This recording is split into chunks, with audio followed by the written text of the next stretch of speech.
within a week post. There we go. Yes, we follow through. So we've got our learning objectives on the screen. As you can tell, our theme this year is Rural Rising.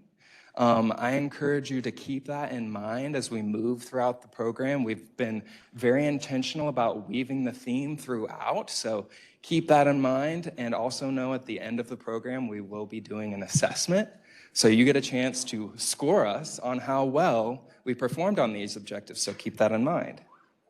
Here's our agenda. For our folks in the room, you have your handouts in front of you.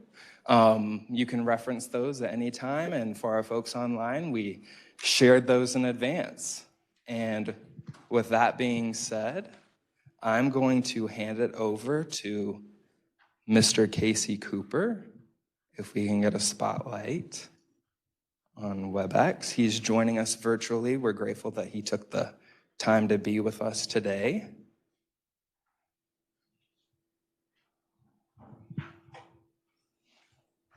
Casey, are you there? I am. Justin, can you hear me okay? We can hear you great in the room, and I'm going to hand it over to you, sir. Okay. Well, so thank you for the opportunity to be here, and more importantly, thank you for honoring the Eastern Band of the Cherokee Indians and the original Cherokee Nation in taking a moment for this land acknowledgement. I don't know if you can see, but in my office, I just wanted to share briefly with you. In my office, I keep this large version of the original 1884 Royce map. And the map shows an estimate of the original Cherokee Nation territory. And at its the furthest north point was the northern part of Kentucky and West Virginia. And then at its southern points were South Carolina, Georgia, and northern Alabama. And this map by Royce shows the 36 treaties that were executed between the Cherokee Nation and the Crown of England up until 1776, and then finally with the United States during the treaty period. This is all of the land base that was lost during the treaty period, ending with the last treaty of 1835, the Treaty of New Echota. It was estimated that during this period of time in the late 1700s and the early 1800s, that the Cherokee Nation had been decimated by two waves of smallpox in the scorched earth campaigns, and that obviously affected our youth and our elders. And so there's a phrase commonly used that going into the early 1800s, the original Cherokee Nation had no future and no past because it had been decimated. What I want to share with you today is that these horrible effects of policy in this country and the atrocities of the genocide and the oppression and the horrible things that happened still live with us today.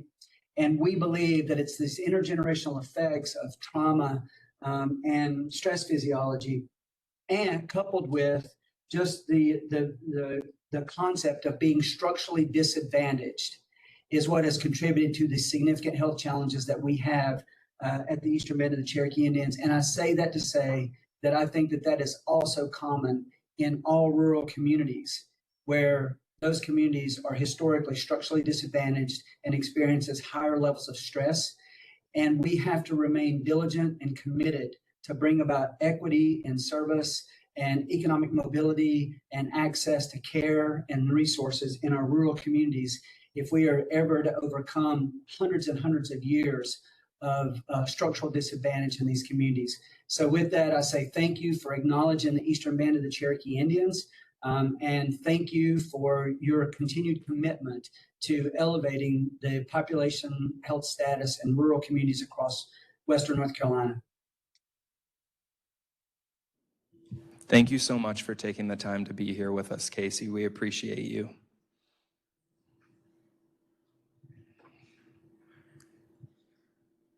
All right.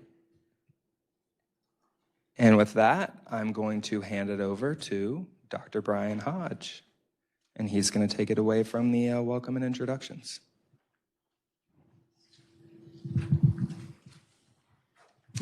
All right. Well, it is just a supreme joy to see so many familiar faces here and see so much energy here around being rural strong and rural rising. So my name is Brian Hodge. I am the Chief Academic Officer here at MAHEC, and I wanted to be one of the first to provide you all with a warm welcome here to our campus. Thank you for those who have come near and far to join us here today. I wanted to especially thank all the staff that made this event possible, and just really appreciate all the collaboration that's occurring across the state and especially in our rural communities.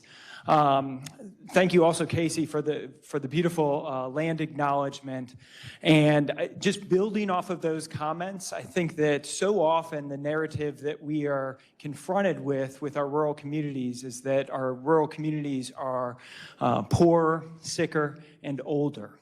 And as much as that narrative has on occasion served us, our rural communities have often adopted the strategy of doing more with less. And I think actually we're in some transformational times here where that narrative can start shifting towards recognizing the strength and resiliency that we have in our rural areas, that the communities are close-knit, they are linked together, and I think many of the solutions that exist out there are ones that need to be empowered from the people that are closest to the problems and the issues themselves. And so, we see ourselves on the verge of additional funding, resources, and infrastructure with the state and rural health transformation. And, hopefully this meeting here today can be an opportunity to make connections and to build towards a healthier North Carolina, especially for our rural areas. So it's an honor to join you all here today. Welcome to our campus. Please make yourself at home, and I want to turn it over now to Maggie Sauer, and we really look forward to everything that's on the horizon. Thank you, Dr. Hodges. Pardon me. Well, if Casey's still on the line, Casey, you're a hero. I'm telling you, that man is somebody that is... So they can see you online. Okay. I have to stand behind a podium. Sorry, y'all. Anyway, Casey, if you're still there, you're my hero. I do want to say thank you to MAHEC. And, this event happens every year because of the team of people who show up to make it happen. And I know that Doretha doesn't always like to be called out, but she's right back there.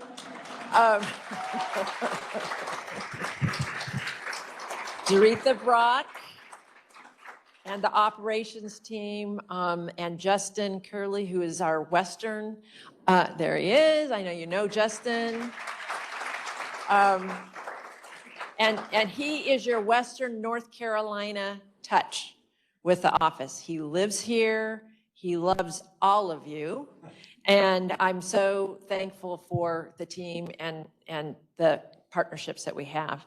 So thank you, everyone, for being here today. I want to also call out a partner. Oh, he's standing in the back of the room, Reginald Spate from Commerce, Assistant Secretary at Commerce. And so I think one of the things I hope that people take from today is that we are all partners. It's not just about healthcare. It's about community. It's about how communities put their resources together and how we can walk beside communities to make sure that you have what you need instead of telling you what you need. That's a big thing. It's your community. You have your experiences. We don't live here, but we want to help in whatever way you tell us that we can be helpful. So thank you so much for your diligence, your patience, your feedback, for being here. And y'all, this is the biggest conference, biggest National Rural Health Day we've ever had. So yay, thanks for showing up. Thanks for showing up. So we have a lot of people here in the room, over 100 people who are going to be here, and some who are joining us because they didn't have time to register.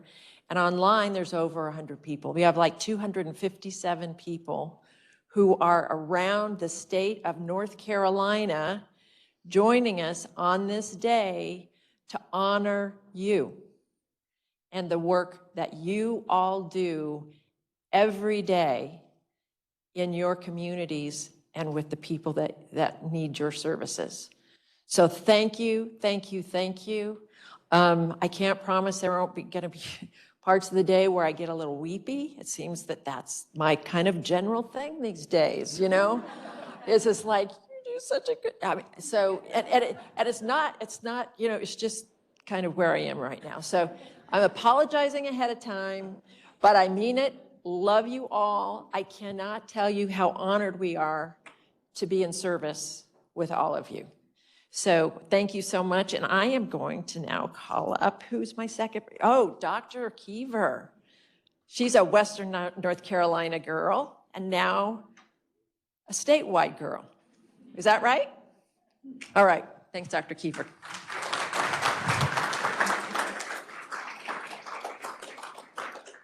Thank you. I hope I get this right. This is a tough crowd, making the online presentation excellent, and really appreciate the people in the room. Our MAHEC host, the Office of Rural Health. I am Rachel Keever. I am a cardiologist by training. I work in obesity medicine and also am a health change agent. I want to share just a little bit about my background as I take over the Foundation for Health Leadership and Innovation as its president and CEO. Kim Swartz in the house, y'all. If you ever get a job where your board chair yells out for you at a meeting, please take it, because one of the things I want to talk about in Rural Rising is my rural raising. I'm a lifelong North Carolinian, and as I look at the barriers that we have in North Carolina to health, especially in the counties where the people are less densely spaced and the resources trickle out, I think about what I observed in my home community. I grew up in a beautiful Piedmont pasture in Lincoln County, North Carolina, and watched what people did when people were in need. So I'm now privileged as the leader of FHLI to work in the NC Care 360 space and talk about wraparound services and connecting social services to health. But that's been going on forever, for centuries in communities in rural areas. People monitored and observed what was needed, and they came in, like casseroles, right? Mowing your grass, checking your mail, taking care of you, dropping your kids off at school when you were sick. All those things happened. And really, I just want to call out, as Casey Cooper did, right? We think we're new to this space. We think we know what we're doing in a progressive and forward way. We can learn a lot from the history. So thank you for the land acknowledgement. I really appreciate that. As a person who's been an honorary Ashevillean for a while now, I have to say that to me, this space is sacred for a lot of reasons, and I think Casey brings forward why it is we need to remember history. The other thing I will say is that parts of rural America have always been good at innovating. Think about Jell-O salad. How many versions of Jell-O salad have you eaten? And do you have your favorite? Does your community have their favorite? And when I think about the work ahead, for example, with the Rural Health Transformation Program, we get a chance for every community to build their own Jell-O salad, to call out for themselves what they need and make that recipe happen. I am privileged to be with you today. Bill Hathaway in the back, former medical partner of mine, dear friend, and makes MAHEC the amazing, powerful place that it is. I want to call you out and thank you for your support for me and for a ton of people in this room.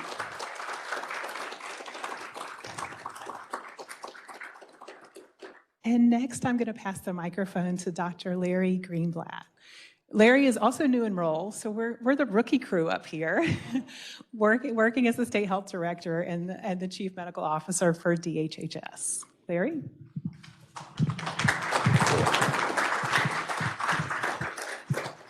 Good morning, everybody. So I am delighted to be here and to be part of this organization. I'm relatively new with DHHS. I started there in June, though I've lived most of my life in North Carolina. I'm a longtime Durham resident and new to DHHS, but not new to North Carolina. I'm here really as a learner and a participant, I've learned so much about the delivery of rural healthcare in my work with DHHS, particularly with Maggie and with Deborah. And I just want to share a little anecdote with this group. So one of the things that I am doing at DHHS is to bring together the various healthcare leaders, the physicians and the dentists. And this is a group that had been meeting with the prior state health director, that was Betsy Tilson, before my starting. And we had our first meeting. And at the meeting, I asked, you know, this is a lot of talent, a lot of capability in this room. What should we be working on? What's our most important priority? And there was a pretty quick consensus around, we need better relationships with our rural communities. And we need to build trust, we need to build relationships, we need to know each other better. And that's where it went. I did not push that. I was delighted with that because that was something I was interested in. And we've committed to that. And we have a group of folks now who want to regularly go out and meet with folks to learn, to listen, to build that community. We're not going to go out and tell you like, oh yeah, we're from DHHS. We know how to do this, because we don't know how to do this. You guys know how to do this. You know, we know that our rural providers are incredibly capable, resourceful, innovative, and we're going to look to you. But we also want to help like people to share best practices and to learn from each other. And I think that's the way that we can best support the work here. I was involved deeply with the RHTP application. It's a really strong application. You know, if we get the money we're asking for, and maybe more, there's a lot of great things we can do with that. And we're really excited to begin to launch those efforts and to really bring some of this to our rural communities and kind of let them be able to do the things that they are capable of doing. So thank you for letting me be part of this. Delighted to be here today. Come up and talk with me at any point, if, well, not in between sessions. And I hope you have a great conference. And I get to introduce my colleague, Deborah Farrington, who's our Deputy Secretary for Health.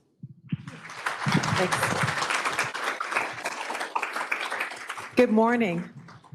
It's my pleasure to be here. Thank you to Dr. Hodge and to all of the staff and board members with MAHEC. We're delighted that you've hosted us today. And to our Office of Rural Health staff, led by Maggie Sauer, who put so much effort into making this day successful. It's my pleasure to be here to celebrate rural. I'm a product of a rural community, having lived most of my life in a small town in Columbus County, North Carolina. And I just want to acknowledge, I heard Patrick Woody say something one day. As you drive through Chadbourne, North Carolina, on your way to Myrtle Beach, he said that people often think about rural communities as sort of in the middle of nowhere. But for him and for me, it's a small part of heaven. And that's the way I look at rural communities. Yes, we have many challenges in rural areas, but we also have tremendous resilience and tremendous strength. And I think that's what we have an opportunity to build on. Many of you have referenced the Rural Health Transformation Program. It is an opportunity that we are looking forward to receiving an award for, where we'll have an opportunity to partner with you to design what works best in each of our rural counties. So thank you. I'm delighted to be here and look forward to the rest of the day.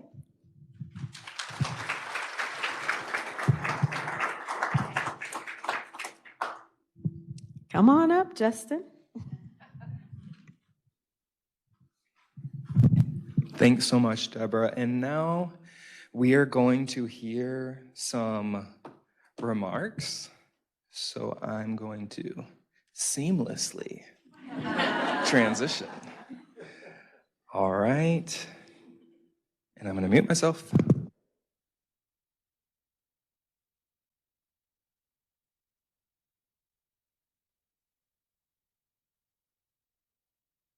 Hi there, I'm Dev Sangvai, Secretary of the Department of Health and Human Services. I want to take a moment to recognize National Rural Health Day in North Carolina, as more than 3 million people in our great state call a rural community home. North Carolina is unique. 85 of our counties are considered rural. The rural healthcare system plays a foundational role in keeping our communities healthy, vibrant, and thriving. Rural healthcare providers are the backbone of their communities, working to ensure people receive access to care when and where they need it. This is particularly critical as rural North Carolinians face higher rates of chronic disease and less access to care due in large part to a workforce shortage. In North Carolina, we remain committed to investing in rural health care and the rural health workforce. We are increasing telehealth access, increasing mobile health care, increasing community health programs, and expanding eligibility to North Carolina loan repayment programs. Implementing value-based care initiatives is another tool we're using. Continuing to advocate for Medicaid access is also critical to rural success. North Carolina Medicaid is critical for rural North Carolina. In 29 counties, 40% or more of their total population is enrolled in Medicaid. And Medicaid expansion is driving down uncompensated care across the state, especially in those rural communities and rural hospitals. This makes these hospitals more financially stable, maintains critical access to care, and reduces the upward pressure on healthcare costs for commercially insured North Carolinians. On this National Rural Health Day, I want to thank all of the healthcare providers, partners, support staff, and others in our rural communities for their work each and every day to improve the lives of millions of North Carolinians.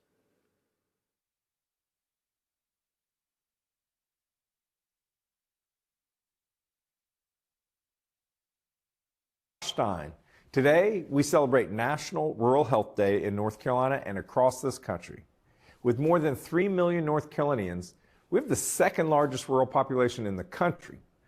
These rural communities are vibrant and foundational to North Carolina's way of life and booming economy. North Carolina is a national leader in prioritizing rural health. In 1973, North Carolina's Office of Rural Health became the first state office of its kind in the entire country. It was created to focus on the unique needs of our rural and underserved communities. More than 50 years later, we remain just as committed to rural health. In comparison to people who live in urban counties, rural North Carolinians don't always have the same access to care, and they have higher rates of chronic disease, heart disease, and diabetes compared to their urban neighbors. Tragically, changes at the federal and state level are only making these problems worse. The federal government has slashed Medicaid by $1 trillion, and the state legislature refuses to fully fund Medicaid. Almost 1 in 3 children in rural North Carolina rely on Medicaid for health care coverage in their communities. 12 rural hospitals have closed or converted since 2006, and others are at risk. I am committed to turning this tide and ensuring that rural communities have the resources that they need to thrive. We're investing in our rural healthcare system because it plays a foundational role in the economic well-being of communities across the state. Rural hospitals and rural healthcare providers and support staff are dedicated professionals serving their communities. They rise to the occasion time and time again to meet the healthcare needs of our state and its people. So, on National Rural Health Day, let's recommit ourselves to building a state where every person has the opportunity to thrive. Let's celebrate our healthcare workers in rural North Carolina for the valuable services they continue to provide, and let's work together to build a safer, stronger, and healthier North Carolina. Thank you.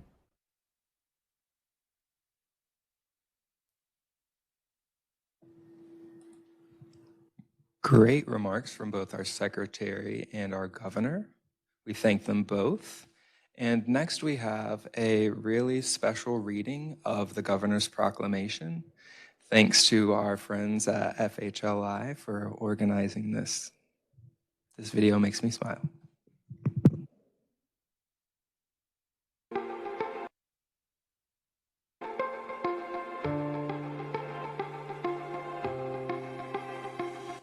Whereas rural communities in North Carolina are wonderful places to live, work, and play. They are enriched by all people who call rural North Carolina home. And whereas North Carolina has the second largest rural population in the nation. And whereas the rural healthcare system plays a foundational role in the economic well-being of the communities they call home. And as rural healthcare providers and support staff are dedicated professionals who serve tirelessly to ensure the health of rural populations, providing comprehensive, compassionate, patient-centered, and holistic care to patients. And whereas meeting the healthcare needs of our state is constantly evolving, as each rural community faces unique challenges to improve the health of our state. And whereas we recognize and celebrate our spirit of innovation as we improve access to and quality of care for all our neighbors. And whereas ensuring that all people have optimal access to high-quality healthcare services, regardless of their identity, circumstances, or geographic location, is essential to the overall health and success of rural communities. And whereas it is imperative that we continue to support and invest in the health infrastructure of our rural communities to ensure that all North Carolinians can live their healthiest lives. And whereas the North Carolina Department of Health and Human Services and the North Carolina Office of Rural Health, along with other interested agencies and organizations, recognize the unique healthcare needs and opportunities that exist across our great state and celebrate our healthcare communities, organizations, and providers for the valuable services they continue to provide. Now therefore, I, Josh Stein, Governor of the State of North Carolina, do hereby proclaim November 20th, 2025 as National Rural Health Day in North Carolina and commend its observance to all citizens. we are rural North Carolina. We are rural North Carolina. We are rural North Carolina. We are rural North Carolina. We are rural North Carolina. We are rural North Carolina. We are rural North Carolina. We are rural North Carolina. We are rural North Carolina.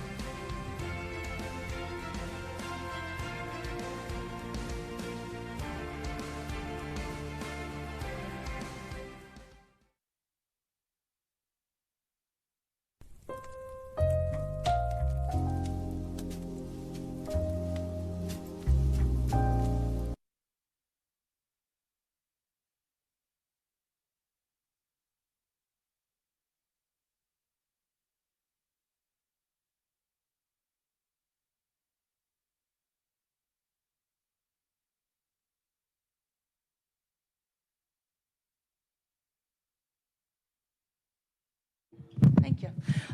Again, I'm Leslie from the Office of Rural Health, and I want to thank Kelsey Servone from FHLI who made that lovely video and met with everyone on Zoom and edited it together.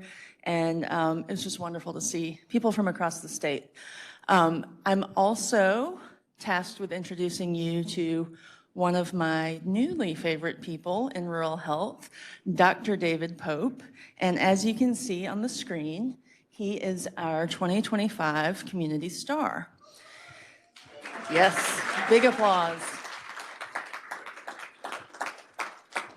He is the CEO and president of Scotland Health, and he is here with several, at least a couple people from Scotland, and we have a huge group of people watching at Scotland Health as well, and we just wanted to recognize them and thank them for hosting a remote watch party for National Rural Health Day, so thank you. I'm going to tell you a little bit about Dr. Pope, but I would rather you get to hear from him directly, so I'm going to keep it relatively short.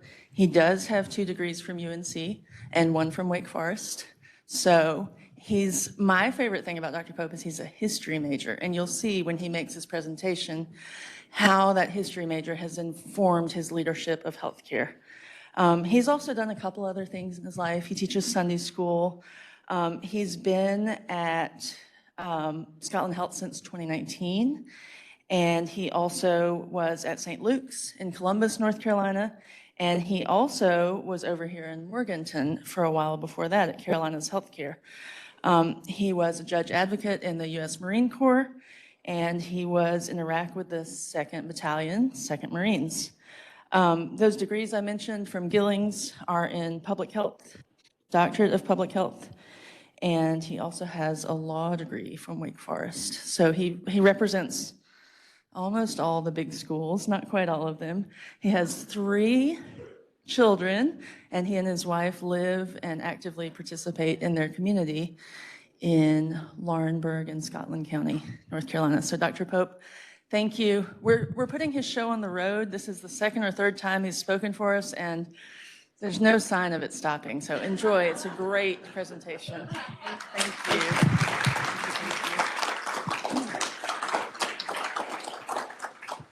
Thank you all so much. I've been asked to keep it brief, which is hard because if you put me behind a podium, I'm going to preach. But I will keep it brief. So first off, I am humbled to be honored in this way. I'm very thankful to my family, my wife Jeannie, and my kids that make a lot of sacrifices. For me to be able to do the work that I do, I know y'all's families are making the same sorts of sacrifices. And so make sure when you go home that you thank them, family, friends, the people that support you. Secondly, this is a team sport, so for all my folks at Scotland Health, thank you for the work that you do to take care of the folks in our communities. A couple other folks to thank, friends here with the Office of Rural Health, folks more generally at DHHS and the work that and focus they're putting on rural North Carolina, and then finally the Gilling School, who have done a lot to be able to mold and mentor me. And then finally, three folks in particular. I will never come to an Office of Rural Health event and not publicly acknowledge Jim Bernstein that started all this. Secondly, Tom Ricketts saw something in me when I was young and stupid but thought I knew everything. And was gracious enough to be able to teach me. And then Pam Silberman was my, I think you say, Dr. Mater. So she was my dissertation and committee chair and also put up with a lot. So I don't know exactly how to do these slides. Will somebody move them forward or do I move them? I move them. Okay, good. All right, here we go. So it was really fitting that we started with a map talking about history. This is a map that I'm always going to show when I've got an opportunity to do that. So what this is, it on the one hand is a wonderful piece of propaganda. It was created in 1861 at the outbreak of the Civil War. It was produced by the federal government, and it is compiled from the data that's in the 1860 census. And what it is it looks at counties and it shades the counties according to the percentage of enslaved humans in that county. So just look at it a little bit, and a couple things I'd call your attention to. These areas that are darker gray are where there's a larger percentage of enslaved humans. And you'll see that there's a large concentration up in northeastern North Carolina, and then down here, sort of in the southeastern part too. Something that I'll point out, if you look at the western part of North Carolina, which had a lot of Union sympathies, it wasn't a clear-cut decision that all of North Carolina was going to support the Confederacy. But there's a lot less enslavement over in this area. And then this is the part, right? So Richmond County at that time incorporated both Richmond County and Scotland County. But this is where I live now. Union County is where I grew up. And so I want to draw your attention to this part of the map. And then I want you to look at comparison with another map. Do you see the big difference here? Do you see the big difference here? 1861. This is data from 2022. Does history matter? It matters a lot. And so sometimes we who are data geeks want to get into the data, right? And we don't want to look at the numbers. But there's a lot going on in the background. And this is part of it. So Anson County, at that time in 1860, 51.4% of the humans living in Anson County were enslaved, more than half. In Union County at that time, 20.2%. Now, there's other things going on in Union County. It's seen a lot of immigration from folks in Charlotte. It has seen a lot of industry, and a lot of money has gone into that county. But this is something that predates a lot of that, and quite honestly may reflect why there's been such an influx of resources into it. Now, let me show you the big map, right? So this is 2024, not 2023. This is the county health rankings. Do you see where on the other map it was darker gray? Up there, down here? So, I mean, you know, all of these things that we measure that result in this shading is stuff that probably goes back to the early 1800s.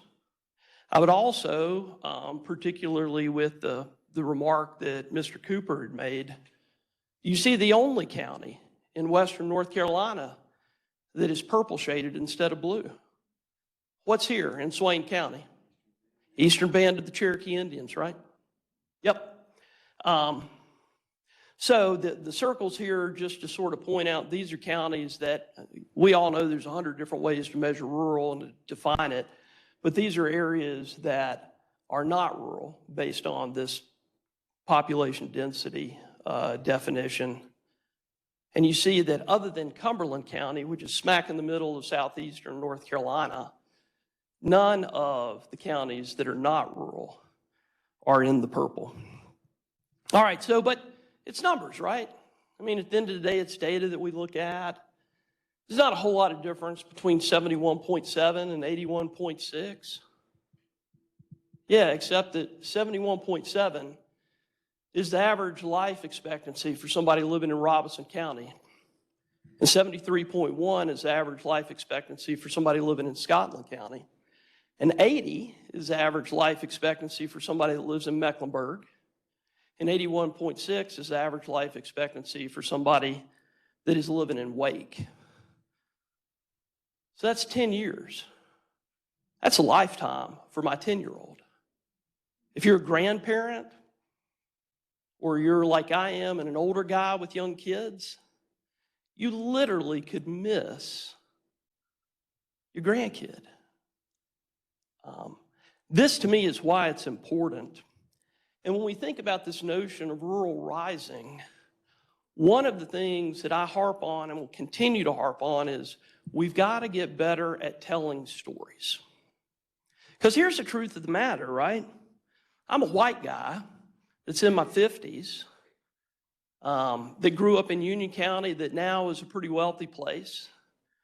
And it would be really easy for me to think that somehow I did this, right? It was American exceptionalism.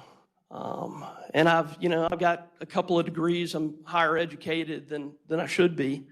But for me, this is what grounds me. And this is what helps me when I look at the communities that we serve in Scotland County to say, these are my people. It's not the folks that have chosen to live in a gated community in the wealthy part of South Charlotte, right, where you're not confronted with anybody that doesn't look like you, doesn't think like you, doesn't deal with the same struggles. So this is George and this is Alice Ford. These are my mom's grandparents on her dad's side. This is from the 1930 census. I'm a history geek. So George is here, Alice is here. They're leasing their home, right? My great-grandfather never owned a piece of property in his life. He died living in a house that didn't have running water. My mother didn't have an indoor toilet until she was a junior in high school. She's only 79. He doesn't read or write. My great-grandmother was 15 when she got married. This is her daughter, Dorothy, who was the youngest of my grandfather's siblings. This is her gravestone. If you could read this, you'd see she wasn't even 2 years old. This is from her death certificate. She died of septicemia, an infected foot. 2-year-old kid running around in the farmyard, gets a cut on her leg, it gets infected, and she dies. This is a story. This was a real mystery in my family because nobody knew who George's father was. George was born out of wedlock to a mother who herself was born out of wedlock. And I'm a genealogy nerd too, as well as history. And so this is the story. So his dad is a guy named Billy Ford.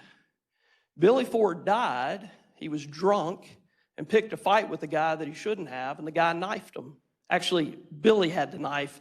The guy grabbed a fence post, a rail, and hit him in the back of the head trying to protect himself. And instead of just knocking them out, he killed them. So when people are easily demonized, right? Unwed mothers, folks that didn't take advantage of their education, right? Violence that exists in our communities. How in the world were they so sorry as parents that they let a 2-year-old die from an infected foot, right? When it's easy for that message to be out there in the modern media forum, this is where we can go back to, because probably most of y'all that are in this room have stories that are like this, and some of y'all may not even have to go back to your great-grandparents. And here's the thing. A lot of the folks that are making decisions on our behalfs that we elect are also not very far from this. So for the folks that think it's about American exceptionalism and about us being somehow special as individuals and we've pulled ourselves up by our bootstraps, this is the connection. This is part of what we can do to message. How many folks that are in positions of leadership in the General Assembly do we have this story that we can connect them to? And we tell them, look, it's not those people. It's your people, right? And so this is something that always grounds me. This is the way when I think about how do we rise as rural, right? It's telling these stories. It's connecting us. It's drawing the tent bigger so that it includes everybody. And I think the final thing that I'll just leave you with is this. I had a professor in graduate school that said, never let a public health crisis go to waste. The world and the U.S. is turning. I heard on NPR a story about rural hospitals yesterday. That's not the sort of thing you would have heard 5 years ago or 10 years ago. And quite honestly, I don't care if some of it is sort of political posturing at the federal level, that folks are saying they care about rural health at the same time they're cutting Medicaid. But if we're being given a window to bring rural health to the front, shame on us if we don't take advantage of it. The final thing I'll leave you with is admonition from my own faith tradition that says, do not grow weary in doing good. It is easy in this work to grow weary and to think that it is a task that will never be completed successfully.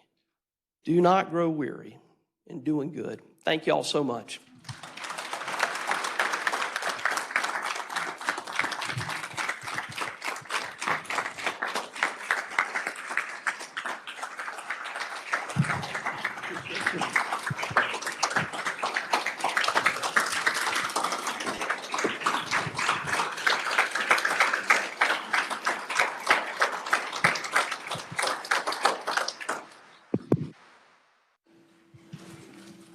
And that's our community star. Yeah. Well, team, we're running about 15 minutes ahead of schedule. And I think that that is fantastic news. So there's a reason why we decided to keep this up. We're gonna give you 10 minutes. You can use the restroom, you can go to the back, grab your refreshments, you can talk amongst yourselves, but at 10:55, please come back for a wonderful panel with some of these folks we have towards the front of the room. We're really excited about this conversation. So 10 minutes and we'll see you back here. Thank you.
All right, everyone, here's your 5-minute warning before our session gets started. Your 5-minute warning before our next session gets started.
Here's your 3-minute warning, folks. 3 minutes.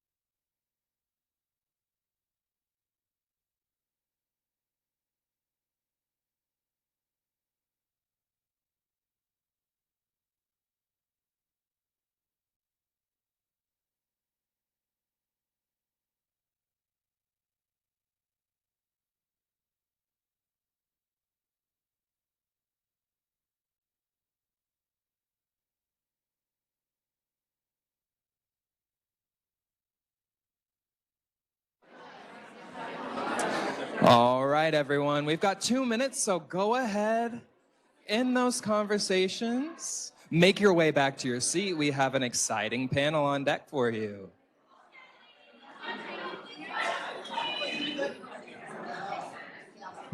We are moving and grooving today.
All right, everyone, we're going to go ahead and get started.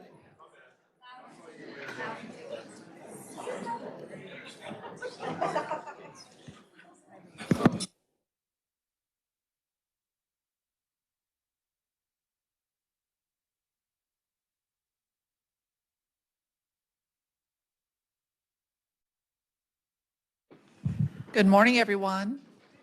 Morning, good morning. 11 o'clock session. Good morning, I love it.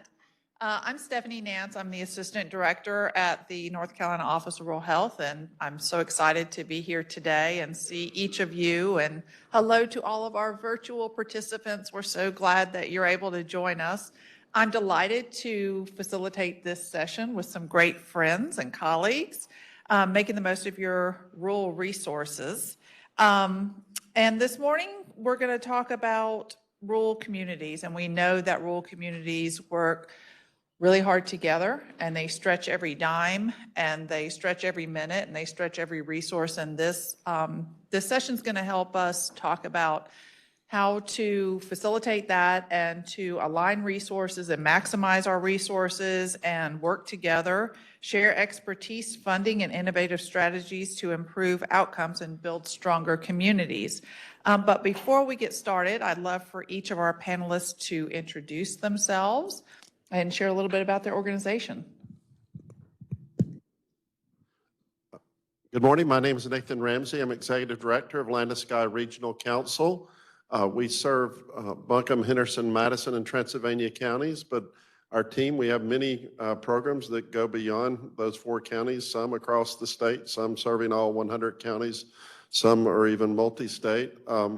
We're one of 16 regional councils in North Carolina. If you're not familiar with your local regional council, it's a great resource. You ought to get to know the people at that council. They can help connect you to various resources at the national and local level. Our governance is through our local communities, so our cities, towns, counties. We represent them, and we try to help move our communities forward and help benefit the places we live.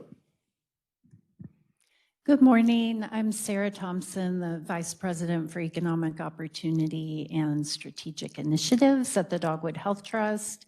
Dogwood serves the 18 western counties in the Qualla boundary. We're based right up the road here in Asheville, and we are a health conversion foundation. We were formed from the sale of the Mission Health System in 2019, so we're a fairly young organization.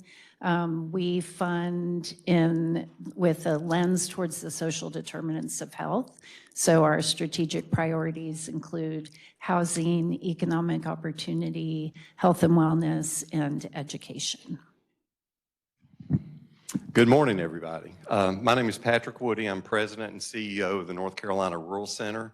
We're a statewide nonprofit. We focus our work on 78 rural counties, but we don't turn anybody away. If there's a lot of people in some of these urban and suburban counties that think of themselves as rural and consider themselves rural, and we welcome them into the fold as well. We're in our 38th year at the Rural Center, so we've been doing this work across 4 decades throughout our state. We champion rural North Carolina by investing in people, communities, and potential. And we see potential in every rural community, no matter where it's located. And we believe in a North Carolina where every rural voice matters and every rural community thrives. And so that's our goal, and that's a goal I've already heard expressed here today by many. Our programming really is in 4 key areas: leadership, no surprise to anybody. It's really important in any rural community that we maintain and that we nurture and that we cultivate a strong leadership base. We find ourselves wearing a lot of different hats in our rural communities. We move from location to location, but often it's the same people sitting around the table wearing a different hat. We do a lot of engagement work, and our engagement work really takes our staff into rural communities where we're working directly on community processes with organizations in the communities. We're really proud of our Faith in Rural Communities program, because no matter how small the rural community is, there is a faith community, there are churches, there are congregations that can make a real impact if they choose to do so on the problems at their own front door or the challenges that are in their own front door. And we try to really equip those church congregations and the people that lead them to make a difference through their faith community. Third area for us is advocacy, and that's trying to make sure that we have policy, public policy, whether it's local, state, or federal, that is aligned with the interest and the needs of rural communities, that's meaningful to rural communities, that helps address the challenges that our rural communities are facing. So we're working closely with our General Assembly, with our congressional delegation, in a time of a lot of challenge, to try to get to work on the policy and to try to get it right. And when it's not right, to call that out and to say, you know, we've got work that we need to do here. And policy also means the money that's attached to it and where that funding goes, and most importantly, where it doesn't go or where it's not getting to. We pay a lot of attention to that. Fourth area for us is capital, and that's really all about small businesses. Small businesses are especially important in rural communities where more of our jobs and more of our future jobs and our future investments are going to come from the businesses that are already located there and the businesses yet to be developed out of somebody's dream and located in the community where they live. And we offer a lot of resources, a lot of programming across the capital access spectrum to fill those gaps in capital access by partnering with North Carolina banks, CDFIs, which are community development financial institutions that are increasingly becoming more and more important when it comes to actually getting capital into the hands of small business owners, particularly at earlier stages of their business. And that's our work at the Rural Center. Well, thank you so much. We've got some structured questions, but I've invited all of our panelists to build off of each other, and we can deviate from this. I think that it's important for each of you to share what you'd like to share with our audience. So, Sarah, we're going to start with you, if that's okay. Many rural organizations struggle to find and manage funding from multiple resources. What are practical steps that small nonprofits or healthcare organizations can take to strengthen their grant readiness and competitiveness for regional or foundational funding? Sure. So as you can imagine, we work with a ton of nonprofits out here in the West and see a whole range of capacity within those organizations. So that's what it really comes down to at the end of the day, is your capacity. And there's a few different areas that any funder would be evaluating that. You know, and you start with just your mission, vision, and values. Do you have a strong mission? Does your community buy into it? Are you, your staff, and your board living through that mission? Is your board engaged? Do you have a strong strategic plan? Are you updating your strategic plan? Was it developed with input from the community that you serve? Are you evaluating your programs for their effectiveness and iterating and changing them from what you learn from those evaluations, and then updating your strategic plan? And do you have a variety of funding streams? Are you fundraising locally, regionally, statewide, nationally?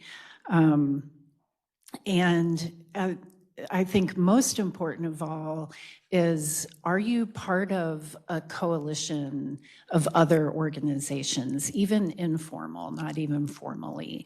Are you collaborating with other organizations in your community and region that serve the same constituents that you do?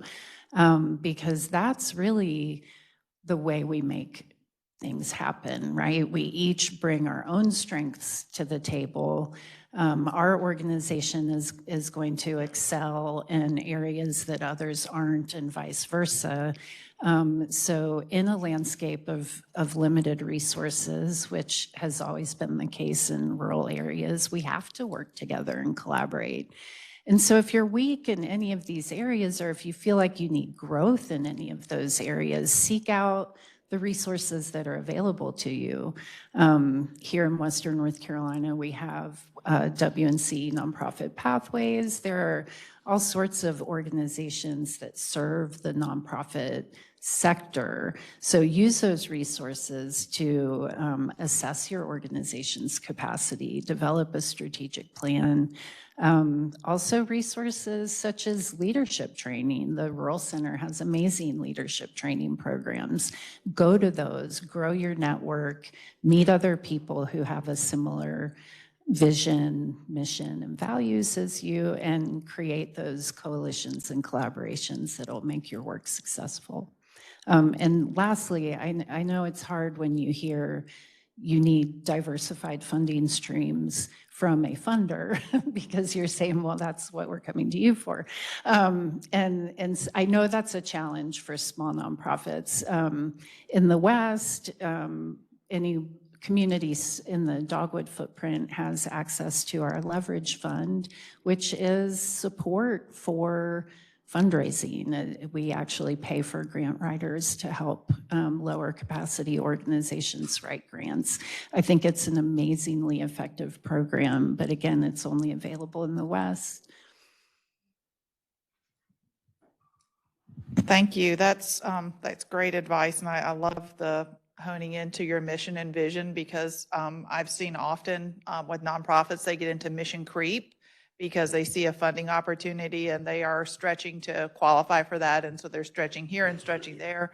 I also appreciate when we can find places that we're not using seed grant, but rather keep the doors open and continuation grant funding. So all that's really important. Nathan, the Land of Sky supports communities and municipalities in accessing federal and state funding. And in many cases, this is to address health needs. What are the most underused funding streams or technical assistance opportunities that rural communities should know about, and how do they get connected to them? Well, thank you very much. I think that the key to the work we do is about the power of partnerships. When you think of regionalism, it's how we can work together, so together that we're greater than we are individually. You know, I would argue from a funding standpoint, those that have the best partnerships, the best relationships are the ones that are going to be most successful when they go get funding for their communities. We do many projects in coordination with Dogwood Health Trust, with the North Carolina Rural Center, and we're incredibly grateful for the partnerships we have with them. Almost nothing we do is just from the funds that we have at Land of Sky Regional Council. Before I get started, I want to give a shout out to Craig, who's on a broadband digital literacy equity team, who's here. Kathy is on our nonprofit board, and there may be some others from Land of Sky but that are participating as well. But you know, most of our funding is grant specific, so it can only be used as that grantor organization dictates. About 2/3 of our funding is federal dollars, and this past year has been a roller coaster. I know if anyone depends on federal dollars. But having said that, you know, a lot of our grant funds are continuing to move forward. Last year we ended at a budget of $48 million. I think, you know, we're at about almost $40 million right now, and we're not even through the end of this year, or into this calendar year, that halfway through our fiscal year. So I'm not saying there's pots of money out there that no one is leveraging, but I think when I really focus on Helene recovery, but whether you're in Western North Carolina or other parts of the state, I was talking with Sarah earlier, really our recovery journey is going back to doing the things that we needed to do earlier. It's like helping support our infrastructure, helping expand access to housing, helping improve access to health care, focusing on educational and workforce development, talk about community capacity. All those recovery strategies are really things that communities need to do anyway. And if you're in a rural community, oftentimes there's just not the capacity to do that work. When you're in urban communities, oftentimes you get a lot of competition and each other trying to play in each other's sandbox, and there's less willingness to partner. I think the advantage for rural communities is oftentimes you don't have a choice but to partner. If you look at the history of Western North Carolina, I know we shouldn't keep harping on the fact that we're older, and it's okay to be older. I'm old compared to many of you. We're poor, we're sicker. pretty evident. I'm not taking a GLP-1, but you know, mountain people have always had to do more with less. And it's really about community building and how we work together. And so as I remind our team, the dollars and the funding are really important. Sarah, they're really important. So when we submit a request to Dogwood, we would really like that money, even though, you know, it's okay to say no sometimes too. We understand you can't say yes all the time. But I think what's more important is if we have credibility within our communities, that we have trust in our communities, that our partners can work together and resolve their differences. And if we can see that we're all in this together, because if you're in a community where your public officials, government, business, education, nonprofits don't work together, that's not really a recipe for success in achieving the goals that you would like to achieve. So regionalism at a higher level is difficult. We all want to sort of control our own destiny. We don't want to have to like work with others. But the old saying is, if you want to go fast, go alone. If you want to go far, you got to go together. I'm watching the Ken Burns American Revolution series on PBS now. And, you know, that's a great reminder of the difficulty of all of us, how, you know, when we can't get along, when we struggle and we look back at the founding of our country and we sort of do that in a more sanitized version, but it wasn't easy. It was really messy at the time. And so this work is hard. It's not easy. It's frustrating. And finally, and we don't want to fail. We don't want our grantors to say no. But if we don't try things that we fail, we're not going to be successful. So if we're going to be innovative and entrepreneurial in the work we do, we have to really be okay with not always being successful, for it to be frustrating, for it to be hard, because it's not easy. If it were easy, you know, we could all do it and everything be great, but it's sort of like food. You know, the food that's fast and easy is probably not the food that's the healthiest for you. So like most things in life, you sort of get what you put into it. Thank you. That's great information, and building off of both of our previous presenters, collaboration, be part of a coalition and partner early and often, because when that grant opportunity comes up, it's really hard to develop partnerships while you're trying to write a grant. So that's one of the nice things about ongoing partnerships. You can leverage your relationships and be ready for those grants instead of trying to develop them when you're like, hey, I want to write this grant and I need you as a partner. And I like the idea of using resources to strengthen your organization. And this next question aligns quickly with that, with the resources that the Rural Center has. Patrick, you have led the Rural Center and have a long history of helping local leaders strengthen capacity and financial resilience. What are the most effective ways rural communities can build local leadership and partnerships to help them be ready for new opportunities? I think it's really important that we kind of step back from the work a little bit and understand the context of what we're really trying to accomplish. And I've been at this for a while now. You know, I've been doing rural economic and community development for 30 years, a little over.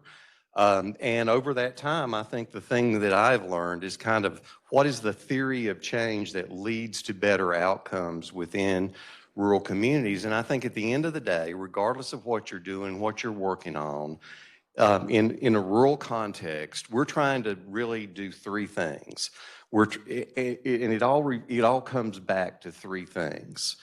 One, no surprise, and I don't think any of the three are any surprise, and we've touched on all of them as we've all talked. Number one is leadership. You know, we've really got to have a commitment to strengthening the leadership base of our organizations, of our communities, of our regions. We've got to be willing to let new voices come to the table. We've got to be able to step back and say who's not at the table, whose voice is not being heard, that we need to hear from, and we need to be willing to let them come to the table. If we're a nonprofit organization or we're a local government, we need to be committed to the professional development of our employees. And that's an ongoing thing. It is not send somebody to one program and it's done. It is lifelong. It is continuous learning, and we've got to have that mindset. Second thing is around capacity, because you don't have a conversation about rural that capacity doesn't come up in the first 5 minutes of the conversation. It is a challenge. It is inherent in who we are as rural people in rural places. There are less people. We are less densely populated. Therefore, there are going to be fewer resources. We're always going to face those challenges. So we've got to be creative in how we think about how do we build capacity. And one of the ways you build capacities is through that partnership building, that coalition building. Another way is by developing your people to their full potential so that they can do more within our communities, but also within the organizations that employ them. So there's many ways that we can really build capacity, but we've got to be mindful of it all the time, because it's at play all the time in a rural community, regardless of what it is you're trying to do. And then the third thing is, okay, if we've got the leadership right, we've got the people we need, and we've got the coalitions and partnerships and the capacity to get things done, can we sustain it? Can we sustain that activity over time? And it's challenging. That is a real challenge. And grant programs come and go, and funding streams come and go, and it's always going to be changing. So we've always got to be mindful of thinking about how do we sustain this effort. We've got to get creative about new and different ways to develop sustainability over a multi-year period of time. I think that's just some of the things we have to do, and it's reflected in kind of the core competencies that I think the Rural Center has focused on over time, which is really reflected in our program areas of leadership and engagement and advocacy and capital and access to capital. And I can't sit here in Western, and I'm a child of Western North Carolina. So Piney Creek is the center of the universe in Allegheny County, and that is my frame of reference for how I think about the work that I've done my entire life. But we sit in Western North Carolina, and Mark Pope, another interesting presentation would be to really map what has happened in Western North Carolina. Just go back 60, 70 years, really. And we sit in a region of the state that has demonstrably figured out how to create greater capacity. I'm not saying it's easy. I'm not saying we've done it and we can stand up and applaud ourselves. But I am saying, because of the Appalachian Regional Commission, because of a lot of work that has been done over decades, because of things like Dogwood Health Trust and the resources they bring to a significant part of this region, this region can feel pretty good about where they sit inside this state. And we can see the progress that's been made over time. We can also see that, a 36, 48-hour storm can change everything in a heartbeat in a part of the state that I would have said, I venture to guess all of us would have said, is one of the safest places in the country.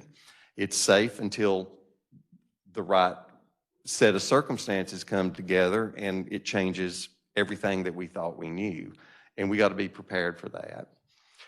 So final thing, I had a fellow county commissioner. I served one term as a county commissioner. I highly recommend it, and I highly recommend you leave under your own terms, as I did. One and done. But I had a fellow county commissioner who used to always say, didn't like the fact that we were looking to partner with other counties and neighbors next door and always said, partnership's the sorriest ship you'll ever sail. And if that's your attitude, it will be. It absolutely will be, and you'll get the results of that kind of mindset. That cannot be our mindset. We can do nothing without partnerships. And partnerships are only as good as the genuineness and the strength with which we commit ourselves to them. The folks sitting up here with me, we don't have any stronger partners than the three organizations that are represented to my right. But it's hard work, and it's work that's done day in and day out over time, day in, day out, every day. That's great. And in terms of your leadership that you started with, several of our team members have participated in the leadership programs and have just rave reviews about them. Could you share those? So just show of hands, how many graduates of the Rural Economic Development Institute do we have in the room? And I'm raising my hand because I did that a long time ago. How about Homegrown Leaders, which is our regional program? I've talked to some of you today. How many Jim Bernstein Fellows do we have in the room? So, and that's not our program, but it's a program we love dearly, and we pay a lot of attention to those professionals that are going to spend their careers working in rural health, which was the reason we're all convened here today. But we bring together, we offer programming for leaders from all walks of life. Leaders is a very comprehensive term. It may be a pastor in a rural church. It may be a local elected official. It may be a county or town manager, a head of a chamber of commerce, the leader of a nonprofit, an economic developer. It may be somebody that works at the local hospital, which is also probably a major employer in the community. It's all of those folks. And we really, through our leadership training, particularly our Rural Economic Development Institute, try to give them a couple of things that I think serve the test of time over time, and at the end of the day are pretty simple. One is a framework for how to think about working in smaller places. It's different. It is not the same as in a big urban or a big town. So we try to give folks a frame of reference, a framework for how to think about their community and how to think about how to make that community work at an optimal level. And at the end of the day, how do you create greater opportunity, greater economic opportunity for all the people that live in that place? And so that framework, I think, is incredibly important and stands the test of time. The second thing is really to begin to help. A lot of times it's new and emerging leaders that we see in our programming. How do we help them begin to build that professional network that is going to serve them throughout their careers? It's going to nurture them. The thing I learned from Ready in 1994 when I went through the rural centers, when I went through the program a long time ago, the thing I recognized is, hey, I'm not the only one. It's not just me rowing my boat in Allegheny County. There's these people all across the state that I never knew existed, and now I know them, and now we have this network, and now we can rely on each other and call on each other. And in a virtual world, it's easier to do than it's ever been to stay connected and really take advantage of building that professional network. Homegrown Leaders came about really, it's a microcosm of Ready, but most importantly, it's to convey how important regionalism is to the future of rural communities. We need to be thinking about our work in more regional contexts. We need to be, because we can't solve all of our problems one place at a time, one community at a time. So how do we bring the right partners together? How do we bring a region together to tackle an issue versus one county tackling it? Chances are, if you have those conversations, you're going to find you're pretty aligned with your neighbors about what the issues are. And the best kind of regionalism is the kind that's organic, that grows from the bottom up. What doesn't work is imposing that structure from the top down. We've certainly tried that in this state, but we've got to think about regional frameworks. Thank you. And as we close, I'd like to give Sarah and Nathan a chance to share one piece of advice. Patrick, I think that was some great advice. Share one piece of advice or share something that you hoped to be able to share today that you didn't get a chance to because we didn't ask the right question. What I've been thinking about, I don't have a healthcare background, or I didn't work in public health. I came to Dogwood from rural economic development. And I think all of us in community development understand how important a healthcare system is to a rural community and a rural economy.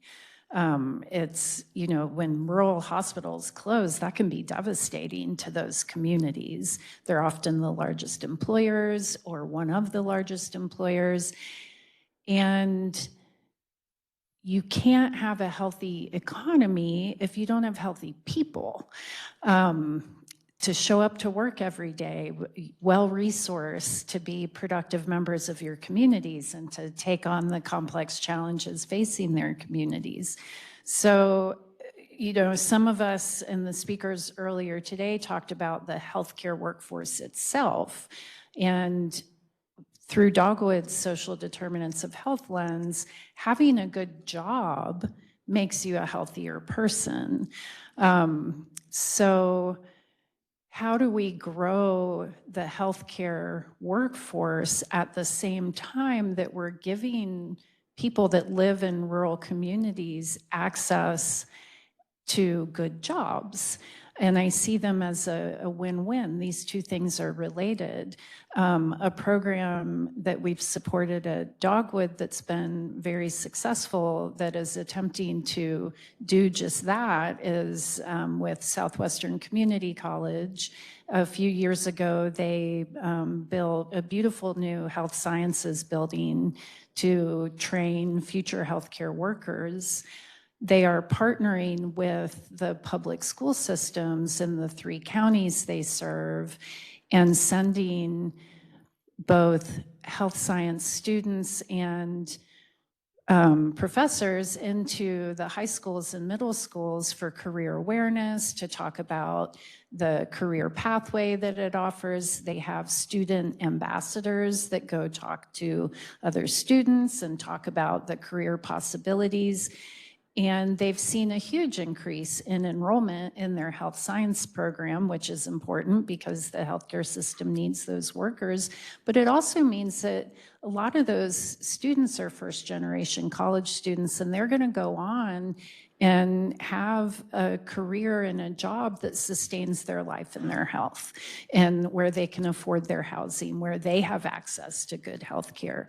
And all of that creates a healthier community and a stronger economy. So unlike Patrick, I was told to leave several times. I've been fired from many jobs. So, but you know, the one thing I have learned, and I think following Patrick's observation, we can't force communities to do things they don't want to do. We've got to listen to them. And it needs to come from them, not from a more, so I do believe I'm a regional person because I think all those problems and challenges we have do not stop at city and county boundaries, and we're more connected now than we've ever been, even though we don't want to admit it. That's really important, and not to speak heresy at a rural day, rural health summit, but you know, our urban and rural communities are interconnected. In our urban communities in North Carolina and across our country need our rural communities, and our rural communities need our urban communities. And I think sometimes it's like this or that, and it's not. It's we're in this together. And again, sometimes we don't want to acknowledge that. That doesn't generate, conflict generates more buzz than partnerships and togetherness. And we're in a society where we like to emphasize conflict. We like to emphasize how we're different. Well, my humble opinion is there's a heck of a lot more that unites us, no matter from what community you're from, than what divides us. And to Sarah's point, across North Carolina, there are incredible innovative things happening in rural communities every day where that community is addressing all these problems. And so, we need to do a better job learning from our neighbors, learning from others who are making it happen. And certainly I want to give a shout out to my regional council colleagues across the state and the work they do. And if you're not connected with them, please do that. But Sarah mentioned our community colleges, and especially in rural communities, our community they're important in urban communities, but in rural communities, they are truly the lifeline, the cornerstone of that community, because they touch so many aspects of your society, whether it's your businesses, your government, philanthropy. They're addressing education, economic development needs. I joke, North Carolina has one of the best community college systems in the country. We have 58 of them, and they're referred to as the Great 58. And the wonderful thing about our community college system is we have 58 that reflect their local communities. The challenge of our community college system, sometimes we have 58 of them, and how we ought to work together. But that's true with all of us, with our 100 counties and over 500 municipalities. This American experiment began 249 years ago, and we're still struggling to get it right. And our founders and the framers of our Constitution had many faults and failures, but the one thing they understood was human nature, and they understood that, in order to create a more perfect union, we didn't have a perfect union in 1776 or 1789. We don't have one in 2025, but it's our job to make this place better than how we found it. And so that's what y'all are doing. And so we give you a shout out and celebrate the work you're doing across North Carolina.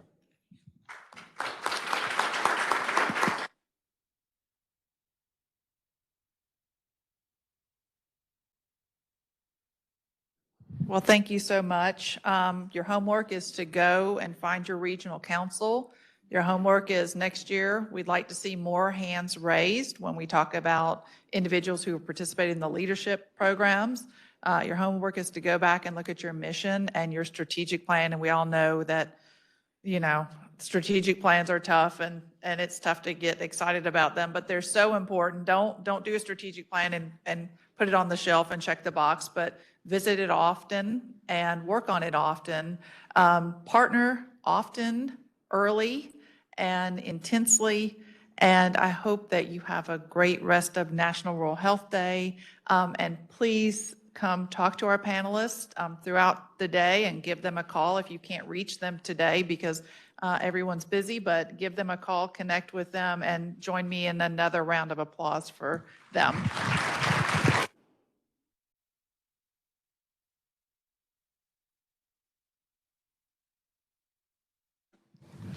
Awesome panel, and now what everyone has been waiting for. It's time for another break and to get some food. So let's talk logistics for just a moment.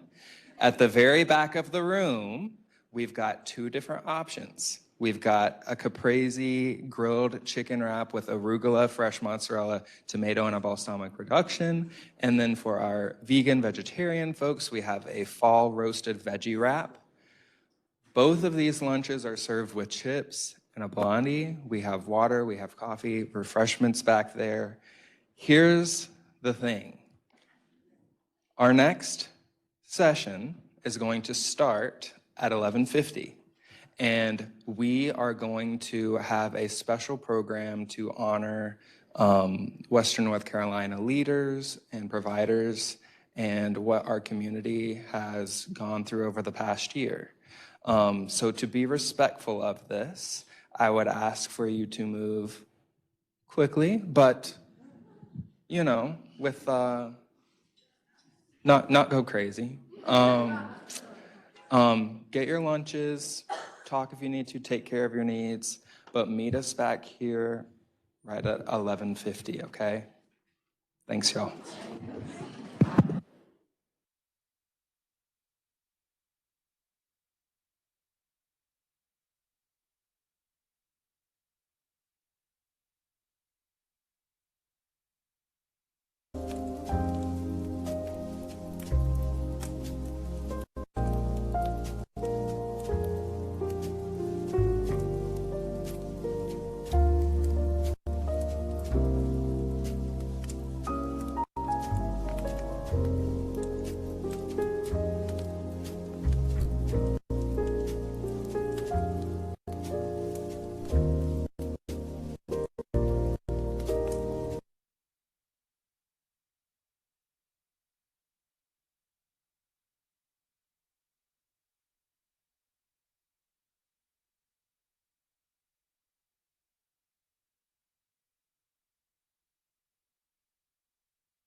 Time flies when you're having fun and reconnecting with old friends, new friends.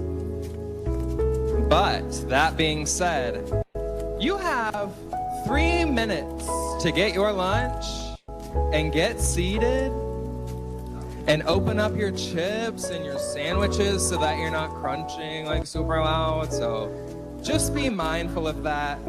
You've got 3 minutes.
One more minute.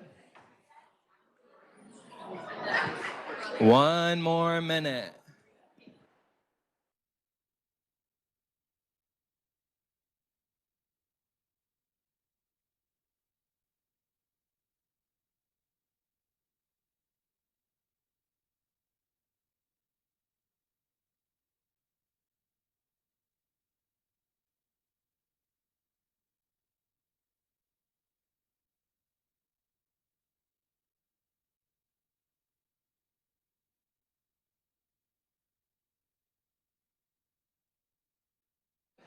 All right, the time is 11:50. The time is 11:50. So if we could all quickly and quietly make our way back to our seats, that would be awesome.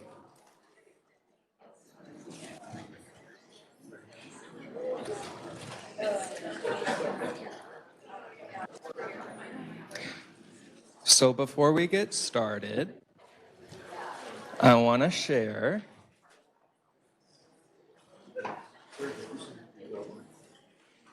that we've got 2 really awesome speakers coming up, and we'll be showing some pictures and some artwork that's representative of what our region has gone through over the past year.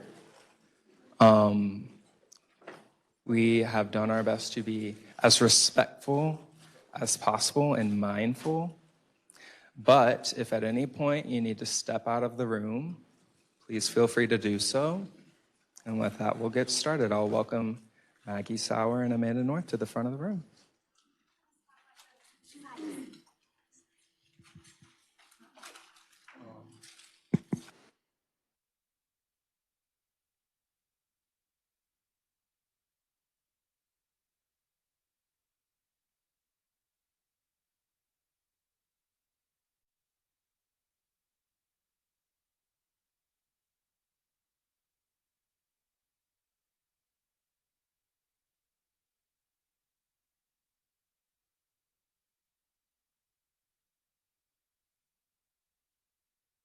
I'm going to spotlight two of our virtual parties, one at Scotland and one at Grow, one of our phenomenal partners. So we want to do that first, and that way you can get your sandwich bag open, and your chips open. So if you can hear me online, folks, turn on your cameras. So BJ at Scotland, calling you out. And Zanetta at Grow. Yay! All right. Yay! This is a phenomenal organization. So I don't know if someone that can do them justice in describing them, or Zanetta, you can come off mute and share.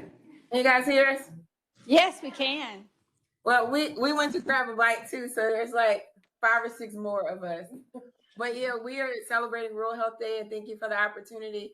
But we actually are redeveloping rural communities by enhancing education, access to food, and healthcare. That includes primary healthcare, mental and behavioral care. So we are just providing a holistic healthcare model for rural communities and figuring out these transportation barriers and getting people to the care that they need. So thank you guys for having us. Thank you, Zanetta. Love y'all. Thank y'all. Okay, in just a second, we're going to unmute Scotland. And I don't know, you may have heard that a little earlier. There's like this really important guy who did a great speech. This is his organization, and they did a really big do for us last year, and they hosted a virtual party the year before that. And there you go. Anyone at Scotland want to say hello? Calling you out, BJ. Hello. Hi, guys. Anything else you want to say, BJ? No, I miss you guys. I wish we could be there, but I'm sure Jamie and Mr. Pope are doing a great job of representing Scotland. Amen. Amen. Thank you. Just want to spotlight. Anyone else want to be spotlighted? I see Cindy on camera. You don't have to say anything. All right. Then we'll turn it back over to you, Justin. Thank you. Thanks, Doretha. Maggie, Amanda, come on up.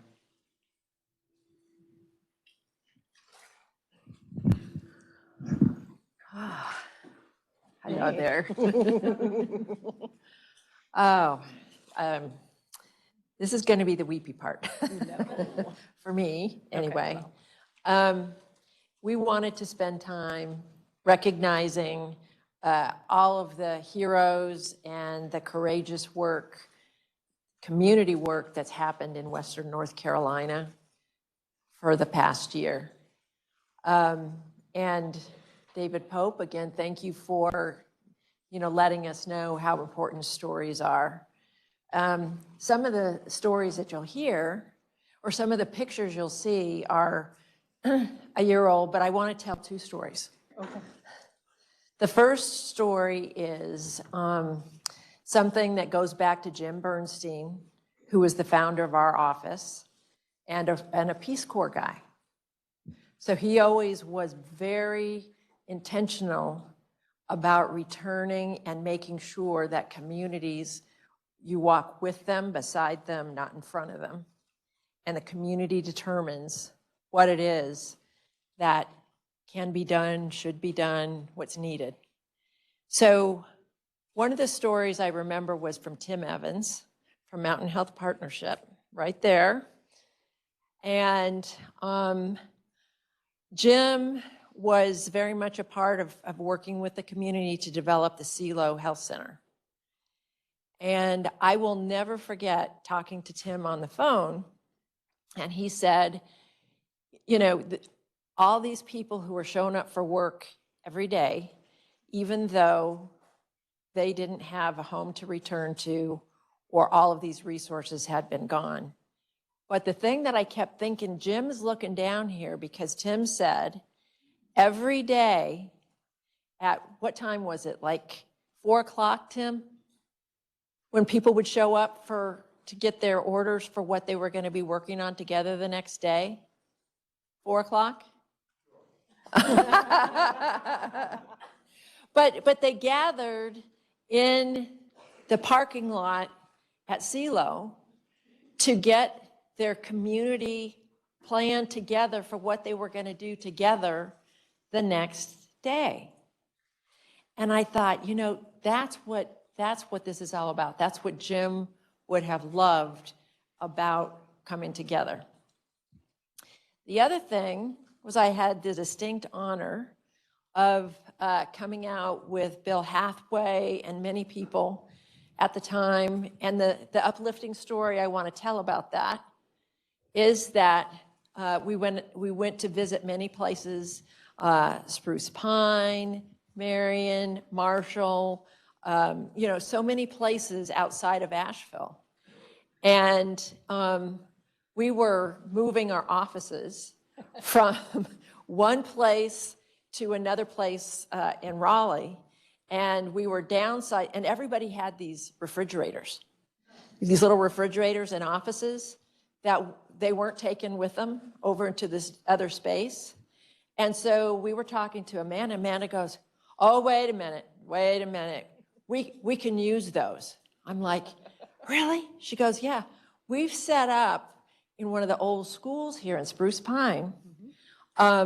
We've set up a room so that we're starting to be able to give out medication and provide assistance. And we need those refrigerators to basically help do that. The state had nothing to do with that. That was the community, and it was Amanda who said, this is what we need. This is what we need to do.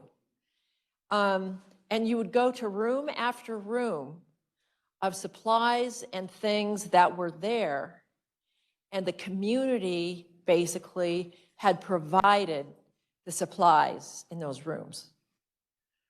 There was a room for kids, there was a room for food, and so to me, that's the power of community, and it's what all of you have done and lived over the past year and continue to live into. I think Stephanie said a little earlier, you know, partnership. You know, don't just start partnering if you're going to go for a grant.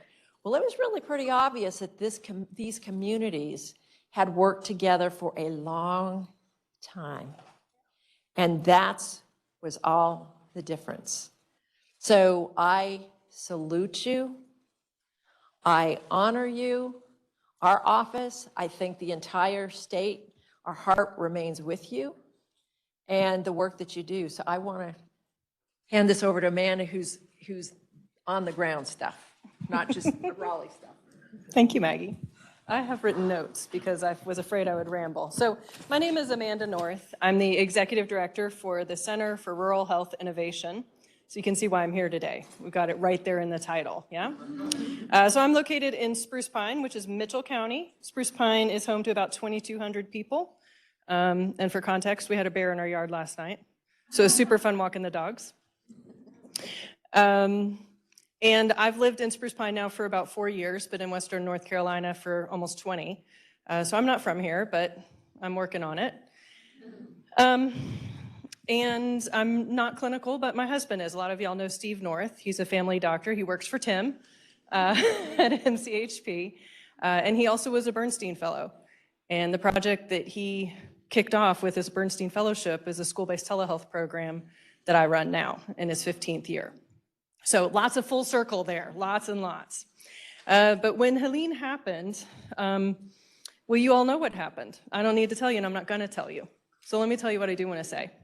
I was honored to be asked to say a few words on behalf of rural communities that were so greatly impacted last fall.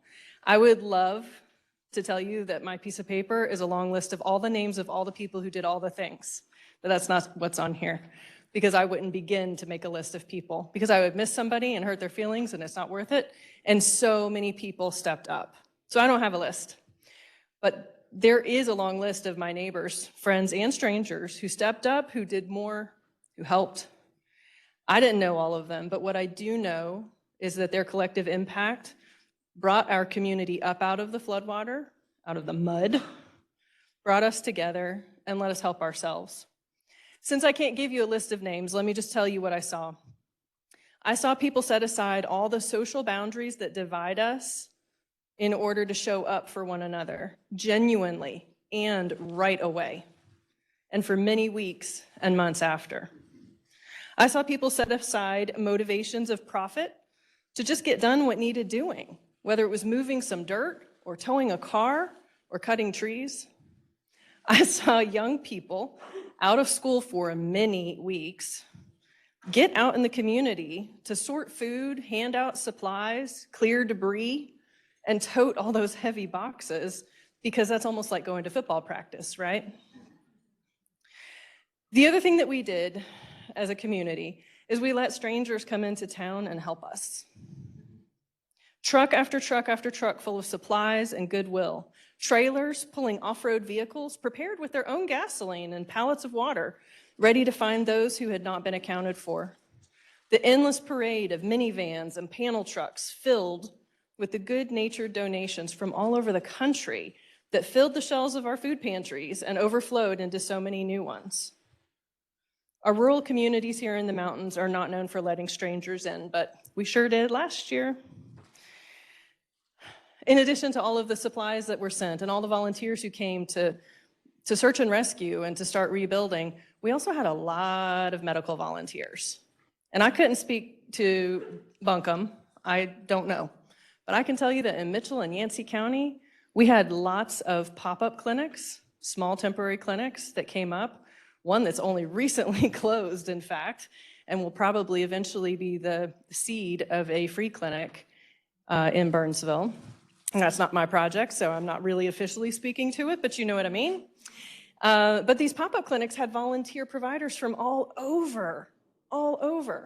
And my organization wrangled them. Yeah, she's sitting back there in the fourth row. She knows who she is. Because you can't have all the volunteers head to one spot just because that's where they heard they should go. But we had physicians and nurses and paramedics. We had Army medics. And they would come and they would stay for a few days or for a week or two and go serve these communities where the regular places of care were decimated. And even if their buildings were open, they didn't have electricity or internet. And y'all probably heard of electronic health records. You got to have internet for that to work. So they were doing the best they could, but you know, looking at you, Tim, MCHP opened for like 2 hours a day and then 4 hours a day, slowly, because their employees' homes were destroyed or couldn't access, or they couldn't get to their car, all the things, right?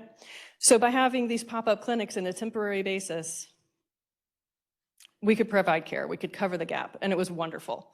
And I think most of the blessing that I got from that was that my darling husband, who of course was also volunteering in these clinics, would go work with somebody all day and then say, you should come have dinner with us. We've got spare beds. But we didn't have cell phone service, so I didn't get a heads up on this until he was in the driveway. And I say, well, of course, there's plenty of food. We're just emptying the freezer anyway. Come on in. So we had a good time, and we met lots of amazing people from all over the world. And I think it's an important thing to say that we did have to let the strangers in, and we had to accept their help. But we coordinated it on our terms. So I would just wrap up by saying that some people in our community didn't know the leaders that they were until this emergency gave them the chance to find out. And you know who you are, and I'm talking to you. Thank you.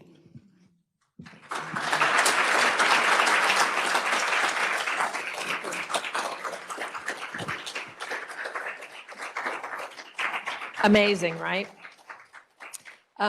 Justin, I think we're ready to move to the next panel. Oh, there you are. I'm looking out here, I'm like, where'd he go? Where'd he go? Blonde moments. Thanks so much, y'all. All right, so if we could have our keynote panelists join us at the front of the room.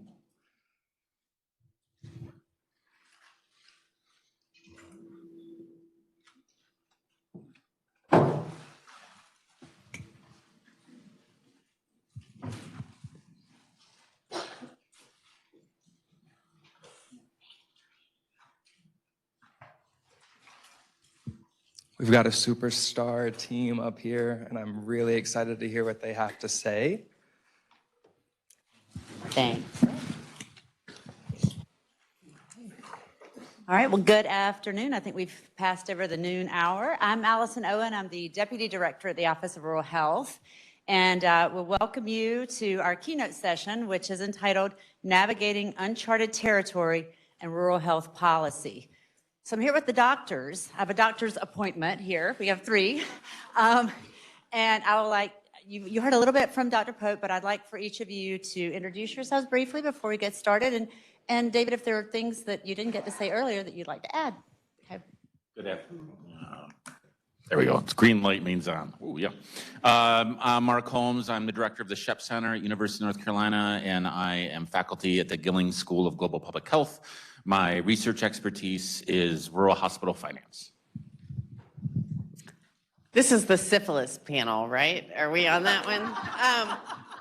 I'm Shannon Dowler. I'm a family doctor. I know a lot of you in the room, which is why you understand that joke I just made. And also because Dr. Holmes is always worried I'm going to talk about sexually transmitted infections when we're together. I did actually just come from clinic, and that's why I'm wearing my scrubs, and I'm going to go back to clinic. I wear a lot of different hats, so I'm a consultant at the federal level with the Office of the Assistant Secretary's Office. I now say I've been in the Trump administration longer than I was in the Biden administration, which no one could have predicted. And I am a past chief medical officer of North Carolina Medicaid, so I spent 5 years at the state doing a lot of health policy, and I come from the FQHC space. And I'll just give you a little bit of background about Scotland Health. So it's based around a community hospital, but we have employed physicians, there's a hospice, there's a family counseling center, and then what I hope I'll get a chance to talk about are some of the neat things that we've done, and Jamie Chicaley that's here with me today, in terms of the community health work. All right, thank you. So obviously, this is kind of an understatement that rural health in North Carolina is evolving. We've been driven by, not necessarily driving, but we've been driven by policy change, some workforce dynamics, financial pressures, and community needs. So these shifts present challenges, but they also offer ways for us to innovate, collaborate, and ensure that care and services reach all members of our community. So I'd like to start with Mark to kind of set the stage for us and talk through a little bit about some of the most critical trends that you see shaping rural health in North Carolina today.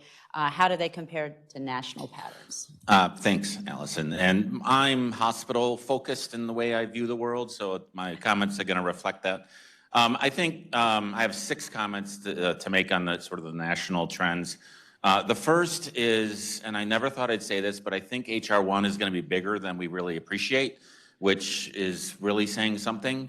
Every time I think I understand the implications, it gets, you learn about something else that's in there. And I think we have in North Carolina have the advantage of a strong history, of a commitment to rural health, which I'll touch on a little bit as well later. But we're also one of the more systematized, if that's such a word, of hospitals that we don't have a lot of independence. And that's going to be an asset for us in terms of the system commitment to the strength of keeping that rural access going. From a national perspective, value-based payment is something we've been talking about for years, and it continues to be a priority. We have major challenges in implementing it in rural communities when we come in and say, we have a great deal for you. It's a two-sided risk. You might lose 5% next year, but you can pull on your massive cash reserves in order to finance that risk. That's a non-starter. And there is a lot of federals often struggle to understand the reality of that. And so that's a challenge as there becomes more obsession, maybe that's a loaded word. How about more focus on value-based payment in order to drive efficiency? Many of you know Erin Freyer, and when from the Shep Center, and when she talks, she says that she's been doing health workforce for 20 years and no one cared for the first 19. And that is sort of where we are currently, that you can't have a panel without mentioning health workforce. We really saw this in COVID when people like me were looking at ICU beds and capacity, and they're saying, yeah, that's great. All our respiratory therapists are home with COVID, so we have zero capacity. And so I think that the focus on health workforce really came to the forefront there. There's a lot of focus on that.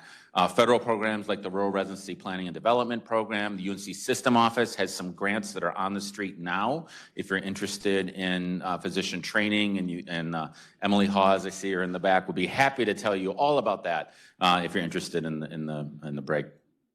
Behavioral health, both SUD and mental health, always a focus, and often we'll say that we, David mentioned to me earlier that a paper that a position that many health workforce people take is that we have plenty of providers, they're just in the wrong place.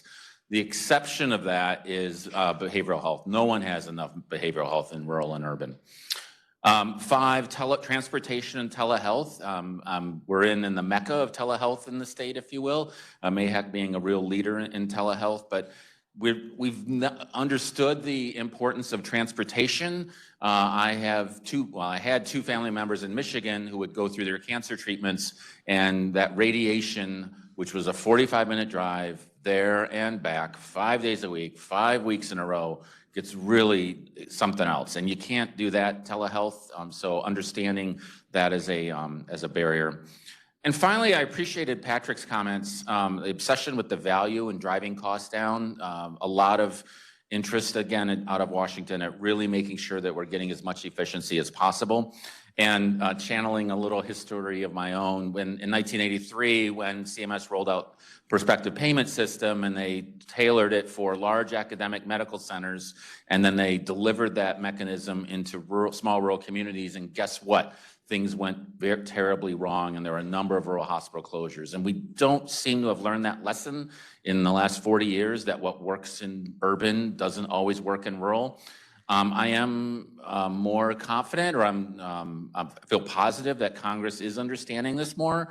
We've seen some developments such as the Rural Emergency Hospital, a real focus on some of the loopholes that have been developed, I guess I would say, in Medicare payment policy, and closing those so that those benefits really continue to accrue to rural.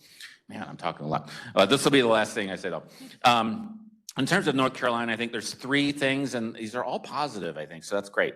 The innovative Medicaid design, when we look at HOP and the importance that has really been and what it's really shown what can work, be great if we can keep that going. And the 1115 waiver, we've seen some positive signs out of. So I think Medicaid is an innovator and the benefit in rural. The statewide support for an appreciation of rural, and this was mentioned earlier, but I mean, the leadership development has to be intentional. And when you look at why North Carolina is a leader in innovative and rural health, it is you can draw that direct line to the investment in leadership. A lot of states don't have that, and they just wait for leaders to pop up. And here in the state, Patrick mentioned the numbers, developments in that. I think I'll stop there. Okay, well, I tell you what, not to skip Shannon, because we will come back, but to keep it kind of hospital focused, we're gonna go down to David for just a minute and say, like, rural hospital. But then we're gonna get down to the individual provider. That's where I was thinking. I was gonna funnel down. You see where I'm going? All right, so David, rural hospital leaders are often balancing immediate financial realities, long-term community needs. So what policy and operational shifts do you believe are most critical right now for these hospitals to remain viable? Yeah, so some of this, Some of this is going to sound like pie in the sky and very naive. We get what we've got because of the way we pay for things. So right now, my hospital makes a lot of money on surgeries and a lot of money on MRIs and a lot of money on chemotherapy. And we don't get paid or don't get paid enough for things that really matter, like community health workers, preventative medicine. Every hospital system that has employed physicians will lose money on the primary care practices. And so, what we're doing now, and we're doing this very inefficiently, is that we are internally cost shifting. And this is part of what drives up and makes the elected lawmakers crazy about it, because they see the prices go up again and again and again. And so in terms of, as somebody that's trying to run a hospital, you're always balancing that. So, you sort of have to stop and look at yourself for a second and you go, I'm excited that a lot of people are in the hospital because that means we're going to have a good financial month. It's counterintuitive and in a way is very perverse. But if we don't have those inpatients, which is something that insurance companies and the federal government and state government with Medicaid pays for, then we're not able to fund the services that are further upstream. And so it really is a balance. We've tried to be innovative. So a lot of folks have had to use the state-directed payments, which in North Carolina is called HASP, just to offset a loss.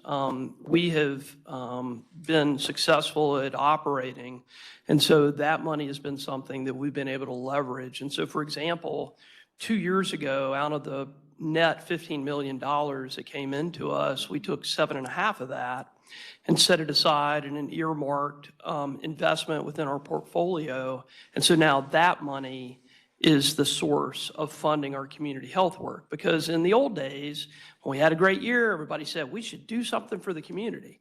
And you would give money away in small bits and drips and drabs, but it didn't have the staying power. And so now we've created a model that when we don't have a good year, we're still able to fund that. And so that's a way of making sure that we're balancing short-term, long-term. And now for a more hopeful position on it, let's hear about syphilis.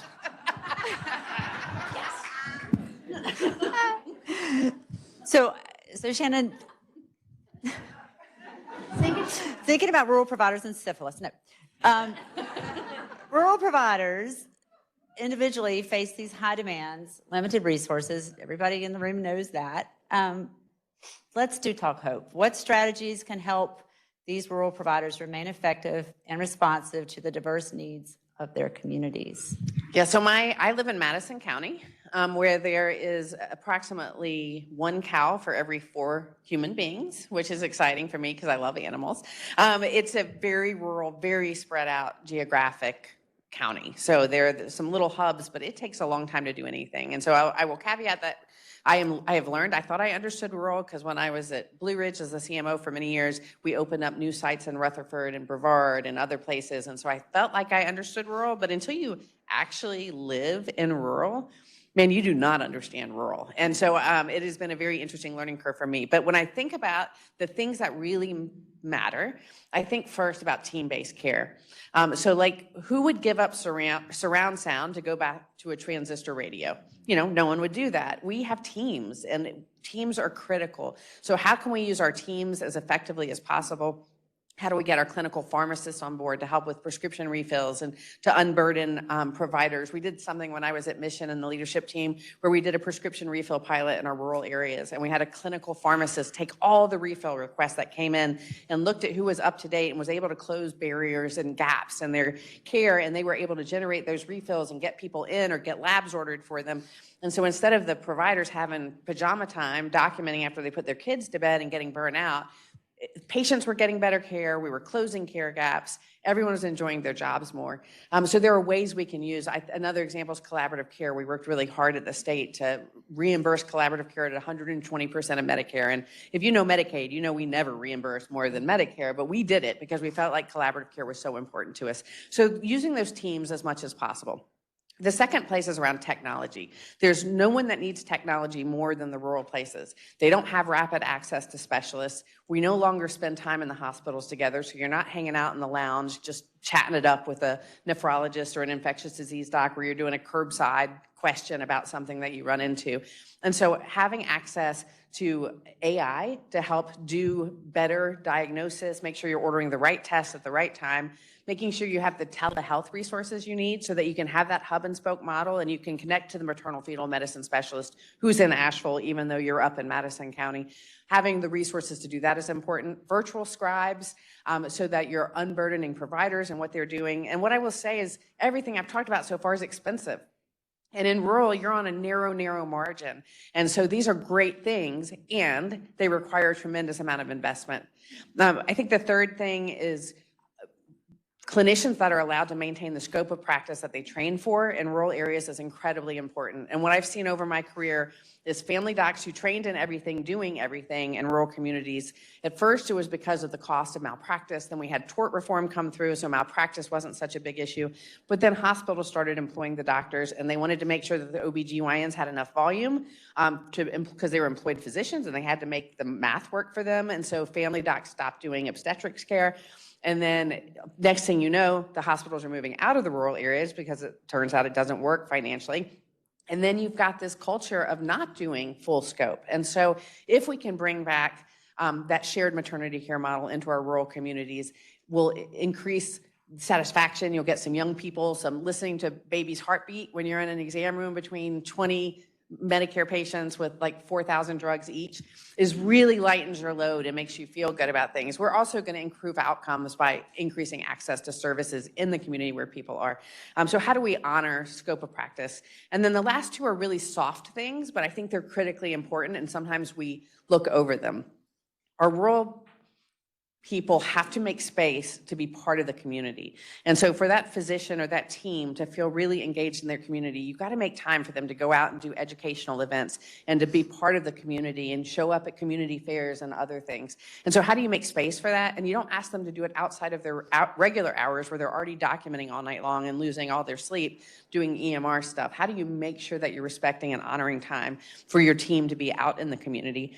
And then the other one is in healthcare, we tend to be very rigid about job descriptions, and this is what we pay a doctor, and these are your hours you work, and this is when you come to work. And we've got to be, especially in rural areas, more open to a choose your own adventure model. For some people, time is more important than money. For other people, geography is more important than money. Everybody has different things that they need, and we've got to, you can create equity in your reimbursement and your payment plans for your providers, but make sure you're valuing individually what that provider wants and needs to be at their best, and they're most likely to stay longer. And then how do we create sabbaticals? My sister's a political scientist, a PhD. She gets like 4 months every few years to just like think about the things that political scientists think about. And really what that means is like getting more goats and chickens and doing fun stuff like that. So how do we create sabbaticals for healthcare providers? So after you've been somewhere a certain amount of time, you get a month of paid consecutive time to go do a meditation retreat or learn how to watercolor or whatever the thing is, so that you get that energy instilled back in you. Again, all these things cost money. I'm not suggesting they're all easy, but I think these are key ways to keep rural providers engaged. Amazing. Thank you. Wow.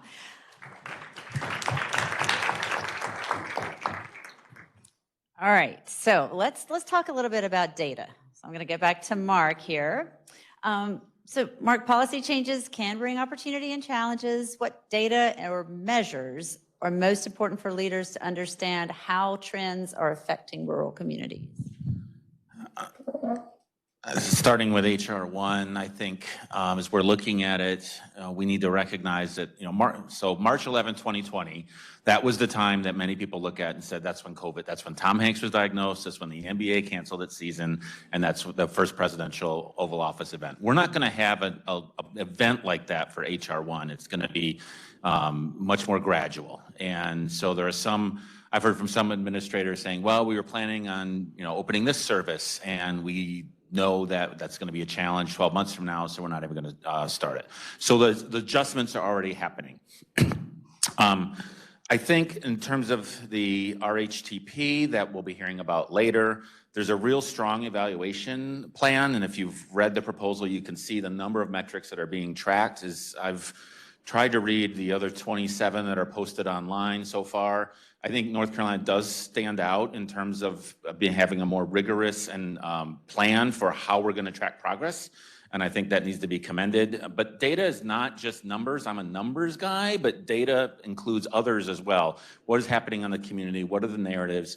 And I think an asset of the RHTP design from North Carolina's proposal is the hub-based approach.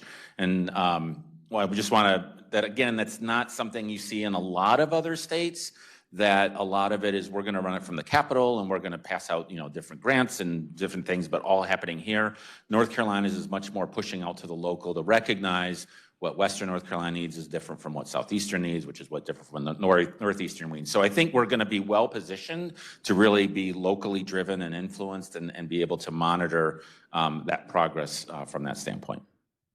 Thank you. Shannon, access to care, as we all know, we want to say it's equal, but we know that sometimes it's not. How do you see policy and practice working together to ensure that all patients and residents get that care that they need? The first thing, and I'll go back to what Mark just said, is understanding that all communities are not created equally. And just because Western North Carolina and Eastern North Carolina are rural does not mean that Western North Carolina and Eastern North Carolina need the same things. I went to medical school down east. I trained down east. I learned what the challenges were down east, and then I came up to the west, and they are just completely different. Different culture, different geography, different everything. And so the first step is understanding that not all communities are created equally, and we just have to acknowledge that up front. And I think a lot of times our policymakers and decision makers don't think with that lens. I was on a call recently around a maternal health innovation where someone was saying, well, all we need to do really to take care of obesity and diabetes and pregnancy is we just need to give women access to this exercise app that they can do on their phone. And I said, oh my God, that's such a perfect idea. Where I live, however, we have no cell service, literally no cell service at all. And so if I didn't have Wi-Fi and if I couldn't afford broadband, I wouldn't be able to use that app. And if I didn't have a device, I wouldn't be able to use that app. And if I didn't have health literacy, I wouldn't be able to use that app. And oh, if I lived in a single wide trailer with 3 families, like some of the women I'm teaching English to right now, there would literally not be space for me to exercise and use that app. So this idea of these easy solutions are just so false for most people. I think it's true everywhere, but particularly in rural areas. I think another critical piece is pulling in rural voices. And it's so easy for us to look past rural voices. We're very, especially in North Carolina, very Raleigh-centric. So things happen in the middle of the state. They might happen in Greensboro, but they're probably happening between Greensboro and Durham and Raleigh and Chapel Hill. And so when you're in the far west or the far east, you're losing a lot of time. And we already know that our rural locations are stretched, they're understaffed, they're under-resourced. So how can we think about reimbursing, making micro grants available? It costs money to send someone from the west or the east to come to Raleigh or to do something in Raleigh.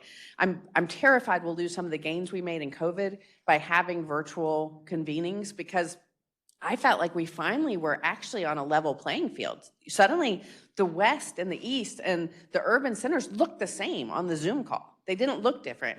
But when you suddenly have 25 people in the room and 5 people on Zoom, unless you are really good at doing it and facilitating it, they are being marginalized and they are not being included in the conversation. So I think we have to think about how to include rural voices. That means paying for them and including them in the most reasonable way possible.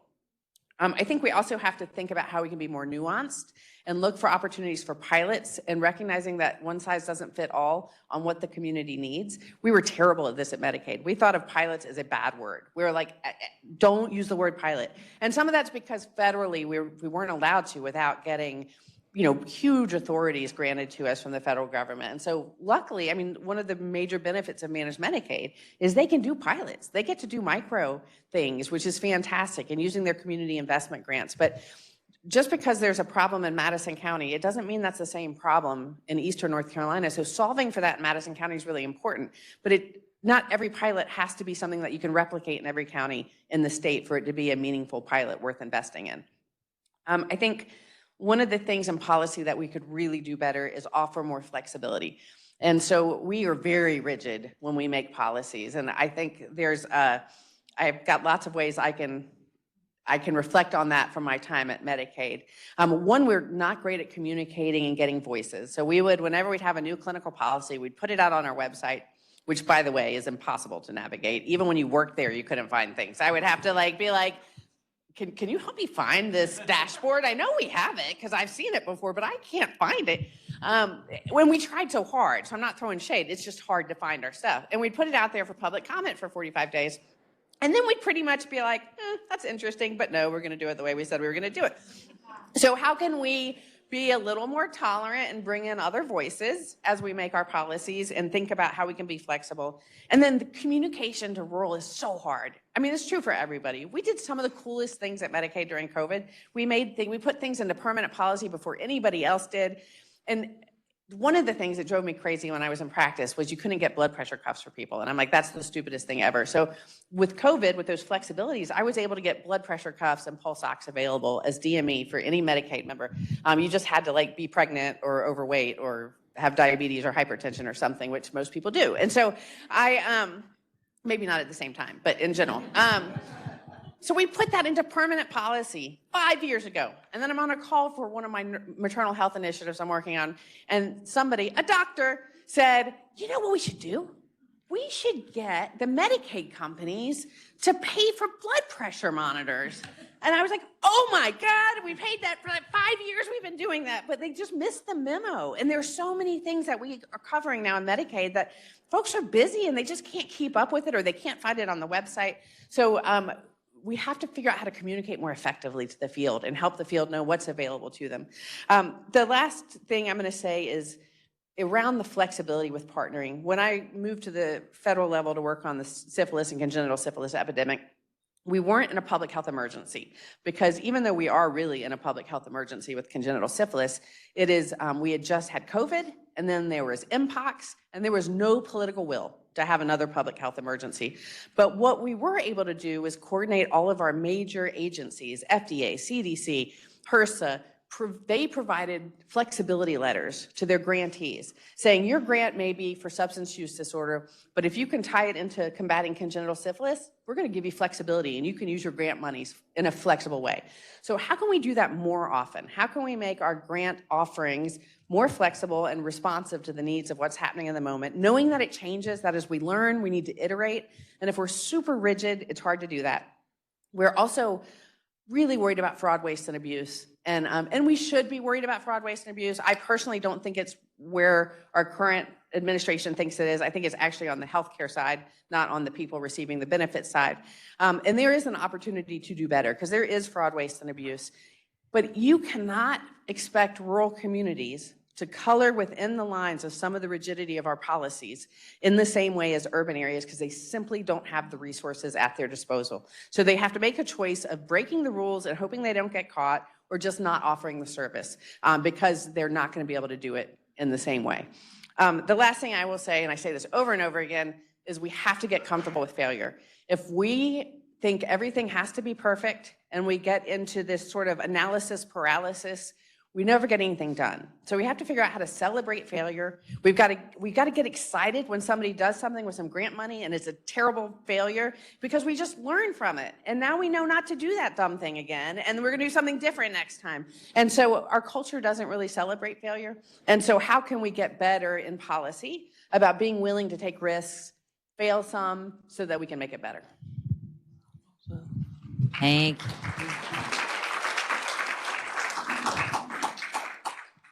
And then David, looking at health systems and as a health system leader yourself, you do have a unique vantage point on how state and federal decisions affect how care is received in your community. What's maybe one policy or program change that would make the biggest difference for your community's ability to provide consistent quality care? I will reiterate what was just said. You know, y'all, they're 23-year-old recent college graduates up in DC that hang out at Adams Morgan on the weekends that are making these decisions, and the elected officials are going, okay, that sounds good, and then it doesn't work when it's put into place. There needs to be more flexibility. Some of the reasons that we were able to be successful during COVID was we didn't have the time to overthink it. And the government, both at the federal and the state level, were willing to just try stuff. And when you needed it, they said, this is an emergency, we'll make the money happen. We had never reprocessed N95 masks, and all of a sudden we're doing it. I think, in terms of policy changes that really need to happen, and again, this is pie in the sky, but basic human services like healthcare and like education shouldn't be funded based on a county tax base. The poorest areas have the greatest needs and they have the lowest wealth. And so it is this upside down way of doing it. We ought to treat healthcare and these other basic human services like utilities, so that there's some involvement about what gets paid. HASP, right? So these state-directed payments that are coming through the Medicaid managed care program, folks on sometimes one side of the aisle have treated this almost like, well, it's a windfall of this federal money that we don't really deserve. Here's the thing. HASP dollars are calculated from what Medicaid managed care is paying, subtracted from what the average commercial payer rate is. In this HASP program, these state-directed payments, the federal government is acknowledging they're not paying us enough through Medicaid to take care of the services that we need to provide. And we don't want healthcare systems that say, if you come in with this type of insurance, you get the gruel, and if you come in with this type of insurance, you get the steak, right? And there are laws, MTAL, and other things that are in place like that. And so I just really think that, and maybe we're not ever willing to do this because we're not willing to be honest at a legislature level, but we need to say we've built a system that doesn't make any sense. And we need to start looking at how do we start over to match the resources provided with the need. I'm going to invite our audience to kind of lean in on that question I just asked David. So think about, especially those of you in leadership roles, what change in policy or program would have the biggest effect on your organization? And I think, are we going to run with mics, or how are we going to do that so people can engage? I can run. Oh, Shannon wants to run. Okay. Okay, great. Okay. Are we doing questions? Is that what you just said? Yeah, so I think it's a good opportunity to hear from those in the audience, because this was part of the agenda, but I think it's a good segue given the answer. Hi, Evan Richardson. I work here at MAHEC. I would love to hear your thoughts on the importance of expanded Medicaid and for our legislature to fund expanded Medicaid for rural health.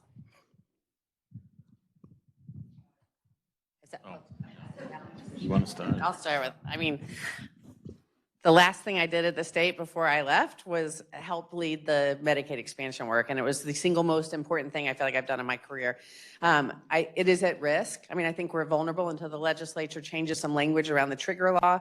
I think we could be very much at risk with expanded Medicaid, but you talk to any clinician that takes care of folks, it just changed their lives as clinicians, watching how people are able to access care in a way they've not been able to access care before. And so, any one of us that's been in FQHC can tell the stories of people they've watched die or suffer because they didn't have access to expanded Medicaid. But I do think in North Carolina specifically, We're going to need intentional language by the legislature sooner than later to protect it. I'm also really concerned about the cuts that just went into place. So nobody can afford a 3%, 8%, or 10% cut in Medicaid reimbursement. It's just not practical or feasible. And yet it's happening right now in the state. And I can't understand why people aren't like chaining themselves to bulldozers somewhere about this, because there's just been this sort of apathy around it.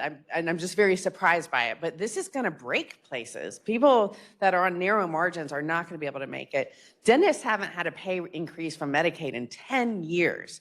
And then we're dropping them 10%. Why in the world would they see somebody with Medicaid? I mean, they literally lose money every time someone walks in their door. So that's not what you asked. But expansion, critically important that we uphold it.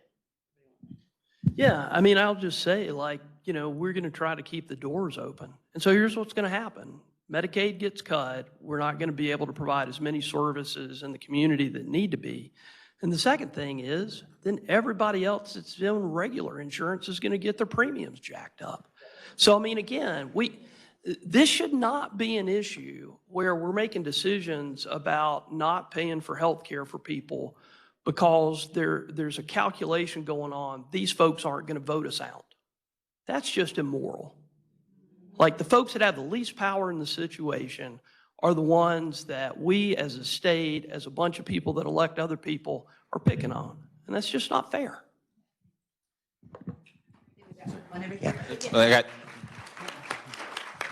Well, the other thing I would add would be that one of the justifications for expansion, Larry, you'll get your chance, don't worry. When the expansion debate was going on, one of it was this would be really helpful for rural hospitals. And so we've evaluated that, and we do see that the expansion disproportionately increases the revenue in rural hospitals. So that is 100% right there. The other thing I'll say is that we're in the middle of evaluating the 1115 waiver after its first demonstration period, and some of the figures that I'm looking at this afternoon, you can see expansion, and it is a very strong effect that's right there. So even though that's not technically part of the waiver evaluation, it's clear that there's really strong outcomes that are resulting from that. So.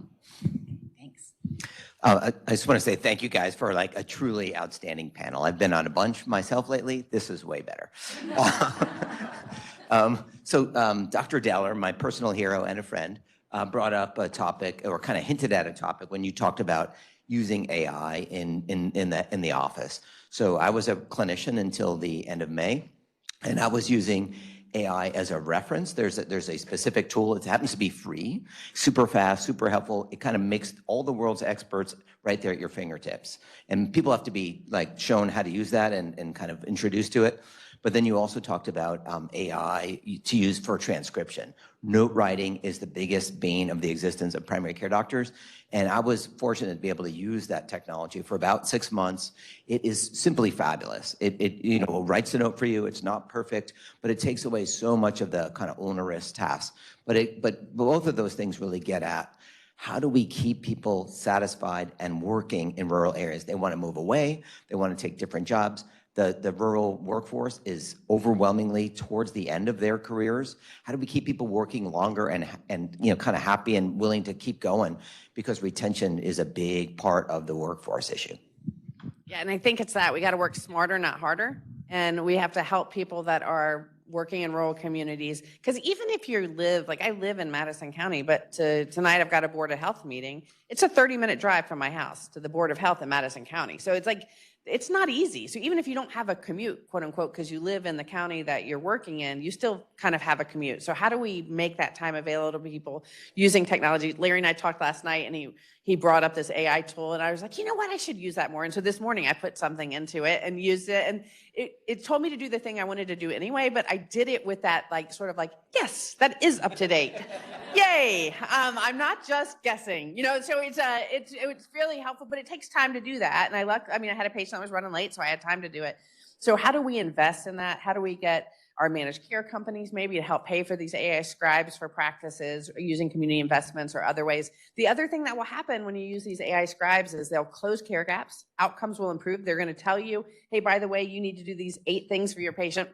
And it triggers the orders to actually pop up into so it's so easy for you to try to do the right thing for the patient at the point of care rather than figuring it out later. And then your value-based payments will come in. So the things that you're at risk for or that you have shared savings for will suddenly start supporting it. It's that capital investment that has to happen first to get the stuff in place. And then I think it pays for itself as it goes on.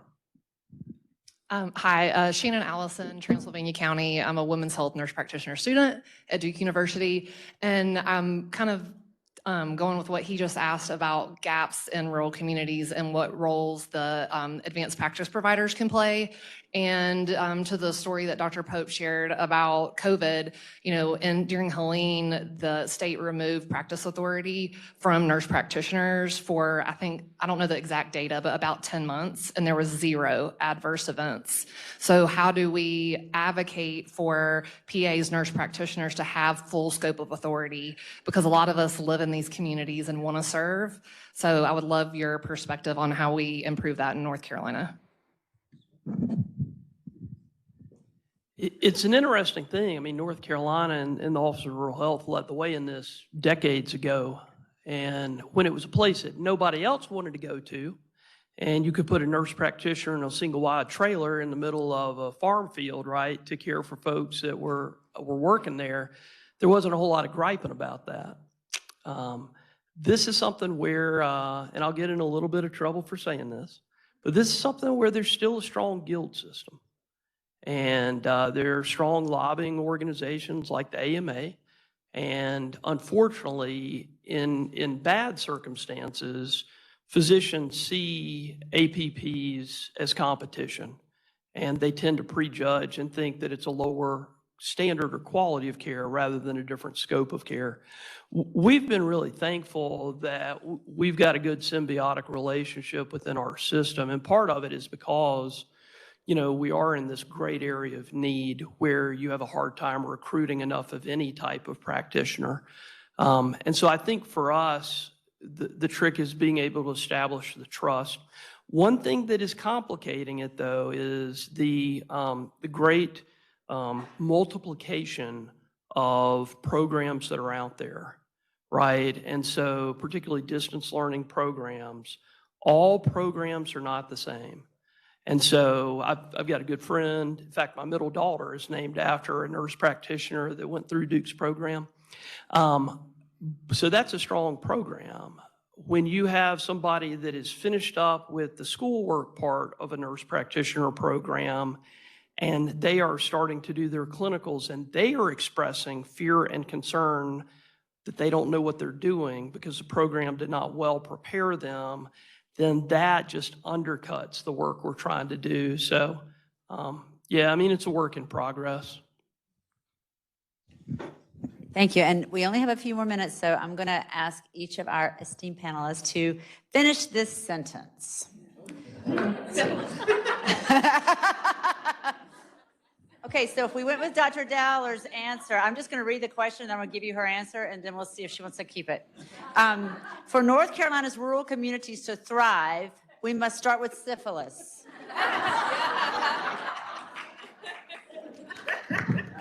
Okay. Do you want to change that, or would you like to just keep going? So for North Carolina rural communities to thrive, we must, I would say, eliminate syphilis. But that's, I think we have to commit a disproportionate amount of resources to the rural communities to allow them to function at the level we expect of our urban communities.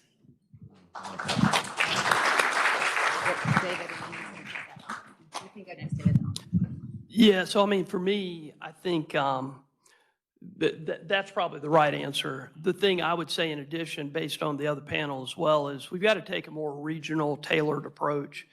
One of the biggest underlying problems with rural areas is population displacement and distribution. The number one export from rural North Carolina is talent.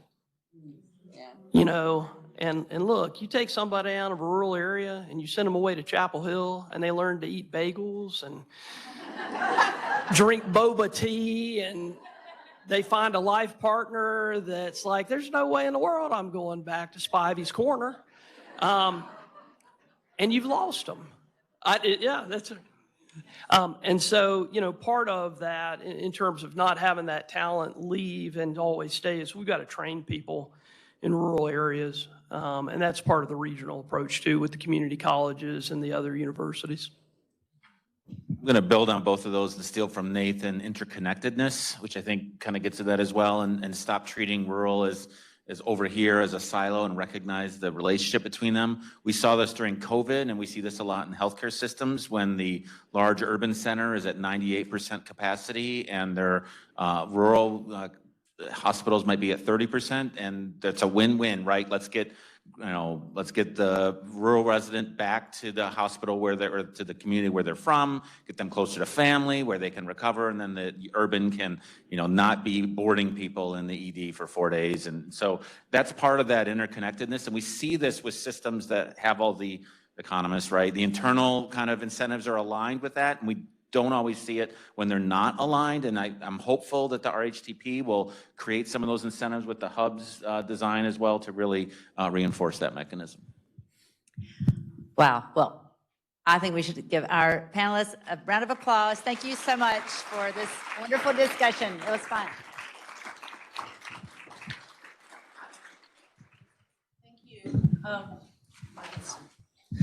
Thank you to our panelists. And David, you might not have boba tea, but we got free cake at the steakhouse in Laurinburg last time we were there. So you've got advantages. And there's an Airbnb house that has a really friendly ghost and some nicely themed rooms. It's odd.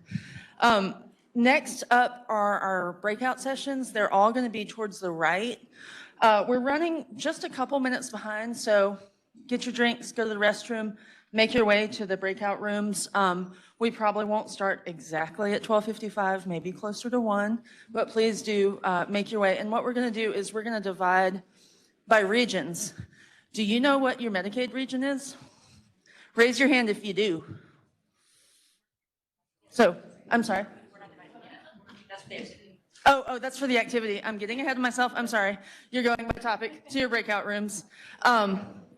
We will be dividing by Medicaid region later. So if you want to do growing and retaining your rural primary care workforce, go to Blue Ridge. And whole person health care, go to Pisgah. And I'll say those one more time. They're all this way. Oh, we're in Blue Ridge. Thank you, Kim. I'm sorry. Pisgah's that way. Don't listen to me. Blue Ridge, workforce, Pisgah, whole person health care.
Well, I'll go put it in the chat.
Take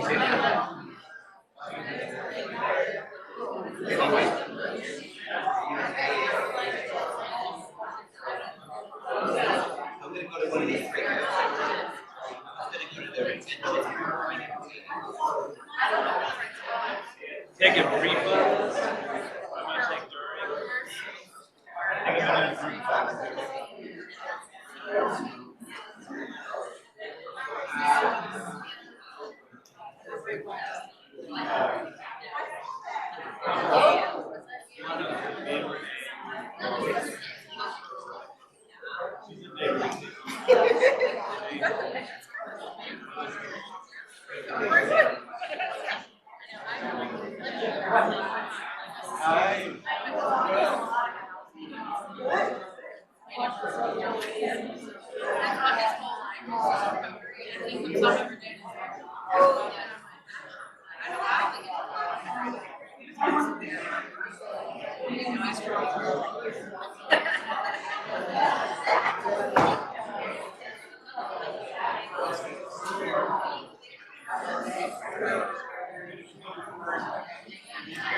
I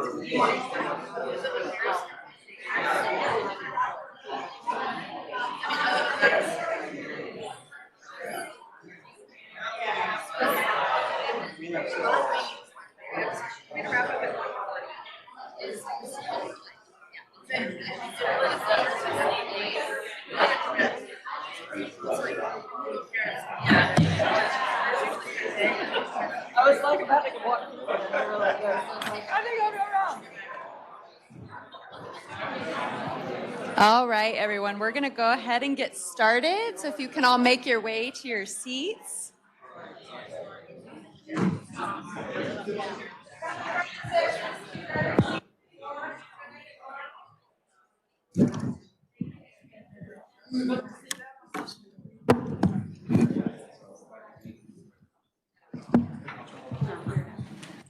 All right, can everybody hear me okay?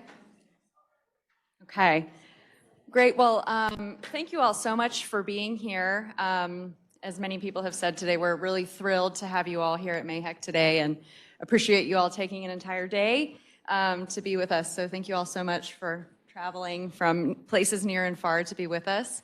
My name is Kylie Agee. I'm the program director for the Rural Health Initiative here at MAHEC. And my team and I get to live and breathe rural workforce development in Western North Carolina. So excited to be having this conversation with our panelists and with you all today. So that being said, I'm going to let our great panelists introduce themselves before we go ahead and get started. Benjamin, would you like to start? Hi, I'm Benjamin Gilmer. Ooh, that was loud. I'm a family doctor here at MAHEC and the lesser half of Kylie in our Rural Health Initiative work, where we take pathway programs from early pathways from high schoolers to undergrads to school of medicine students and ultimately to our residency programs here and then beyond, which would be through our Rural Health Fellowship program that we'll maybe speak about. Thank you. Good afternoon. You are right, that is loud. Thank you.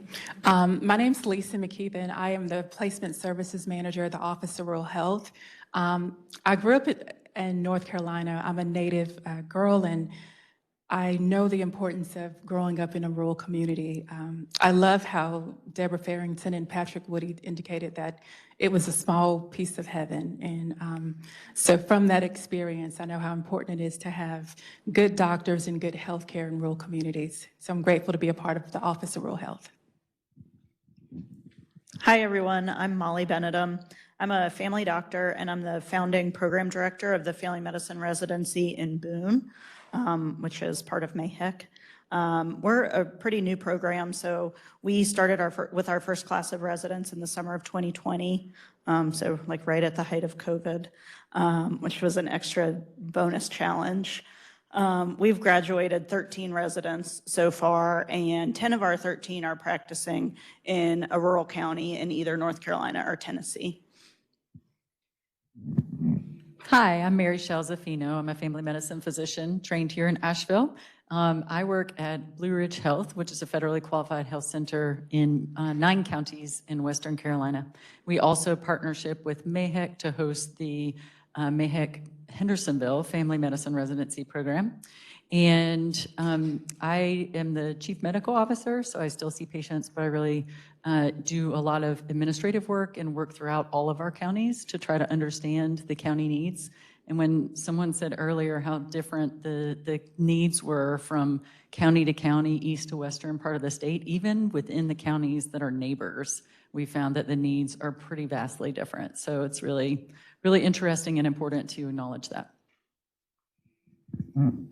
Great. Well, thank you all so much for being here. We're excited to have you. So let's talk about recruitment and retention, everyone's favorite topic if you work in rural healthcare. We're going to talk about this from a couple of different perspectives today. So we'll talk about the residency perspective on this topic. We'll talk about the FQHC perspective, and then we'll talk about some statewide initiatives and what's happening with the Office of Rural Health to incentivize rural recruitment and retention as well. So let's start with the residency perspective. So Molly and Mary Shell, this question is for both of you. Can you share a little bit about what strategies are being used in the residency programs to influence rural retention in Western North Carolina? first? So again, we're a teaching health center. The Mayheck Hendersonville is considered the rural subsidiary, one of the rural subsidiaries now with Mayheck Asheville. And so we have a few different things that we're doing.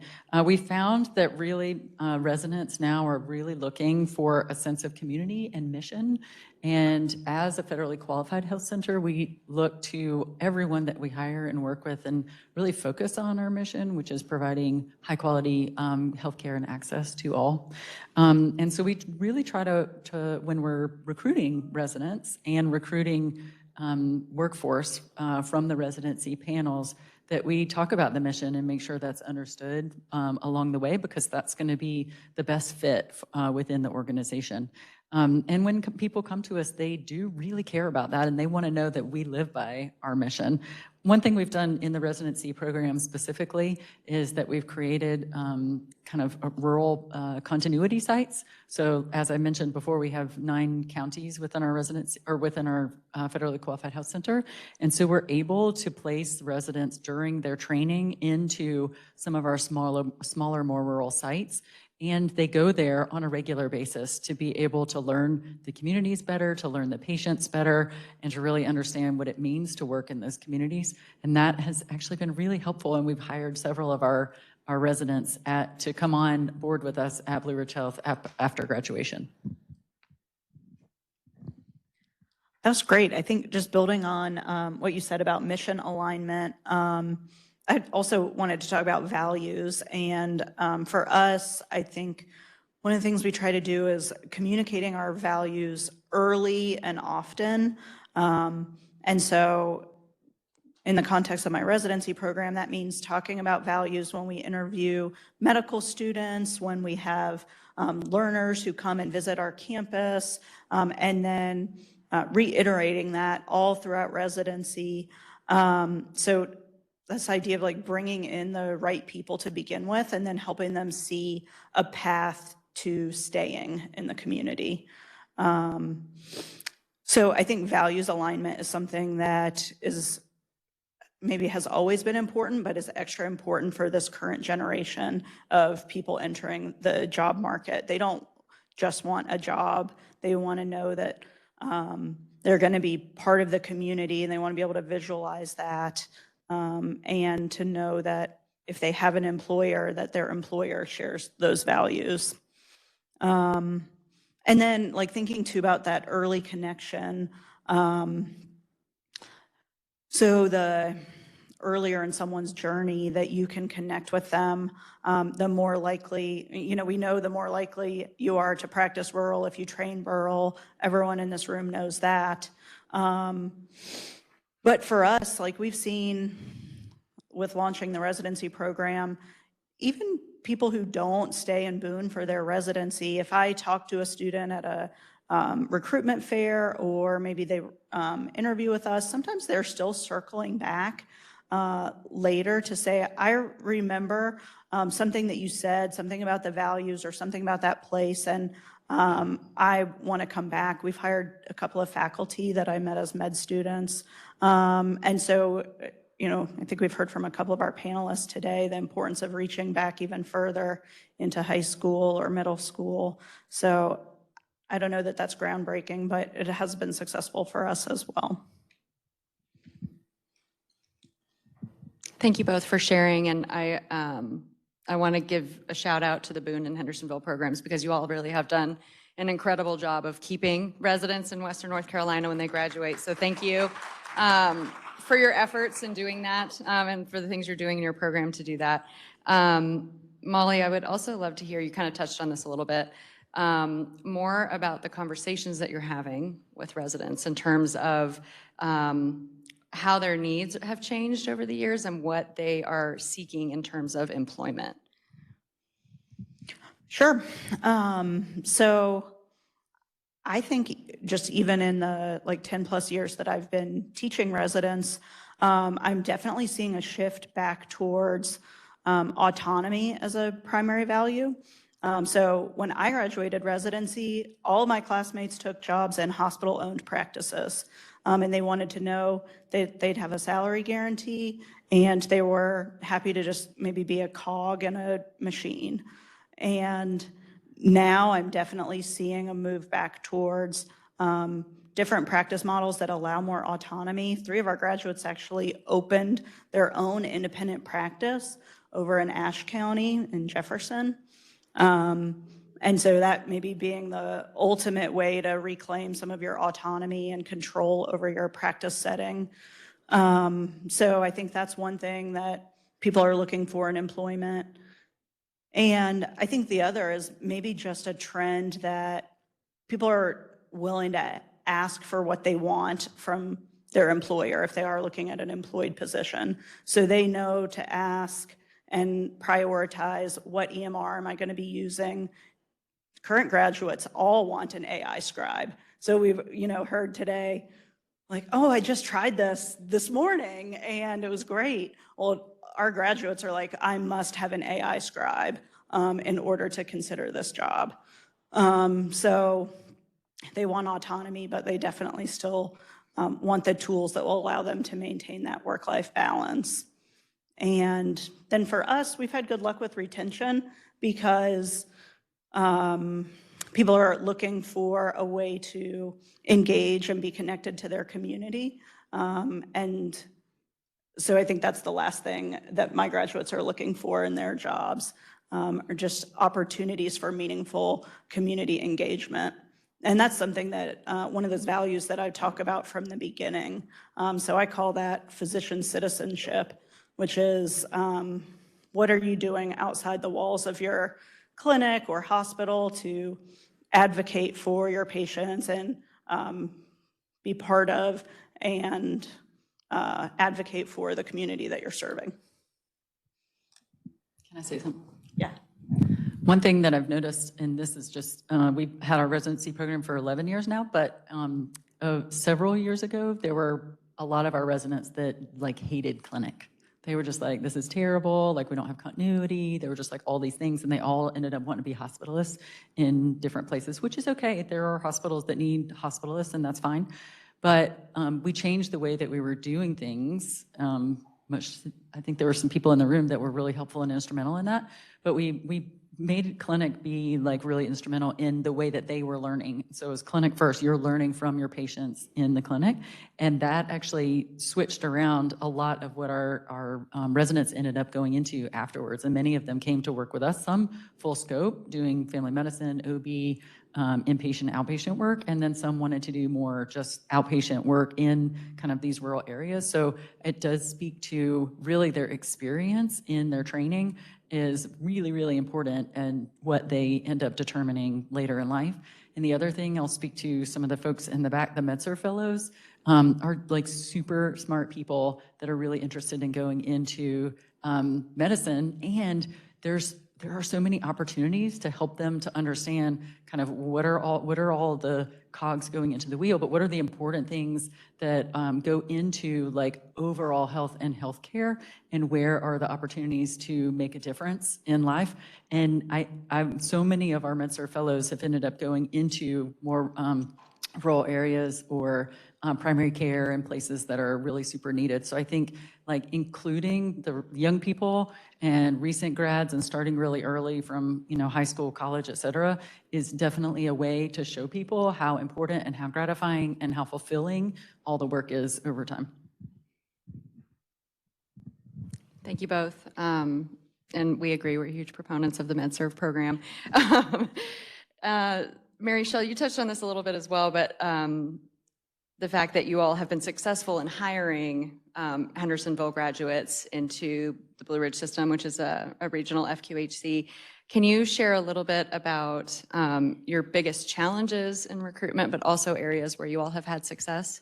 Yes. So I would say one of our biggest challenges is that the residents want to live in Asheville or Hendersonville, and we need them in some of the more rural places. And a lot of people are willing to drive, to commute, but sometimes that kind of shortens their tenure with the company because it gets kind of tiring after a while. So if there are ways to encourage people to move or to live a little bit closer to where they are, that does generally tend to help. We are offering rural bonuses depending on how rural it is, so we can offer a little bit more money to help with that. Let me give you a plug over here, but the Rural Fellowship has been really awesome for many of our residents that are graduating to come with us and other people coming on board who are interested in doing a Rural Fellowship, which I'm still going to talk about a little bit more. So that is really helpful. And then the final thing is, like I said, we're in multiple places. So sometimes people will actually split practices. So they'll do like half-time in one practice and then half-time in another practice. The autonomy piece is huge. So there are a lot of people who have certain interests that, they may be able to do more in one of our locations, such as substance use disorder treatment or more women's health in one location over the other, or they want to be a part of the residency program, but they are also really interested in working in the more rural site as well. And then they end up taking residents to that rural site as well. So that helps to kind of pull through that pipeline. That's great. Thank you, Mary Shell. Let's talk a little bit now about retention. So Benjamin, would love your perspective as someone who practices in a rural satellite of an FQHC lookalike. What are the organizational factors that have positively contributed towards your personal retention? Thank you. Good question. Yeah, I see the key factors that really enable us as FQHC providers to do the work. And I'm speaking to all of the FQHC providers here, whether that be MCHP or Blue Ridge, and also the key pillar ideas that we try to endorse or embody for our residents who are moving into rural practice, I think kind of boil down to the people, place, and purpose. So that, the communities that the culture that we establish in our FQHCs. I'm part of MAHEC, and part of that culture is really exemplified by our team-based approach to care, which I know is kind of a universal concept in most FQHCs. I could not survive without this is a shout out for Stephanie Kaiser, without a collaborative pharmacy person by my side. I would have to retire. We could not survive without our collaborative psychiatry model, our behavioral health therapists, all this team-based approach to care that makes practicing medicine fun, but also comprehensive and high quality. So that's like a big one for sure. So that culture is really key. The spirit of the people, so the people you serve, also is important. So that's the shared mission, I think, that we all have in the FQHC world. And it's the shared mission that most graduates want to pursue.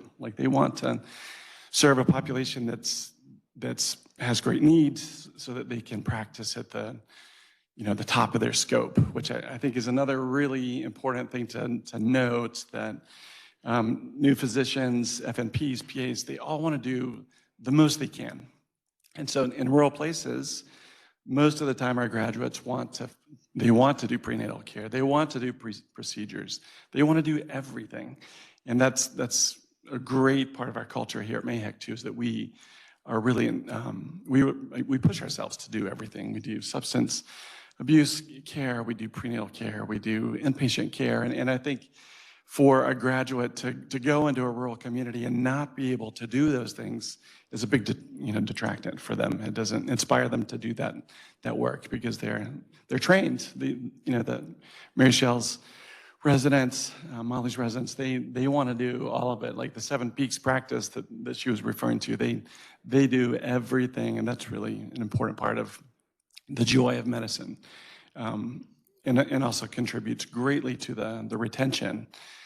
So those are all qualities that we try to bring forward to our Rural Health Fellowship that was alluded to, where we take graduates that could be in family medicine, they could be in psychiatry, surgery, OB, FNPs, APPs, pharmacy, social work, et cetera, and we try to bridge them to a practice, and we try to show them, and also try to show to the employers what they want so that they stay there. And during this transitional year, we support them to continue discovering the joy of their practice, building their skills, expanding their scope, all of these things.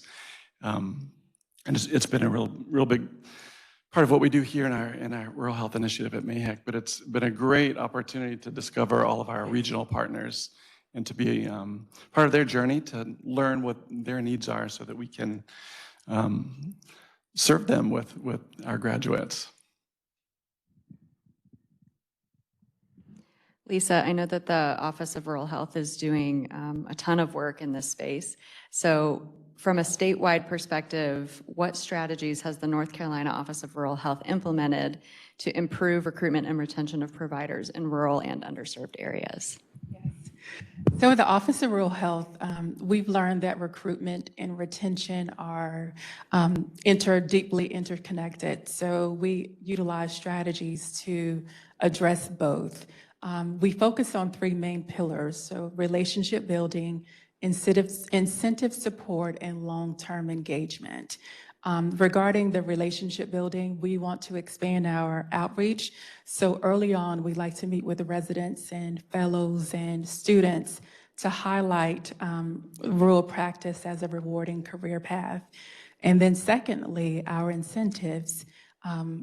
Daily, we see providers who are coming to us with $200,000, $300,000. We've even seen $600,000 worth of student loan debt. So we're so grateful to offer those incentives so that can help ease the financial burdens that they may be going through. And then lastly, a relationship building.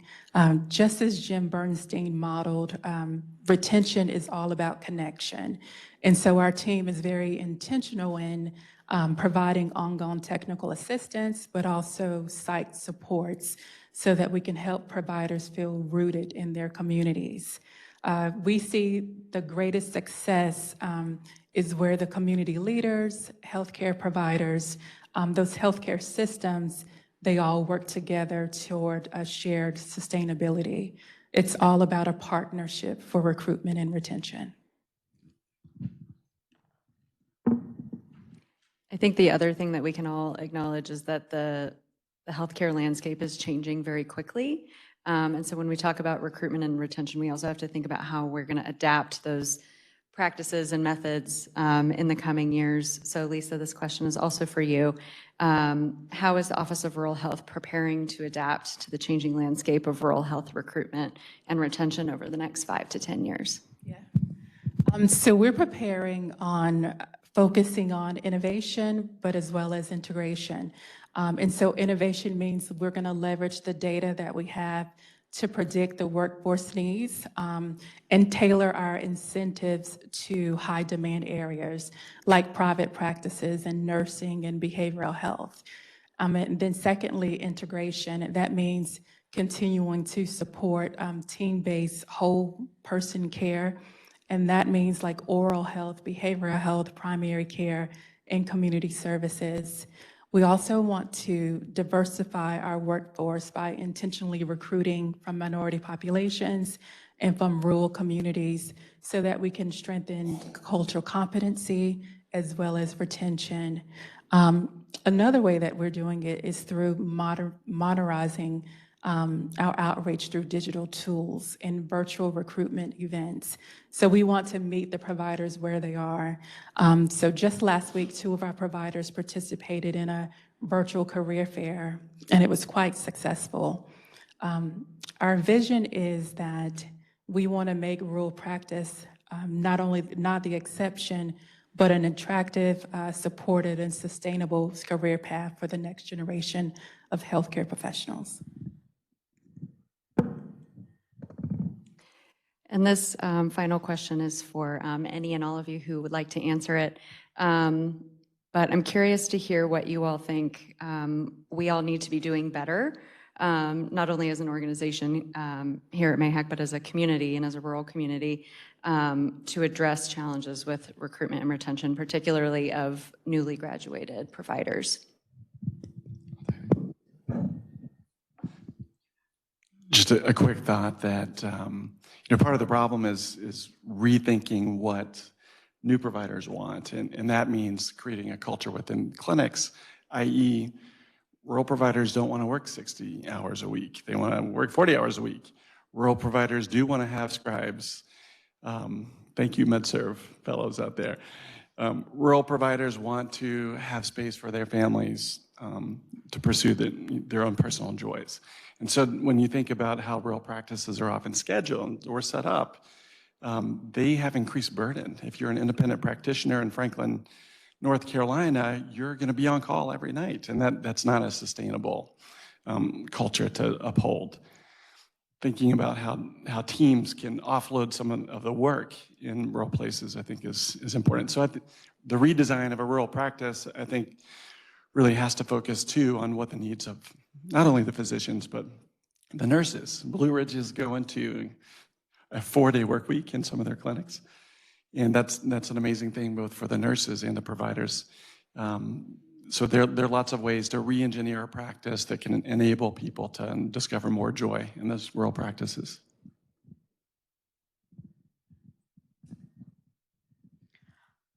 I think I want to piggyback on something that we heard Dr. Dowler say, which is we need jobs that honor the scope of practice.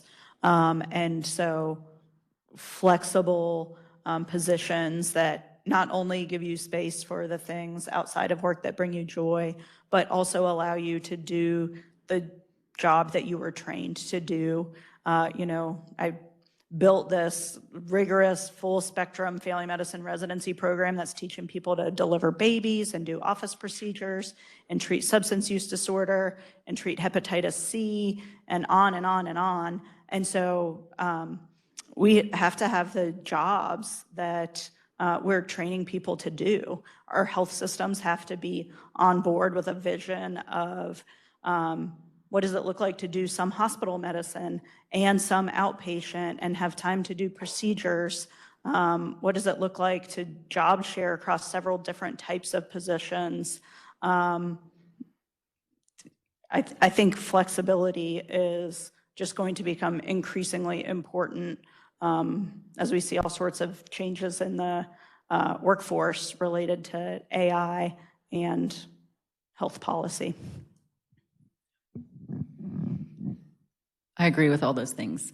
And I think that we're utilizing a lot of technology now, and it's coming out so rapid fire and it changes so quickly every day.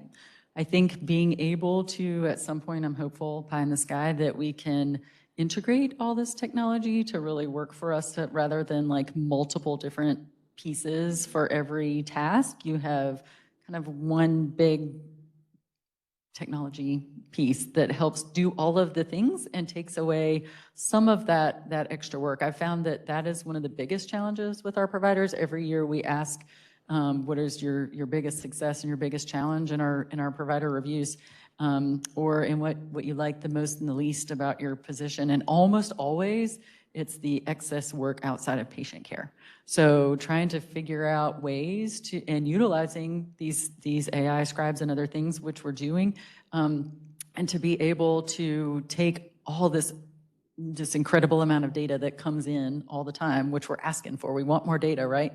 But at the same time, all that data creates a lot more work for everyone else. So really figuring out how, as organizations, how as small clinics, how we can all kind of work together, use your teams, use your technology to best be able to kind of reduce some of that excess work and really help people to do what they really want to be doing, which is in the exam room, helping people, doing what they've been trained to do and not on their computers all the time.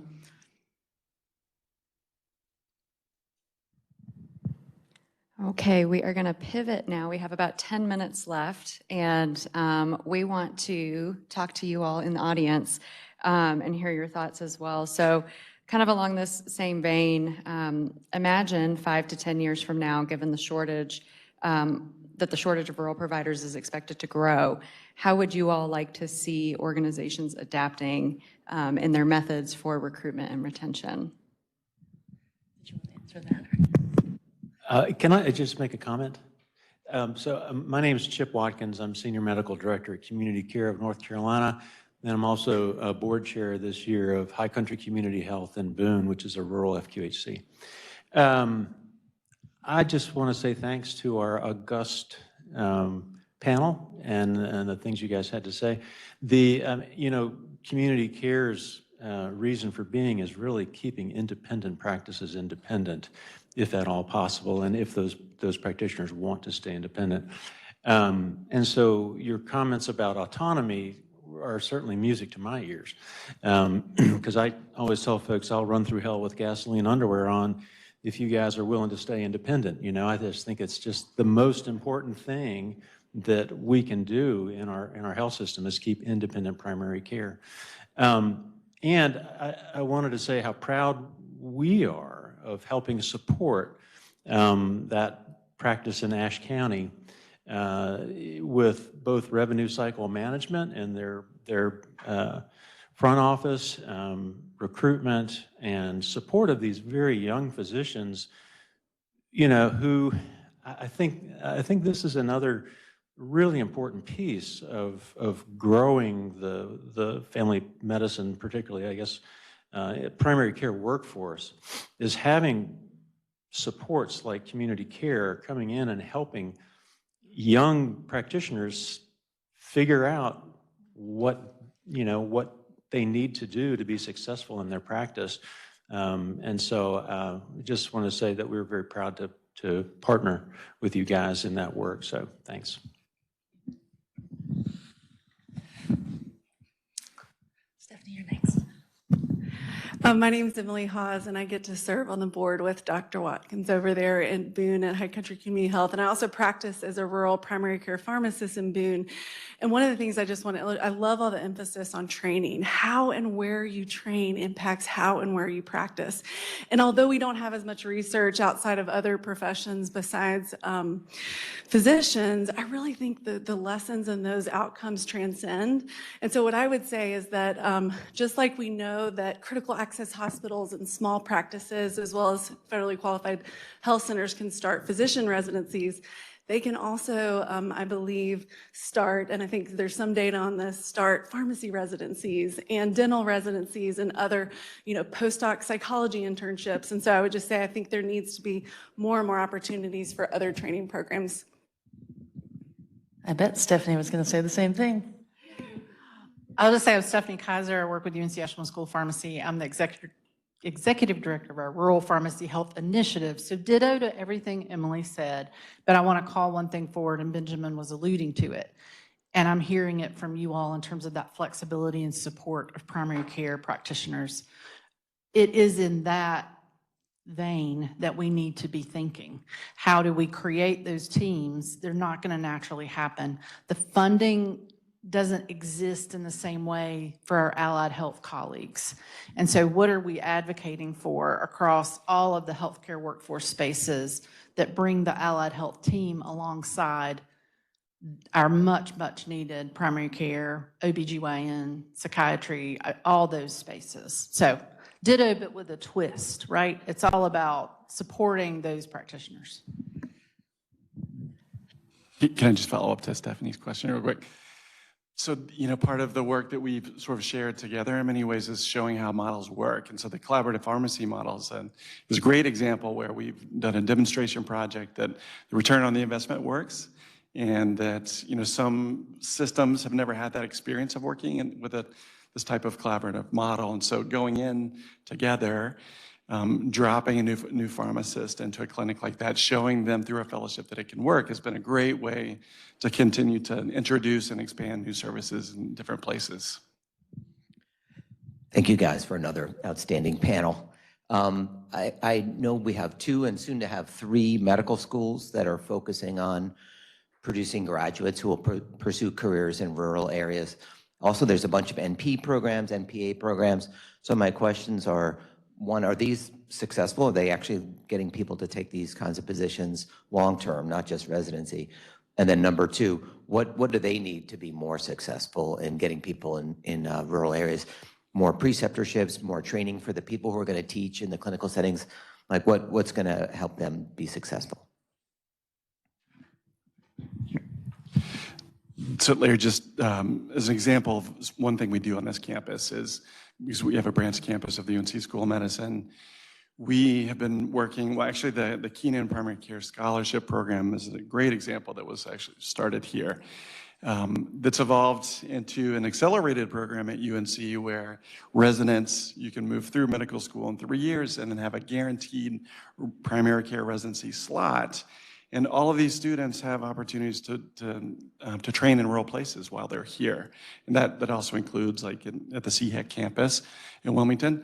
But this is the more rural-based campus. And so it's a great place for our students to discover, you know, Murphy, Franklin, Cherokee, all these Spruce Pine, these places that where they discover the communities and the joy of what it means to practice rural medicine. So I think in terms of what they need scholarship money, they need a place-based education, and the accelerated opportunity is, you know, will save you $200,000 ultimately, arguably $300,000 because you start practice early. So it's an amazing opportunity that hopefully other schools will embrace as well.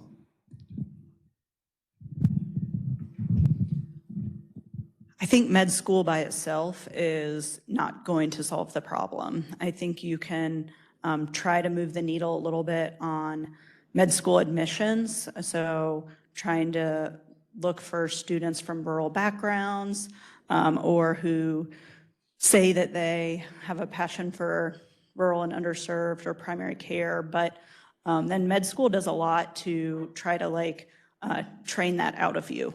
There are a lot of pressures in med school from your student debt to what mentors are saying to you, to experiencing preceptors who are burnt out that really try to train any desire for primary care out of you.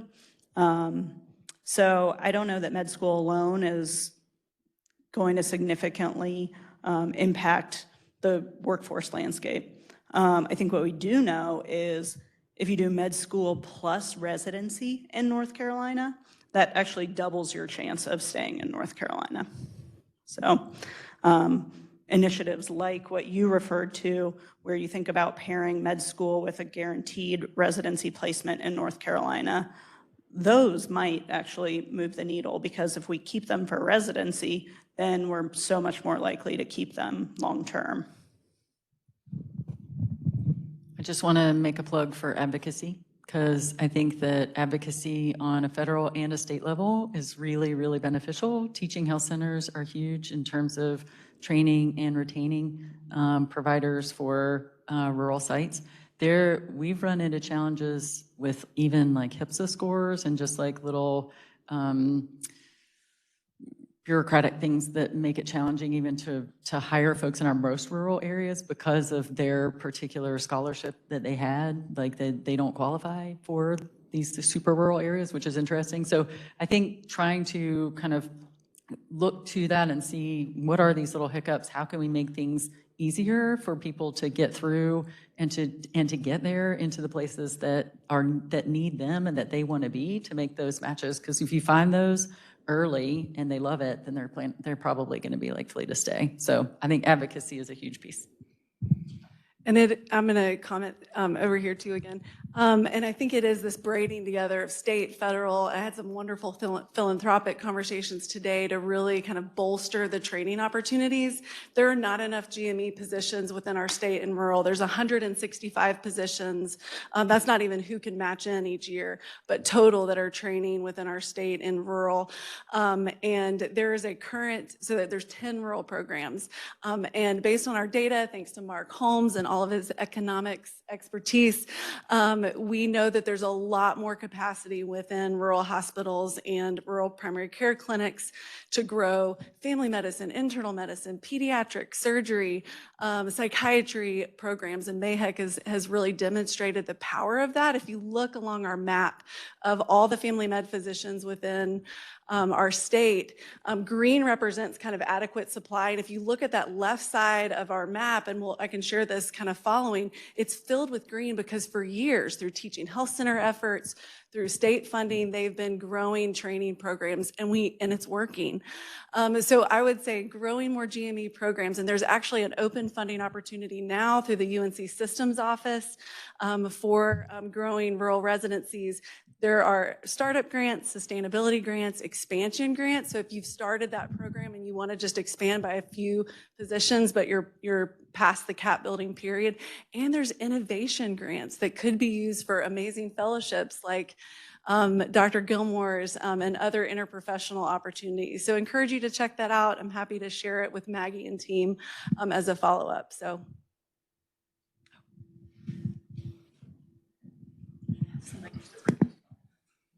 We're about to have to wrap up.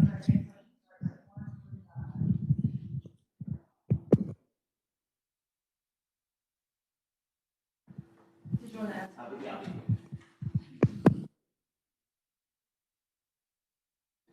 I also serve on the Workforce Commission, I think it's called, and there's a real need for more nurses too. We haven't really talked about that in this room. And there's an initiative underway to train clinical nurses, people who are in practice working, to be educators. Because just because you can practice surgery or psychiatry or whatever doesn't mean that you're ready to be like, they're all nodding up there like, oh, hell yeah, you know. You're not ready necessarily to be an effective teacher of the next generation, right? So we need to, if we're gonna really try to roll out programs like that, we need to invest in those individuals to help them become educators and to take those clinical skills and transform them into clinician educators. That's all. Thank you, Dr. Greenblatt. All right, everyone, we're going to take a quick 5-minute break before our next panel, but thank you all so much for your participation. Please thank our panelists for being with us today. And we'll be all back in here for the next session.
Yeah.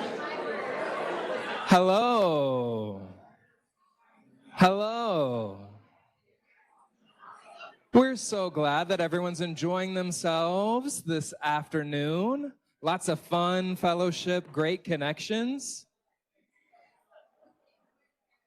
Well, I've got to say, we're sticklers for staying on time and on schedule. And unfortunately, we've let the good time get away from us just a bit. But we're flexible enough to where we can catch up. So here's what we're going to do. I have the fantastic Trinice Michael up front. She will be your facilitator for our next session. We're going to invite our panelists to join us in the front of the room. I hope it's all right that we have this warm, cozy, friendly background for just, for while we conduct the talk. I'll be doing a little bit of work on my end. So yes, it's nice and warm by the fire. So panelists, please join us up front and we'll get this thing started.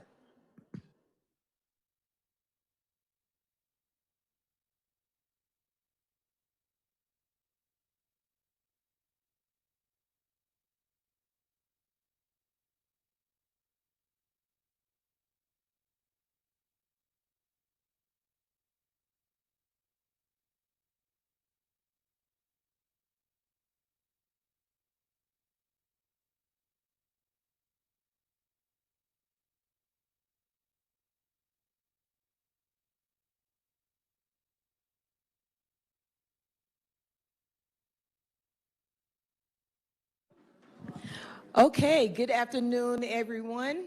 My name is Trinice Michael. I'm with the Office of Rural Health. I'm on the Community Health Grants team. Shameless plug, we do have an RFA out. So if anyone is interested in applying for the Community Health Grant, please go to our website, read the information, and apply.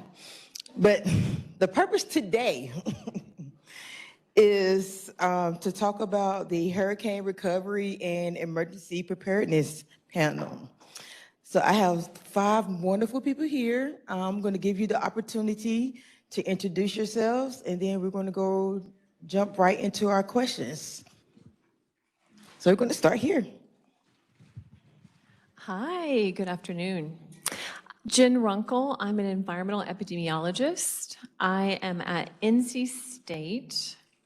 My institute is here in Asheville. We're the North Carolina Institute for Climate Studies. I feel a little bit like an outlier being here, but much of my research seeks to quantify the impacts of extreme weather on at-risk populations with a focus on women and children. So I'm delighted to be here and be sharing this panel with each of you.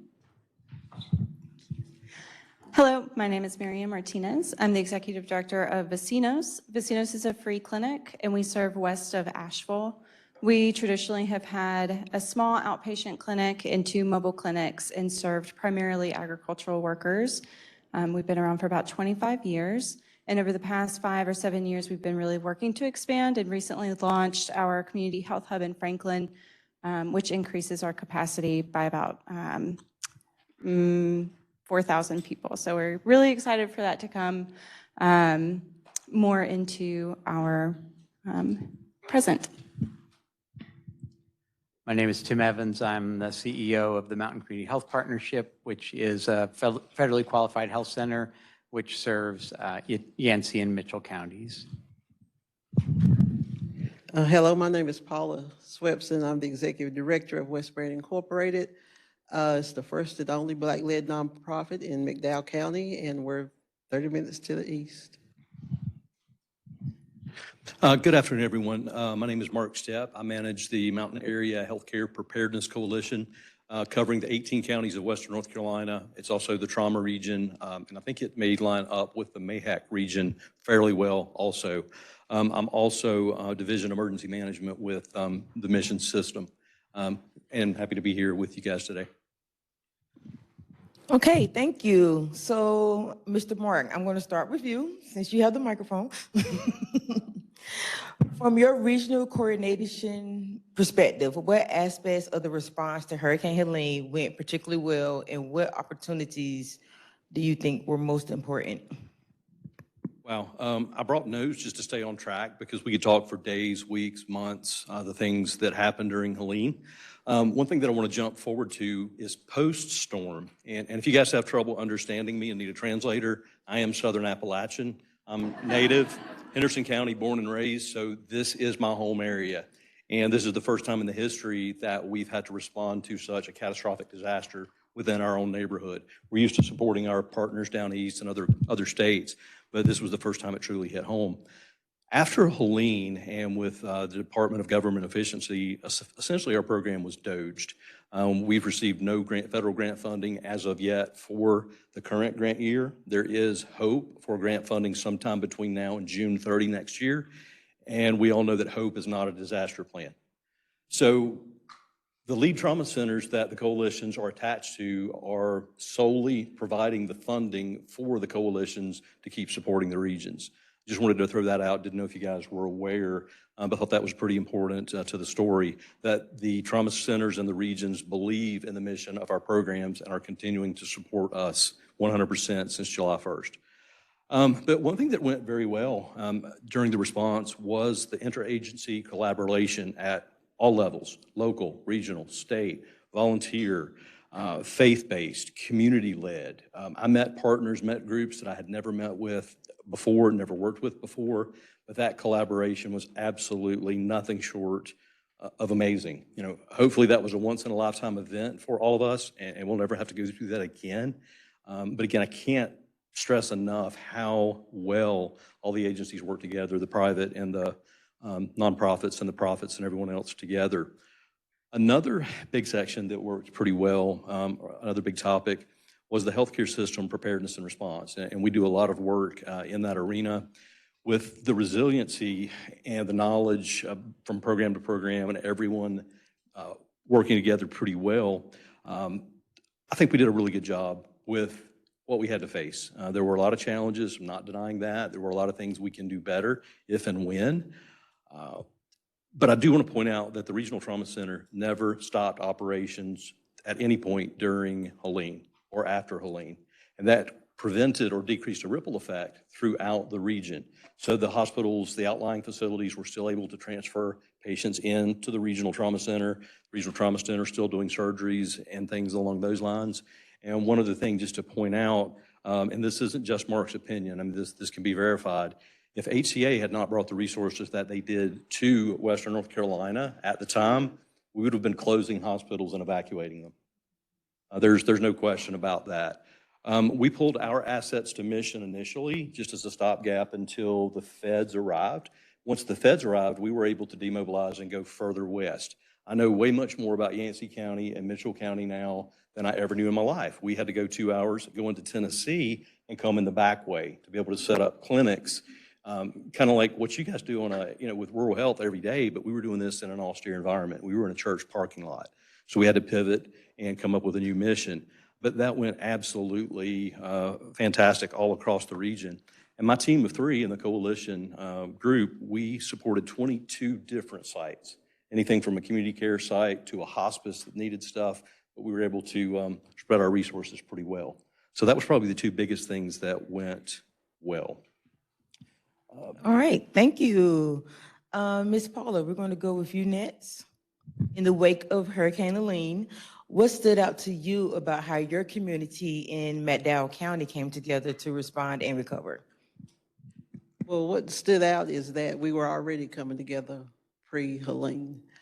We've been working with emergency management service, the police, the sheriff. We built relationships from our community forums. And one thing about the community forums is not talking at people. Our community identified some issues and we brought the institutional partners in to have the conversation. So the first thing I say that makes McDowell unique is when COVID happened, it was just a conversation that we had been talking with Will Keller, and he was like, we need to have a community COVID site, testing site. And he's like, we want to come to West Marion because we know you are already gathering people. So we built a foundation from the beginning. And so when Helene hit, we actually in April were at the simulation of a hurricane happening in McDowell County. And it was actually 1,000 times worse than they actually, that we prepared for that day. So when the staff there was spread so thin, because like the 3 days before Helene hit, we already had a lot of rain and a lot of flooding, so they were tired. So the deputy director called one of my staff and said, can y'all just come and answer the phones? And immediately we were able to join together and just go answer the phones down there. And then it was like, okay, what does the community need? So we got all this water and stuff coming in, and they were like, yeah, that's what we need is water, but there was no coordination to say we got enough water. So we went out, my team, I went to Denver, North Carolina, to the Walmart and just got a bunch of supplies. We want to give people what they need and some of what they want. So we bought Snicker bars and potato chips when we gave them that water too. We went out in the places that we know in Old Fort that we knew that wasn't able to be reached. We had guys on ATVs just going out there, and this is West Marion. It's not in coordination with emergency service calls. If you went into that situation room, I call it, there was everybody in that room. And we know that we know our community, and we knew there were people who were going to be left out. So we have prepared since the beginning of our work to always think about those as historically left out. Thank you. Mr. Tim, what were some of the key challenges Mountain Community Health Partnership faced in maintaining care, delivery, and staff safety during Hurricane Helene? This is supposed to be a joke, but we didn't do anything during Hurricane Helene. We all stayed home. As soon as the wind died down, we got to work. And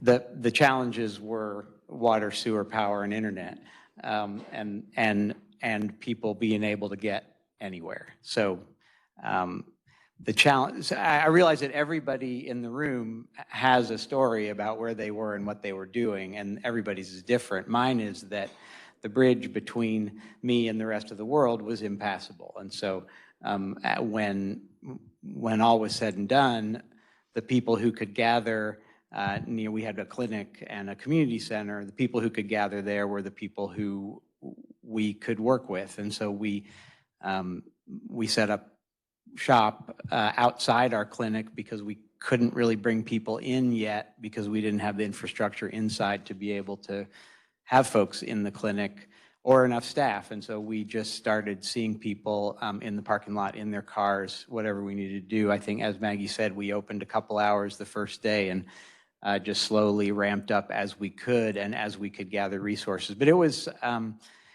4 or 5 days at least before an ATV could get to town. And then from that point, we were able to get medications once a day from town. And so folks who needed prescription refills were able to get their refills. So if, in terms of what the challenges were over a period of weeks and maybe 6 or 7 weeks before all of the clinics had some form of power, water, sewer, and internet. We still have one of our clinics that's on Starlinks. More than a year later. So the takeaway was that people were there, and somebody said, all division went away. There was only another human being, and how could we help that human being? And I think we did a really good job of that. As things began to open back up, we were able to quote unquote, normalize our services. I think within about 6 weeks, we were fully open, and we still had lots of staff who either didn't have permanent homes or had, still were mucking out basements, still were trying to figure out how to get forward. But people just kept showing up. Shell McCall. I keep looking at Shell McCall and starting to cry. That's my role here. Okay, thank you. Marianne. We'll keep coming down the thing. Yeah. So what unique challenges do you face at Vecinos in reaching the migrant and seasonal farm workers in the community after the storm? So migrant and seasonal agricultural workers already face kind of unique barriers to healthcare, which is why it's so important that we have specialized services for agricultural workers, especially in North Carolina. North Carolina is one of the biggest users in the country of the agricultural worker visas, and so we have some of the largest population of agricultural workers in the country. The Office of Rural Health helps fund our program, and the Farm Worker Health Program has funded us for well over 20 years, 25 years. And so we're already very connected into the community. It's very relationship, trust-based, as is most of our work and all of community health work. We're very focused on health education, very focused on preparing our community for the issues that they currently face and what may come. Some of the barriers that our migrant and seasonal agricultural workers faced in specific is something as simple as they don't get the texts. When you and I were getting texts like, it's about to hit the fan, right? They don't know anything. It's still blue skies because a lot of them don't have American numbers. They only get messages on WhatsApp. Well, emergency management doesn't use WhatsApp. So there was no pre-communication other than what they got from us or maybe their employer, their grower, possibly. Our agricultural workers, and this is true for most of our poorest populations, we put our poorest people in the poorest living conditions, right? So the floodplains are where our poor folks live. The horrible housing is where our poor folks live. The awful roads, you see my trend, is where the poor folks live.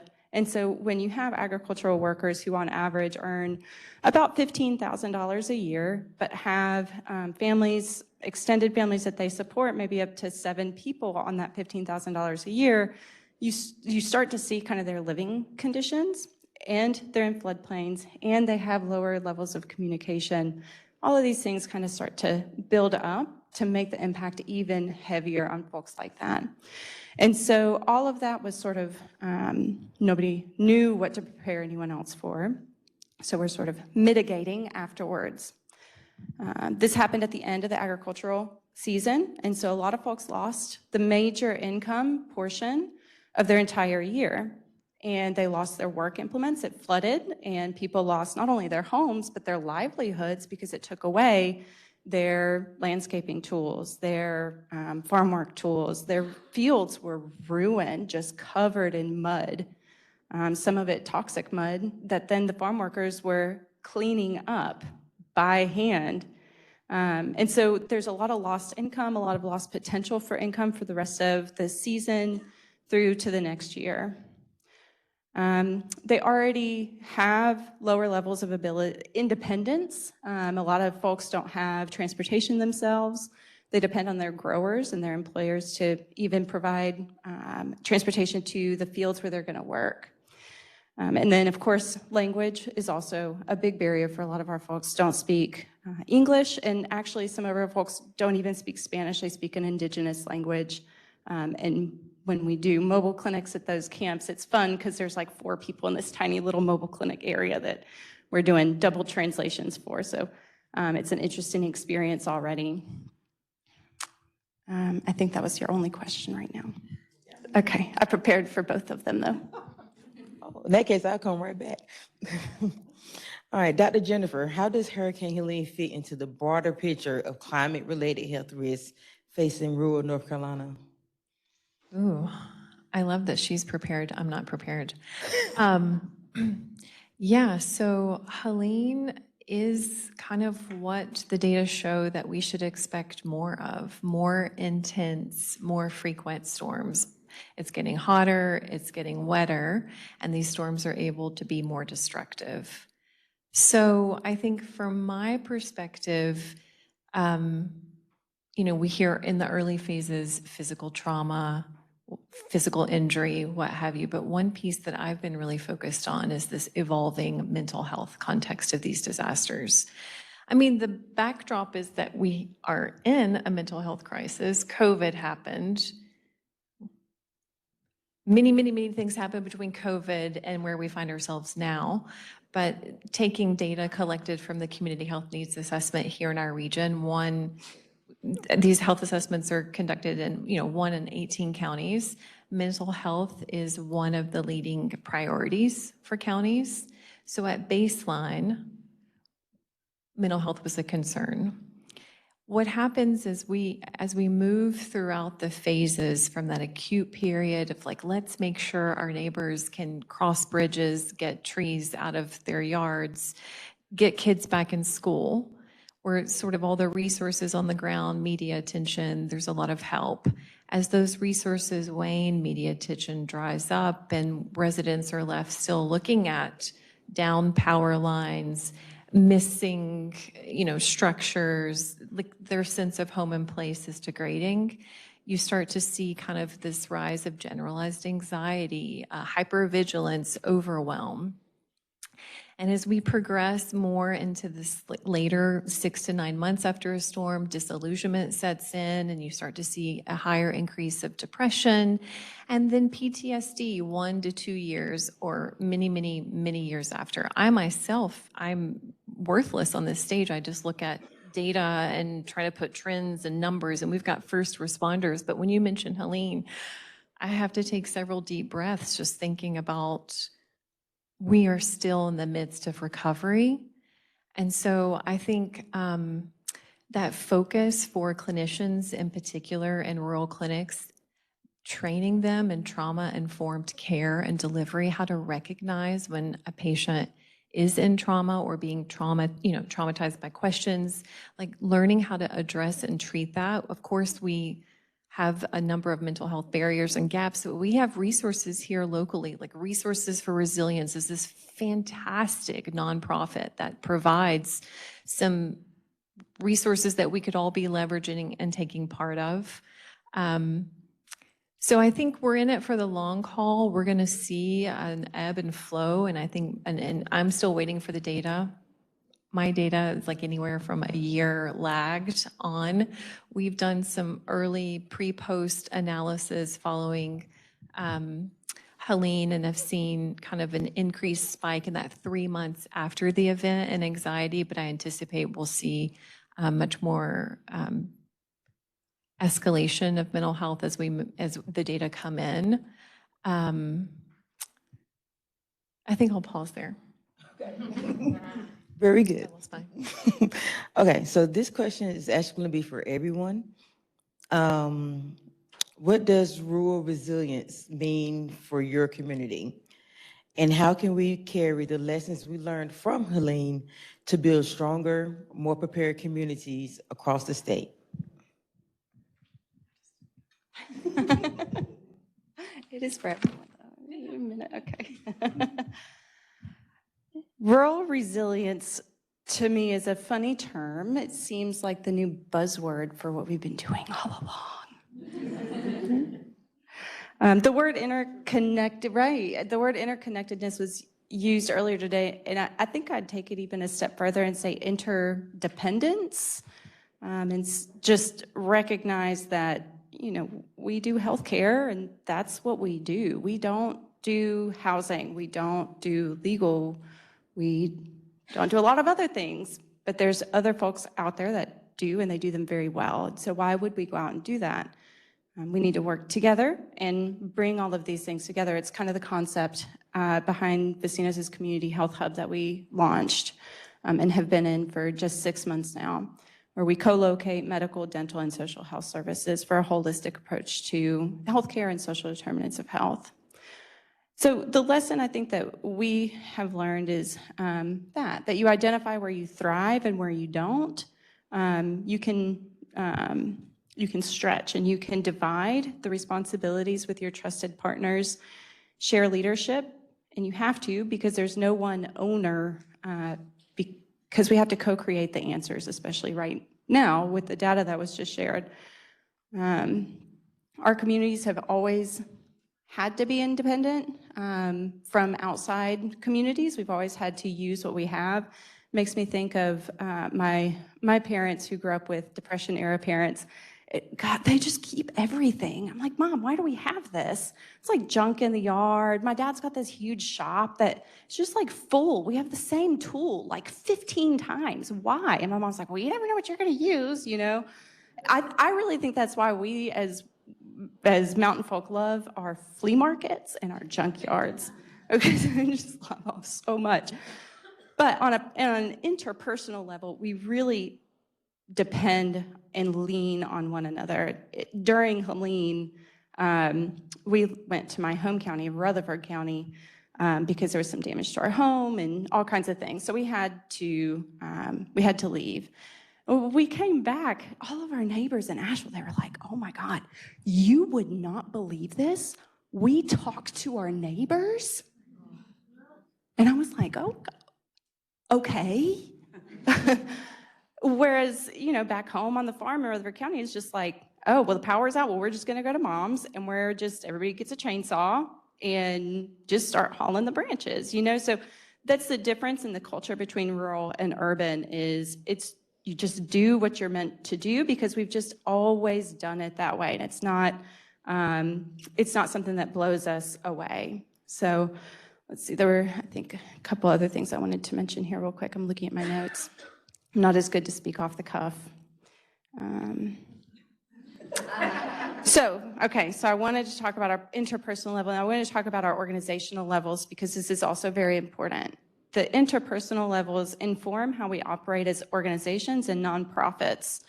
And we in Western North Carolina are wildly blessed because Dogwood Health Trust has really been able to amplify our inherent culture. And I personally have seen a big difference over the past 5 years, not in the desire to work together, but in the ability to bring each other together and work in a different way.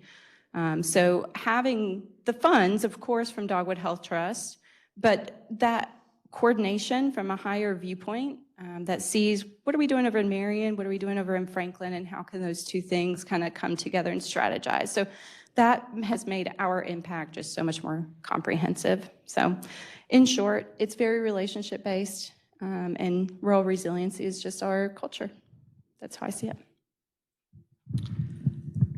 I appreciate both the sort of exhale with resilience, like, you know, and because I felt like resilience, rural resilience is what the rest of the world has tried to tell us we should have, or tried to convince themselves that we do have so that they can go back to living their lives. And so I also appreciate your comments just about mental health. My background is not as an administrator, but as a clinical social worker. So that there's more to come, and that, no offense to whoever came up with this question, but the question of what do we see as resilience, is that, like, let's leapfrog over what do we see as the grief that we all have to go through to get to resilience. I'll also say that I do think that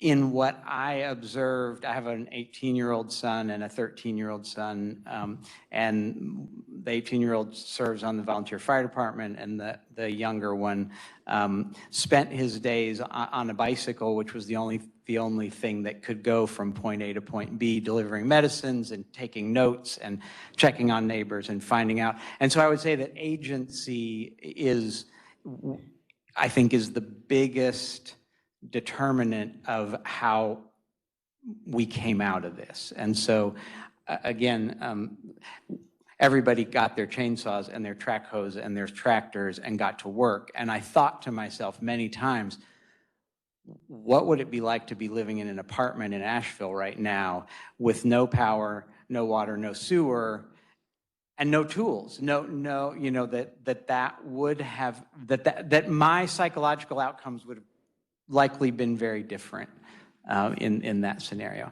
There were two questions, and one was resilience, and the other one was about preparedness or planning. Helping the community across the state. Across the state.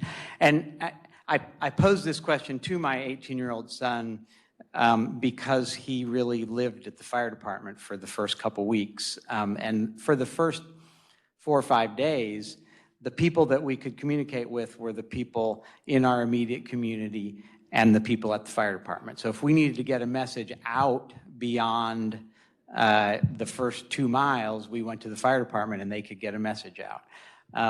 And I posed this question to him, and he said, well, you provide health care. What's needed is for the county and the region to have an emergency preparedness plan that you're part of. And I think that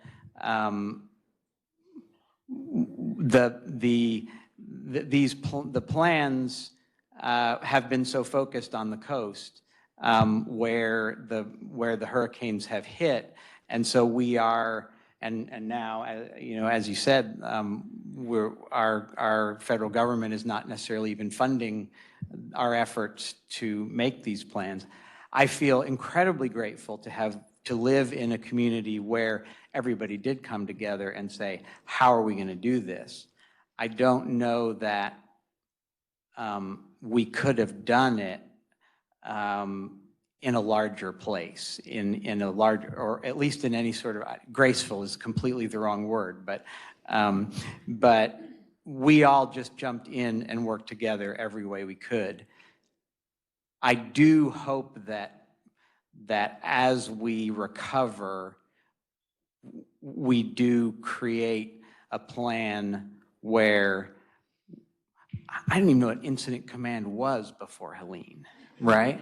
Like, so I know now, there's a lot I know, but there's a lot I still don't know. And so I do hope that we'll come together and plan. I would define rural resiliency as Monday morning. And I say that because every Monday morning, my staff, we come together at my house and I cook breakfast and we talk about what's going on. So as I stated before, we went to the simulation with the EOC and about the hurricane. Well, at the same time, my organization has been donated the Black School. It was Mountain View School. And April 9th is when we got the building. April 9th is when we did the simulation. And August is when we submitted the community change grant to the EPA. And everything that we put in that grant happened in September. So I say on that Monday morning, we're visionaries. We're looking at different scenarios of what's going on. And we had been lucky to have someone in our community that knew about climate change and came and did a forum about it. So that got us to thinking, if we would have had that building, then the people who were in tents or didn't feel safe or welcome, that could be the place that they come to. So shameless plug, we need $25 million to get that thing done. But it's gonna happen because it's what the community needs. And we could always, we say we are the voice and the ear of community. And we do listen and we do take actions to make sure everyone is represented and their voice is heard.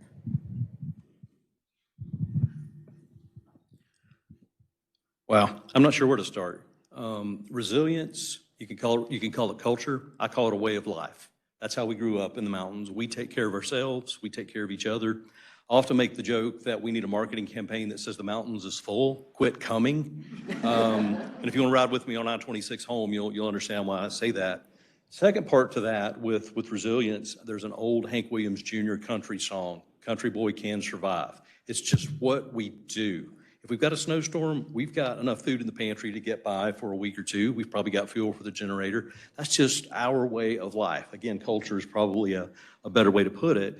Another piece, and first I have to say, go Pack, but we are known as the Tar Heel State. And you guys know where that came from because our soldiers fought like they had tar and they didn't turn and run. And that's exactly what the mountain community did during Helene. To me, that is resilience.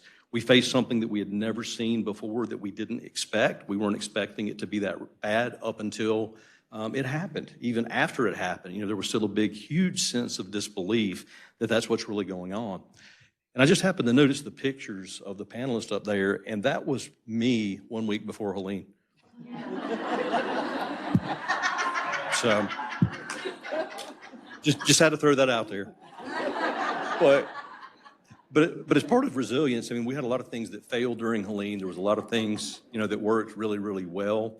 A couple of points that I would be remiss without bringing to your attention. Communications was one of the biggest things. Communications, travel, and rumor control was the three biggest things that impacted my job. We're trying to coordinate mass fatality response, mass care, all the other things. Rumor control was horrible. We couldn't get there from here. We can't get there from here on a good day normally. So that was our biggest challenges. We also learned that you can't put all your eggs in one basket. You have FirstNet, which is a government-sponsored phone service. FirstNet was the first thing to go down, and the last thing to come back on, actually. So you can't focus all your eggs in one basket. The comment about being part of a disaster plan or a planning group, there is a mechanism in place, and I challenge each of you to know on a blue sky day who your local emergency manager is, who your healthcare coalition lead is, and that happens to be me for this region. But we have existing opportunities, local emergency planning committees in every county. There's an emergency management director in every county. All 100 counties has one. So I challenge you to reach out and learn who those people are and engage and connect. Like Leslie, I think, just stepped out the door. I knew her from a different state level organization. We were partnering several years ago on other projects. But there is mechanisms and things out there to help you with that disaster planning. And rural health needs a seat at the table just like everyone else does. We all have a seat and we need to have that voice. But again, blue sky day versus gray sky versus black sky. If you're waiting until black sky, it's pretty much too late. It's all over but the crying and we hope everything is okay tomorrow. But again, resilience is just a way of life for us here in North Carolina. And I can't think of anywhere else I'd rather live or work. It's a privilege to serve Western North Carolina. So.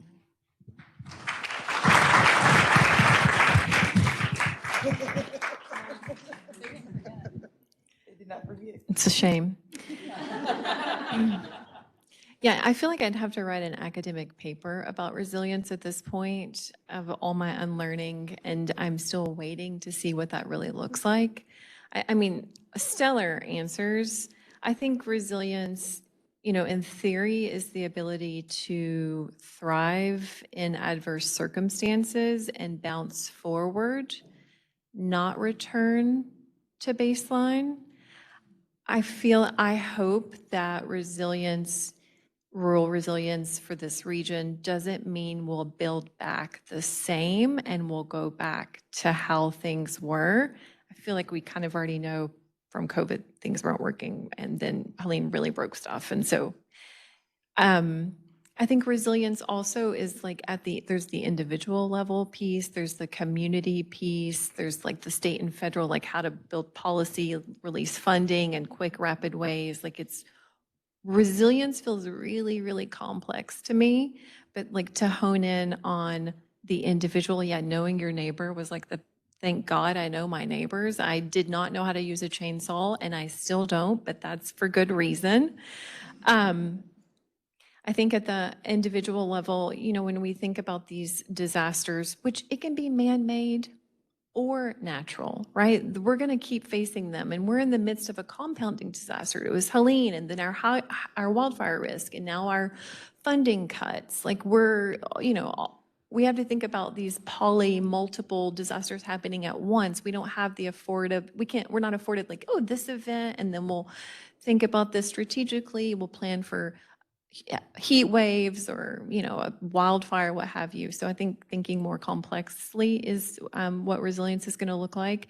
But at the individual level, until we have more affordable housing, more accessible healthcare, higher wages, better childcare, et cetera, it's going to be hard to be resilient. So I think Helene and these funding cuts present opportunities for us in rural regions to get super creative about thinking about these things from a new lens. And I think that's what resilience is going to take. That was very good.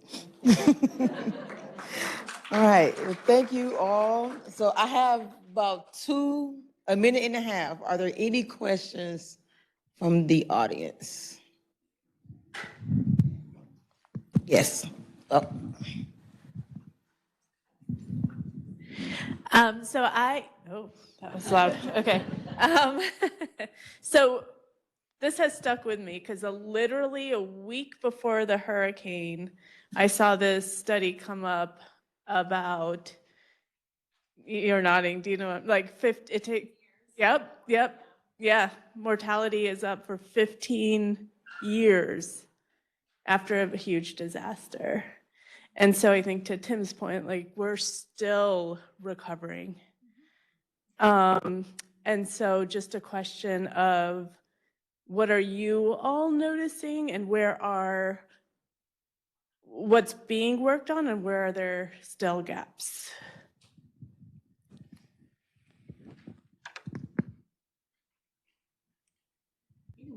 Okay. This was kind of my third question anyways, so I feel really prepared to answer this. So I think that one of the things that we need to keep in mind is that as nonprofit organizations and healthcare agencies, while this disaster is happening and we're trying to help our community, we're also all going through this as well. So we're trying to keep it together for our kids who are at home, help our friends find their lost family members, fix the holes in our roof, chainsaw our ways out of our driveways, and even longer than that too, right? But we're also inherently inclined to help not only our neighbors, but the thousands of people that our organizations serve. So it's like this compounding kind of like sense of anxiety. And so I know we're all still working on how we get through that internally, and we're at different places with that each individually. I think the other thing that we need to keep in mind is that, especially for organizations that serve immigrant folks, like Vecinos, about 98% of our patients speak Spanish as their only language or primary preferred language. We are working in a healthcare system that was never meant for the population that it serves. And also, most of our population comes from healthcare systems that are extremely corrupt, that give information that isn't necessarily medically validated, that do things like don't make efforts to stop fake COVID vaccines from going out into the mountains in our folks' home countries, mountainous communities. This is the inherent distrust of healthcare on a global level that we also see in our local level, that agencies like Vecinos, MCHP, MAHEC, we're all working with on a daily basis.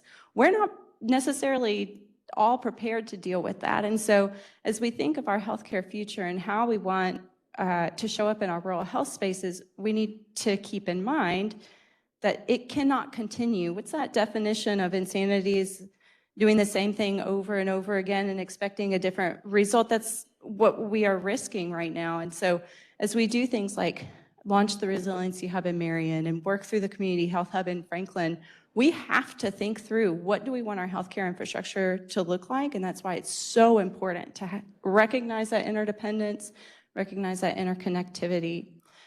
So what we're doing directly at Vecinos is kind of three-pronged. One is internal, so we're doing things like after-action reviews with places like the International Medical Corps, American Red Cross, AmeriCares. We're codifying the plans. We're looking at what happened, and we're writing down what we would do if it were to happen again. And then we're testing the system. And we're seeing this a lot right now with working with law enforcement officials. We have a policy. We've had policy for years. But as things change and the reality comes in different than what we plan for on paper, we learn from that and we write it down and we shift and we're dynamic and we're flexible, we're responsive to what the community needs us to be. And then we also are training our staff. So we're not just putting on paper saying, oh, this bad thing happened, let's go change that piece of paper. We're training our staff on a regular basis and testing it and pushing it to its limits. I think that that has to be a high priority. It can no longer be something that we'll do when we have time down the road, whether that's losing funding, whether it's hurricanes, whether it's law enforcement unexpectedly in your clinic. The second prong is working with our partners, identifying your focus area. So for us, our focus area is people in need of Spanish language services, people who don't have connectivity, and finding collaborative funding, approaching it with this rural culture of shared leadership and asking, okay, emergency management, if y'all had endless resources, what would you do? If you were in our shoes, what would you do? Where are those gaps and where can we really fit in? And then the third piece that we're working on is with the community co-creating with our patient base, our client base. This is just how we operate at Vecinos anyways, is we never do anything without, it drives some people crazy. It's like, I don't know, let me go ask, because it's not a decision that I'm gonna make. It's a decision that we make collectively, whether that something as important as setting up a community health hub or starting a new line of service. Definitely emergency planning will not work if the people that you're doing emergency planning for either aren't buying into it, don't want it, or are unaware of it. So co-creation is really important, incorporating it as a priority in the encounters that we're all already doing. I see all you community health workers out there. You're talking to 25 people a minute just about. Why not make a part of that about what are we gonna do in these 30 seconds I have with you? Let's make 5 of them about emergency planning, right? So incorporating it into the conversations that we already have, and prioritize those voices at the table at every encounter that we have, whether it's with other officials, like in rooms like this, with elected officials too, or with other clients that we have. So that's what we're doing, and I feel I probably took too much time, but that was really my other question. So, Anyone want 30 seconds to answer or to say anything? No? Okay, Justin said you can't have 30 seconds. So thank you, everyone on the panel. Your insight, your inspiration, thank you for sharing that with us.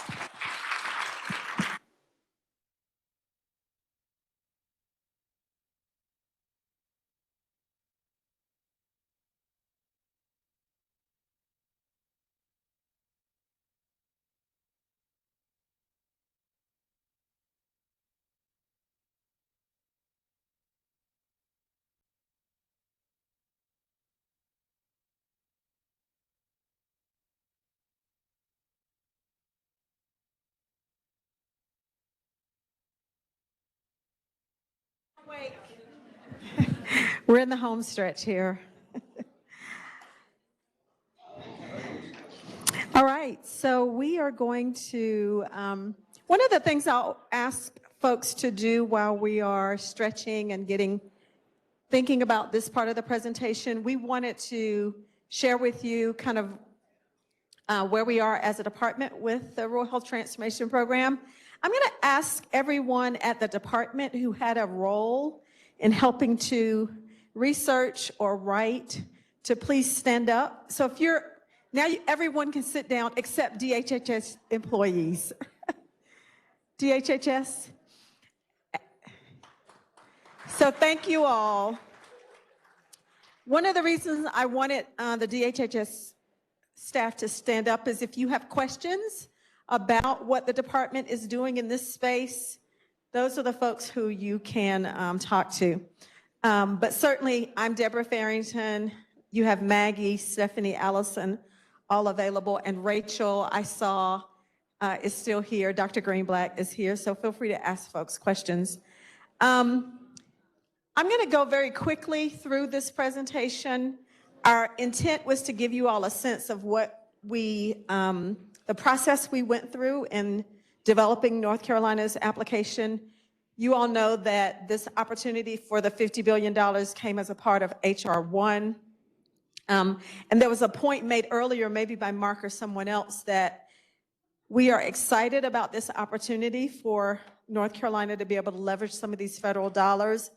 Maybe it was, but this is a result of North Carolina and the whole country losing as much as $1 trillion. So yes, this is a big investment in rural health care, but it also is in response to, thank you for, yeah, my volume.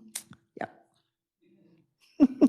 It is in response in part to some federal reductions as well. All states were given the opportunity to apply to respond to the notice of funding opportunity. We were asked to submit our applications by November 5th, and we expect to hear from CMS by the end of December about their decisions. Governor Stein's office is the lead entity for this. What this means for us, obviously, with the second largest rural population in the country, North Carolina should be, in our opinion, humble opinion, one of the beneficiaries of a lot of this money, because not only do we have opportunity, we have innovation, and we have a very strong rural community network. One of the things I do want to also emphasize is because of the way this funding is structured, what I call contingency-based funding, right? We get a certain amount of dollars if we are awarded. And then at the end of the first year, we have to demonstrate certain outcomes and that we've been successful with what we proposed in our initiative. We wanted to build on what already exists within North Carolina. We already have innovation, we already have strength, we have some programs that have been started, and some of them are dependent on philanthropic dollars. We wanted to build on what already works because we didn't want to create something new that may not be able to be sustainable in year 2 or year 5. So you will hopefully see that as you look through the application, that we wanted to build on the success that we already have in North Carolina. I will say that we also wrote this application in a way that was responsive to the notice of funding opportunity. We wanted to provide enough clarity about our goals, our direction, some key initiatives we wanted to put in place, and we wanted to leave room for flexibility. So one of my good friends asked sort of, why weren't you more specific? And I said, in what way? Because I thought in some ways we were very specific, and we said we want these particular activities and projects to happen. And in other ways, we wanted to leave room because, as you've heard many times said today, each part of our state is unique, and we wanted to allow room for regions and areas of our state to customize the approach that worked best for that area. Just a little bit of background, that $50 billion over 5 years that's available to the entire country. It is broken down into 2 parts. The first 50% of this $50 billion, you'll see in the green section, is the baseline funding that will be equally distributed across all states that apply and qualify.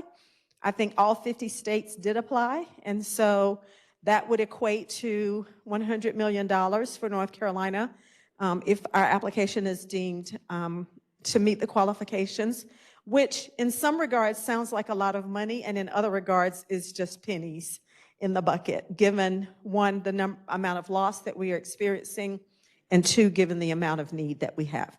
Nonetheless, we're not going to wink at it, right? We're going to accept it and be happy to apply it to the programs and services that our communities need. The second portion, the second 50% of the funding, you'll see in dark blue, is comprised of what they call workload funding criteria. There are 3 parts of that. One part of that, 25%, is based on rural characteristics.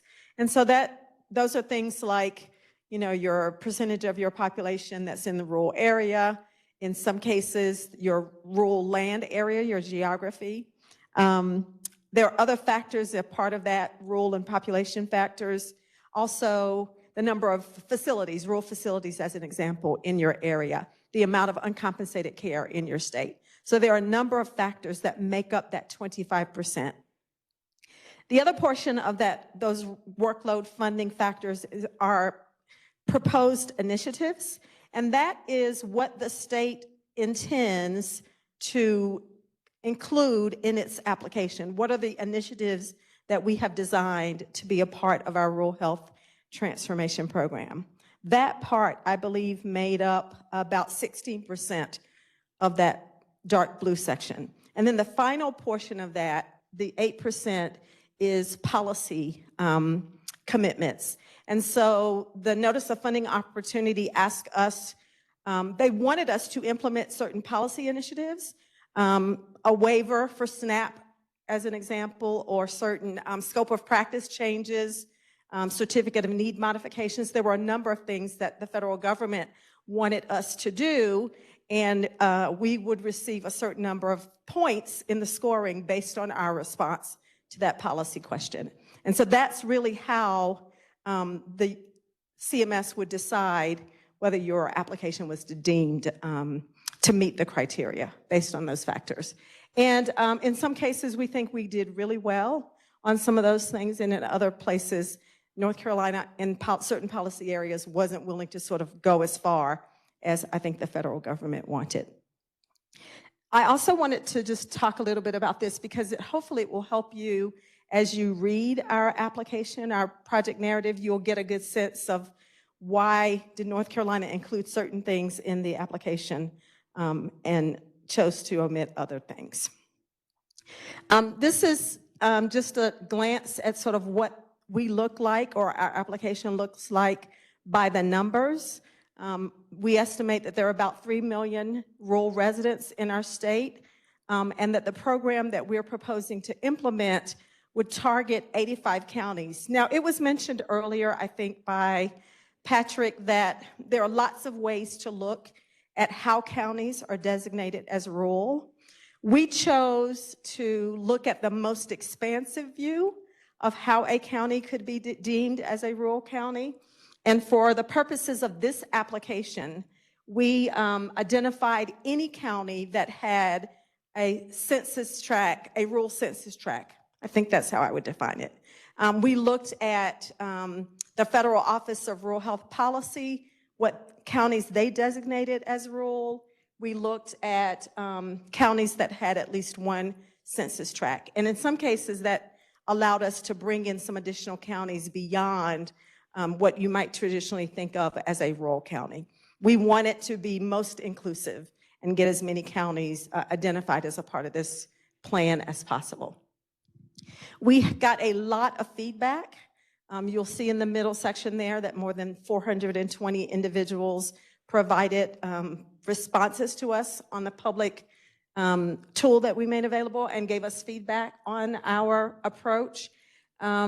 We also got submission of a lot of individual proposals where providers and entities suggested to us that they would be interested in implementing a particular project or initiative. We believe that this Rural Health Transformation Program for North Carolina will enable us to reach more than 400 rural facilities.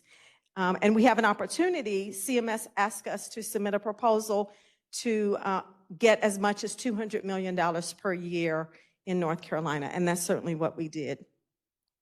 And I'll talk in just a minute about sort of how we designed the 6 integrated initiatives as a part of our proposal. This slide gives you all just a little bit of sense of what were some of the guiding principles that sort of contributed to how we developed our proposal. We wanted to make sure that we developed a plan, a proposal that was responsive to the Notice of Funding Opportunity. We really wanted to design our initiatives and be responsive to what the federal government was looking for. And we wanted to position ourselves to do well in response to the application. We also solicited, as I mentioned, a lot of feedback from the community, but we also got a lot of internal feedback from our department partners. We wanted to know, what are you already supporting, or what do you see in opportunity support that we think that these dollars could help us sustain, grow, or advance a particular initiative. And so we also looked at how could we align our strategic goals and use of the funds to support what CMS was looking for in their 5 strategic goals. We prioritized being able to develop measurable community-level impact. And you will see that in some of the initiatives that we included in our project narrative. We really wanted to make sure that these initiatives were community-led, community-driven, and reflected the needs of each of the regions that are unique to the areas that we want to cover. We talked a good bit about our stakeholder input, and we got a lot of input. I will also note that we had less than 6 weeks to sort of gather input, kind of survey the landscape, determine what are we already doing. We got a lot of input, as I mentioned, about initiatives that were already in process that we could use some of these dollars to sustain. But we did get a lot of input in order to help us design our proposal. We wanted to maximize the resources for rural health. And again, in some cases, we decided to include something very specific in the proposal. In other cases, we chose not to do that. I also want to make the point that one of the things we chose to do, you'll see in our application, in some instances, we said we want to start with program X because it is already in place. And remember, I mentioned that the first year's funding and whether we get additional dollars in that next year is going to be somewhat dependent on our success. We wanted to start with some things that were already in place and to give us an opportunity to build on current successes and give us time to procure through a competitive process new initiatives or expansion of the ideas. And you'll see that as I talk a little bit about our Initiative 1. Again, we wanted to plan for long-term sustainability. 5 years is not a long time. We didn't want to start something, invest a lot of our resources, your time, and our energy in something that was not going to be sustainable. That wouldn't be fair, we didn't think, to anyone. It contributes, in my opinion, to a lot of mistrust, and we've seen that happen where communities swoop in or agencies swoop in, do something, and then leave when the dollars are no longer available, and we were really sensitive to that.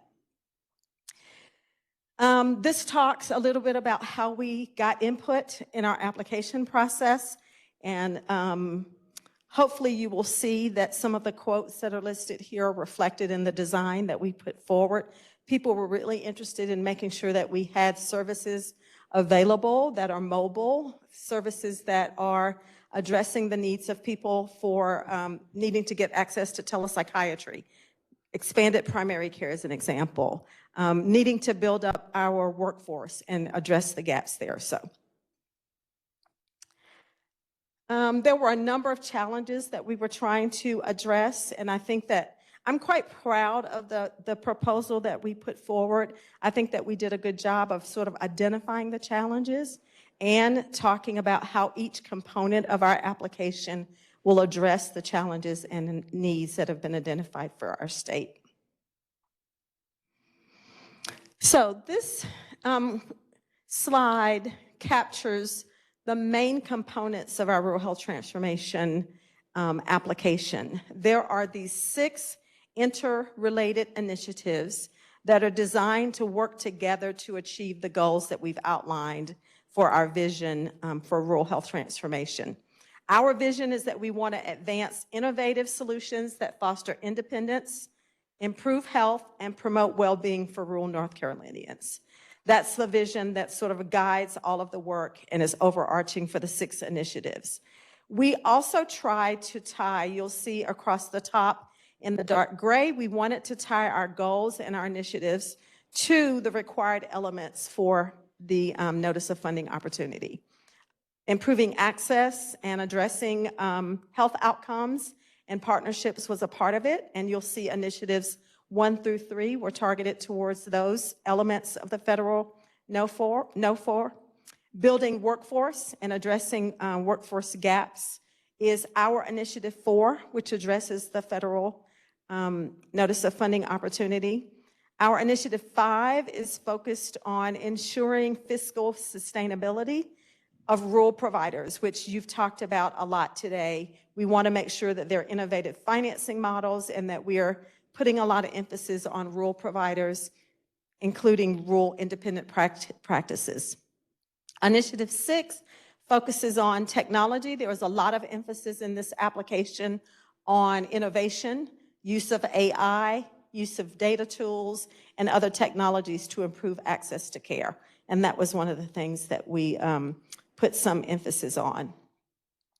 I won't spend a lot of time going through each of the 6 initiatives, but one of the things I will say about Initiative 1, which is the initiative that proposes we would build regional hubs. The regional hubs will have responsibilities for providing oversight for some of the other initiatives that are part of this plan. So Initiative 1, we're just proposing that there are 6 regional hubs that are based across the state that are locally governed, through which funds will flow from the state down to these regional entities. They will be required to do certain projects that we've outlined in the narrative, but they will also have the ability to design other projects and activities that are unique to those communities. They will have responsibilities for oversight for Initiative 2, which is focused on creating models for addressing primary care, chronic disease, preventative activities, food and nutrition. They will also be responsible, let me jump for just 1 second. Those regional leads will also be responsible for oversight for Initiative 4, which is building our workforce, and they will be responsible for oversight of Initiative 5 as well. Just back up for 1 second here. Initiative 3 is where we will focus on our behavioral health intervention, building virtual and mobile options, addressing opioid use treatment, building up our crisis community services, and expanding certified community behavioral health centers.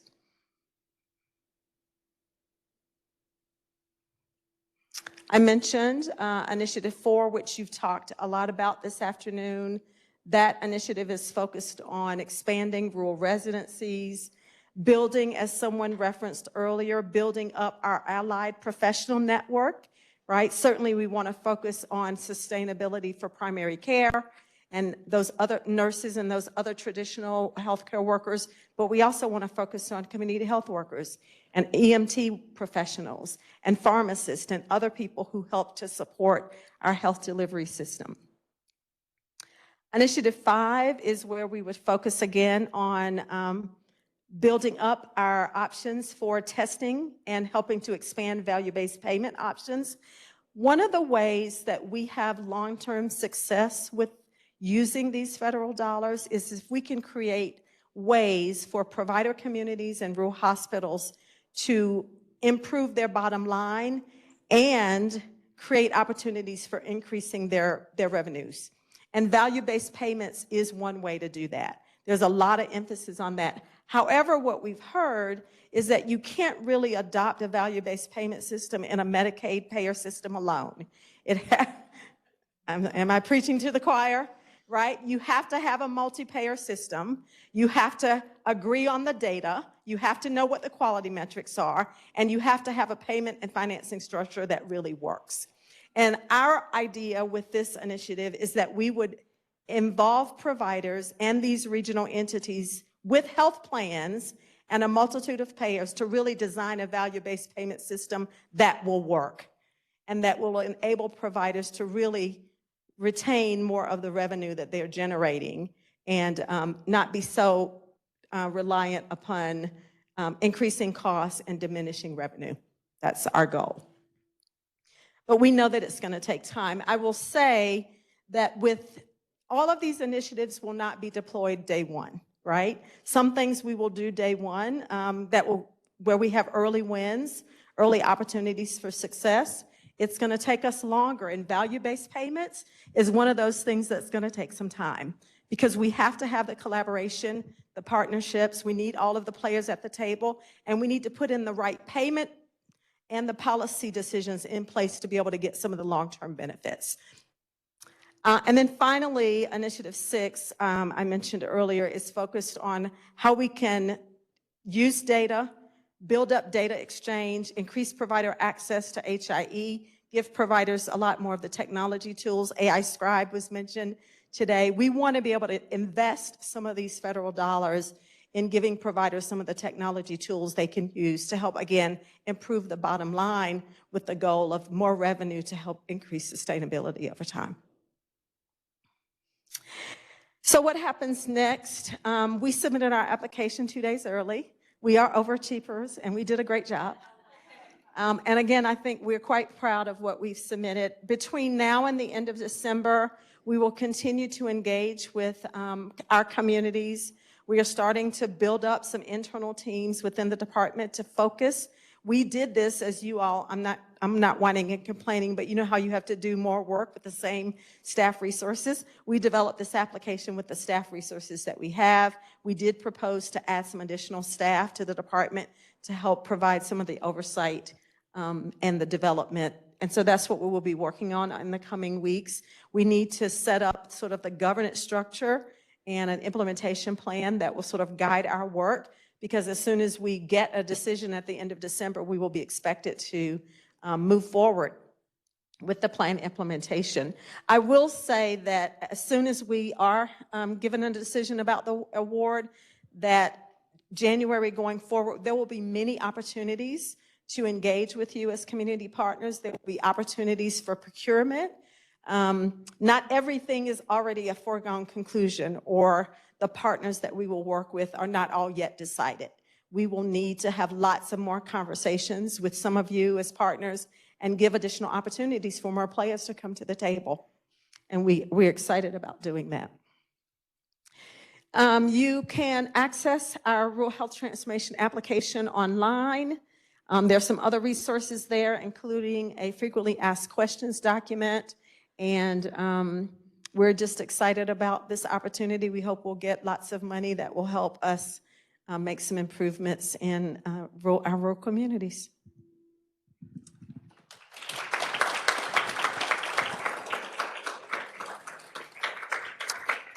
I don't know whether we're going to take questions or how are we going to manage. I know there was supposed to be another activity. What are we doing now?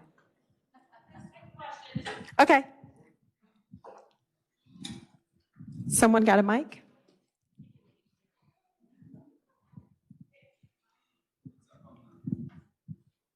Any questions? I'll run to you.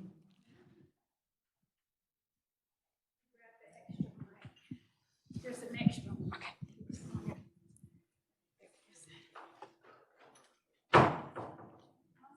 Any questions? There's one on the left. Oh.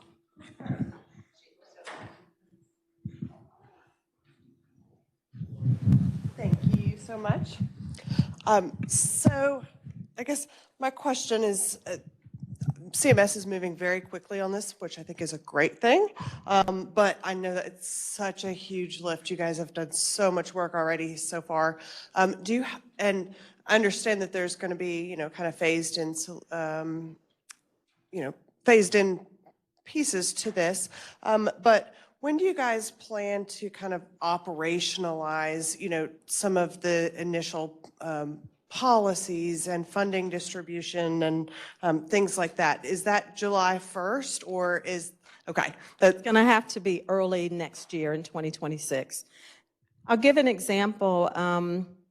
We proposed that we would start with the 3 network leads that already exist in the Healthy Opportunities Program as an example of our regional networks. And again, the reason we propose that is those entities are already in existence.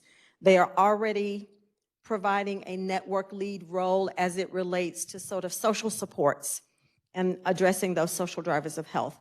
Some of them may have the capacity to do more, but they're not currently functioning in that area now. So we wanted to use the existing contract we have with those network leads to allow them to operate within the scope of their existing contract. So you're overseeing those referrals for food transportation and those housing supports. Let's start with that and let them use the networks they have while we develop the criteria, the full criteria for a full regional lead. So they could apply to be one of those 6 leads, but as a way to start in January, we could leverage the existing contract. So that we plan to start right away as soon as we get with things like that. We also propose, for instance, that we would work with CHEPS, to do some of our evaluation. That would be one of the things that we would propose, to start looking at all of the metrics that we've laid out in that plan, What will be the data sources that we will use? What tools will we use to track the data? Who will be responsible for gathering? Those are things that we can start with out of the gate while we're designing some of the other pieces that are not as well formed, value-based payment as an example, right? That's something that we can start with, but that we will be working on for a couple of years. Does that answer your question? And I think what we'll also do, and we've been working on it already, is looking at what we have written in this proposal, what are all the procurements that the state would have to do? And beginning to list those out and talking internally, and we'll certainly have to be transparent externally about that as well, as here are all the things that we're going to procure, here are the things that the regional hubs will procure, and what's the timeline that we would need to do that? What is the tool that we would use for that? In some cases, we might want to have a request for information or a request for qualification, because that would give us the quickest way to be able to deploy an initiative or start an activity. In other cases, we might need a full-blown request for proposal, but that could take as much as 18 months or a year, right? And so some of those things, would be further down in the year 2, 3. Hope that answered your question. Maybe more than you asked for. That's because you're a wealth of information. The question I have is, I just want to make sure I've kind of got the process straight. I'm sure everybody picked it up faster than I did. So what I'm hearing is that when we hear on December 31st that we've been awarded, then the first step is to begin working toward these 6 hubs. And my question is, if you're not in a healthy communities area, I'm confused about, how we would then begin to help fund our areas that won't be in those. So, yes and no. So remember, there are 6 initiatives. And we did develop an implementation plan for CMS that's going to have to be fleshed out quite a bit more. But if you look at Initiative 1, we could start sort of day 1 with those 3 network leads. And it will take us some time to sort of write the full procurement and develop across sort of a 6 regional approach. But there are other things that we proposed in Initiative 3 for behavioral health as an example, right? We have certified community behavioral health centers that are already in existence. We could continue those. Plus, we also propose to expand mobile crisis outreach or to develop crisis outreach centers. So for each of those initiatives, we will have to have an implementation plan that says, here are all the core components, right? And how are we going to deploy those over years 1 through 5, and which things will we start first? But I don't want to leave you with the impression that because we start with network leads in Initiative 1, that the whole rest of the state will be omitted because those 3 network leads only exist in certain areas of the state. There will be other initiatives across 1 through 6 that will be deployed at different times for our entire state. Does that make sense? Workforce as an example. What I'm thinking is, if you're not a network lead, how do you access any of the funding? We will hopefully make that clear, right? So what we need to, remember I said that what we need to do as a state is look at all the procurements that need to happen across all 6 initiatives, right? So we have network leads are only a part of Initiative 1, right? And they will have some responsibility for Initiative 2, 4, and 5, but there are things, a whole lot of things in Initiative 3 that you may decide you're interested in that we will release some kind of procurement for that you might want to respond to. There are going to be things, say that again? We should be integrated in the hub is what I'm thinking. Yes. So one of the slides you will see in our response is that there's a slide that says the network hub is leading for number 2, number 4, and number 5. The network hub is coordinating with 3 and 6. And so some things will be led exclusively by this Initiative One Network Hub, but there will be some things that are happening in these other initiatives that could be statewide. Some of our workforce development as an example, right? If we chose to work with Academic Institution Z to do a rural residency program, that could impact other parts of the state before we have launched our network hubs. Remember, we want to do as much as is realistically possible in year one to demonstrate. So you've got outcomes to then drive it, right? I get it. Absolutely. And I think we don't even propose to fully stand up the network leads until year two. So we can't wait on everything else, right? We've got to look at what are our opportunities to get some early wins in the workforce development space, or in behavioral health, or in our technology space, as an example. Clear as mud. And clearly, like, we have a vision and some ideals and a structure, but this is going to have to be refined.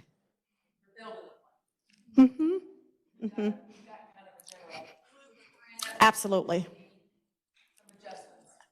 There will need to be adjustments. And I'm making maybe a naive assumption that CMS is going to want us to make some adjustments. And I certainly think our community is going to want us to make adjustments, because it needs to be refined, I think, to be something that's realistic and implementable. Right. Hey, Ryan Baker, East Carolina University. Can you talk more about the funds flow?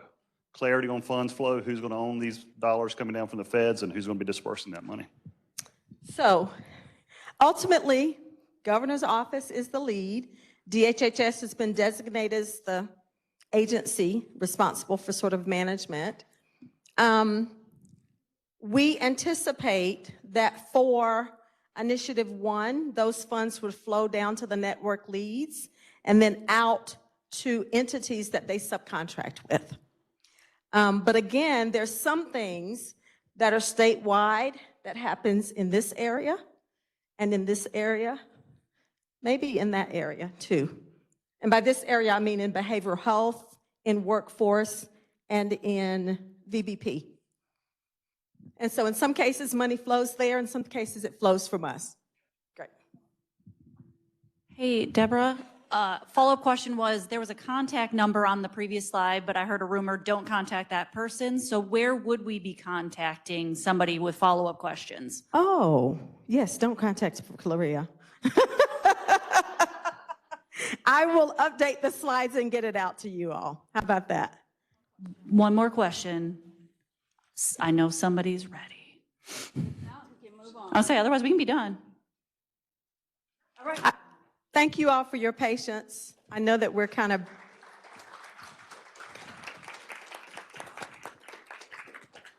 Yeah, I mean, I think just a couple of other things I think that are going to be important is that CMS has made it very clear that if we don't get results, they are not going to continue to provide the funding. So, you know, I really honor what Deborah said about getting early results, because they have made that really clear. I think the second point of this is about what we've heard about all day, community partnership. This is not about one organization getting a check. This is about a community engagement for people to look at the health of that region and that community. So I think that's going to be really, really, really important. And we're going to continue to have to negotiate between now and December 31st with CMS. Just what was written may or may not get funded the way that we proposed it. So I think that's the other thing that's hard about saying it's going to be just like this. There's a lot of wiggle room still. So, and Deborah, that was a great presentation. I have to say, you know, a really great articulation of everything, so thanks.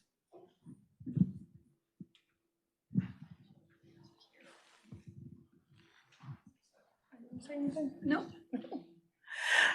Good afternoon. First, thank you all for all the wonderful conversations. I've been so impressed by the panel discussions and the questions that have been asked. And I just want to share a little bit with you all about the boards in the back. I am Shakira McCoy, Director of Rural Health Innovation with the North Carolina Healthcare Foundation team.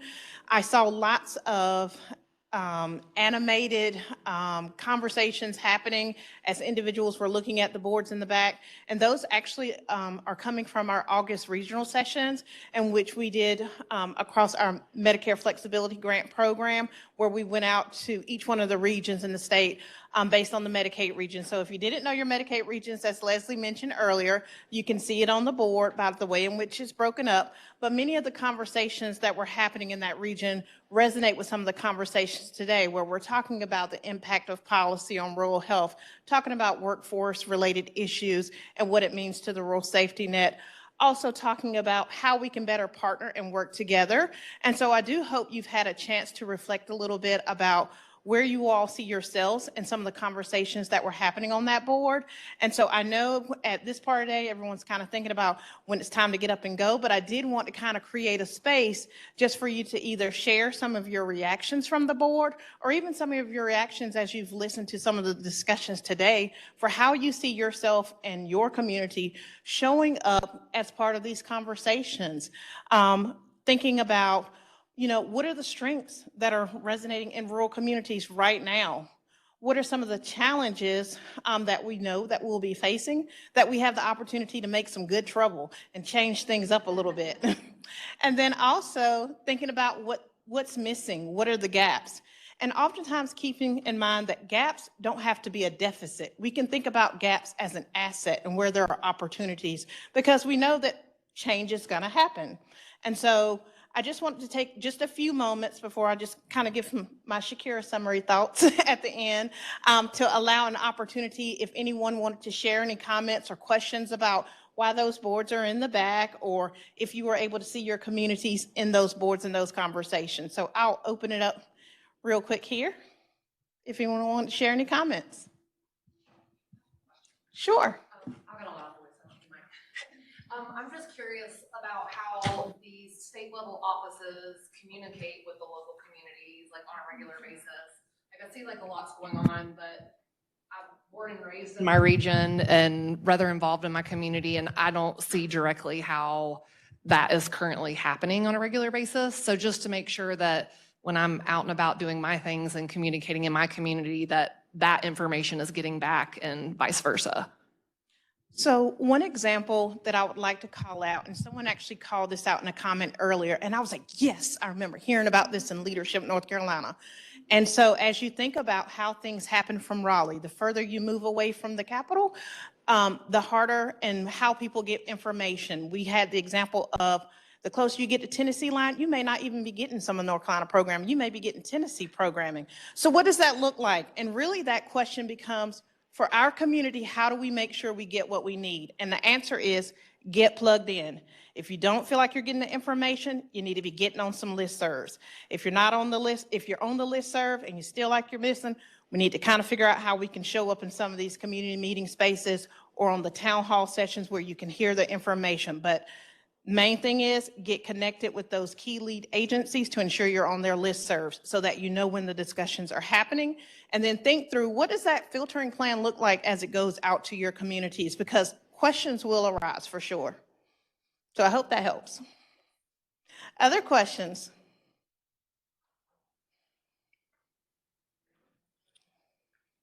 Did anyone notice any missing voices? People and places that are missing.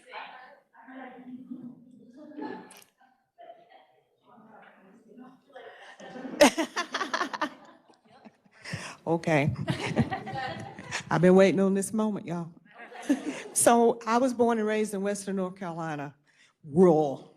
So I know the terrain. So I sit there and took notes and said, 89%, hold on a minute because I can't see. 89% of Yancey, 95%, 0.2%, 90% in Mitchell are white. Now, I was born and raised in Batcave, percentage is more slanted. But I'm African American, so who's not at the table? So I was listening to some of the panel discussion today, and I'm like, okay, the reason why, and this is all I'm gonna say about the climate, y'all, that we're living in today. The reason why we're in this climate that we're in today is because people, I wrote this down too, can't walk and chew gum at the same time. Okay? So we could do either way over here or way over here and not in the middle. So if we're gonna talk about, I ain't gonna say those words because I don't know y'all losing funding, but you know what I'm talking about. So if you're talking about that over here, then you can't talk about, you know, white over here feeling left out in rural communities working on farm. If you talk about this over here, you can't talk about two of them at the same time and make sure people not left out. So, and then this is my last thing, East and West. I was 35 before I realized that going east, rural looked different than where I was raised in the West. Really? I'm like, seriously? So I took off to the east because I wanted to see people look like me in rural communities besides where I was brought up. But I go west. So all of y'all that's west and I come to y'all, please smile at me and act like y'all love me. Because I'm trying to break silos that I grew up in culturally so that all people can be at the table at the same time and not feel uncomfortable and is afraid to talk. That's all I got. Okay. And again, I love those reflective thoughts because again, if you remember the map that David Pope put up from a long time ago to where we are now, the way the makeup of the state hasn't changed.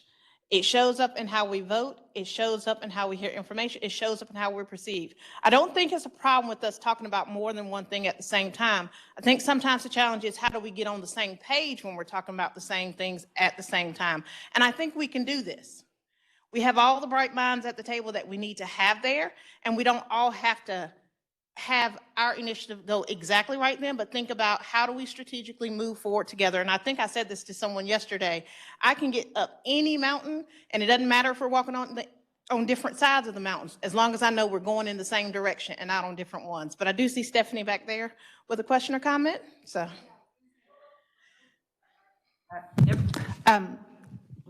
Something, it's not missing, but I want to put a spin on it. So we're talking a lot today about workforce development, and I heard one of our panelists, our Boone medical person, who I think she's not here right now.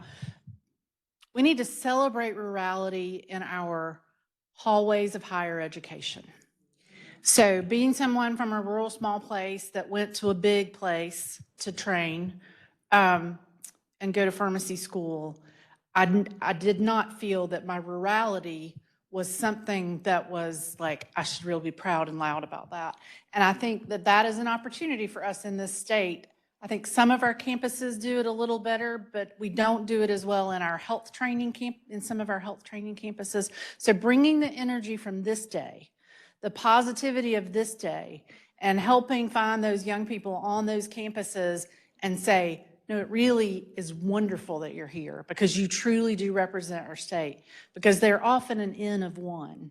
I was the only person from my high school that went to my undergrad institution that year. So finding my way, was hard.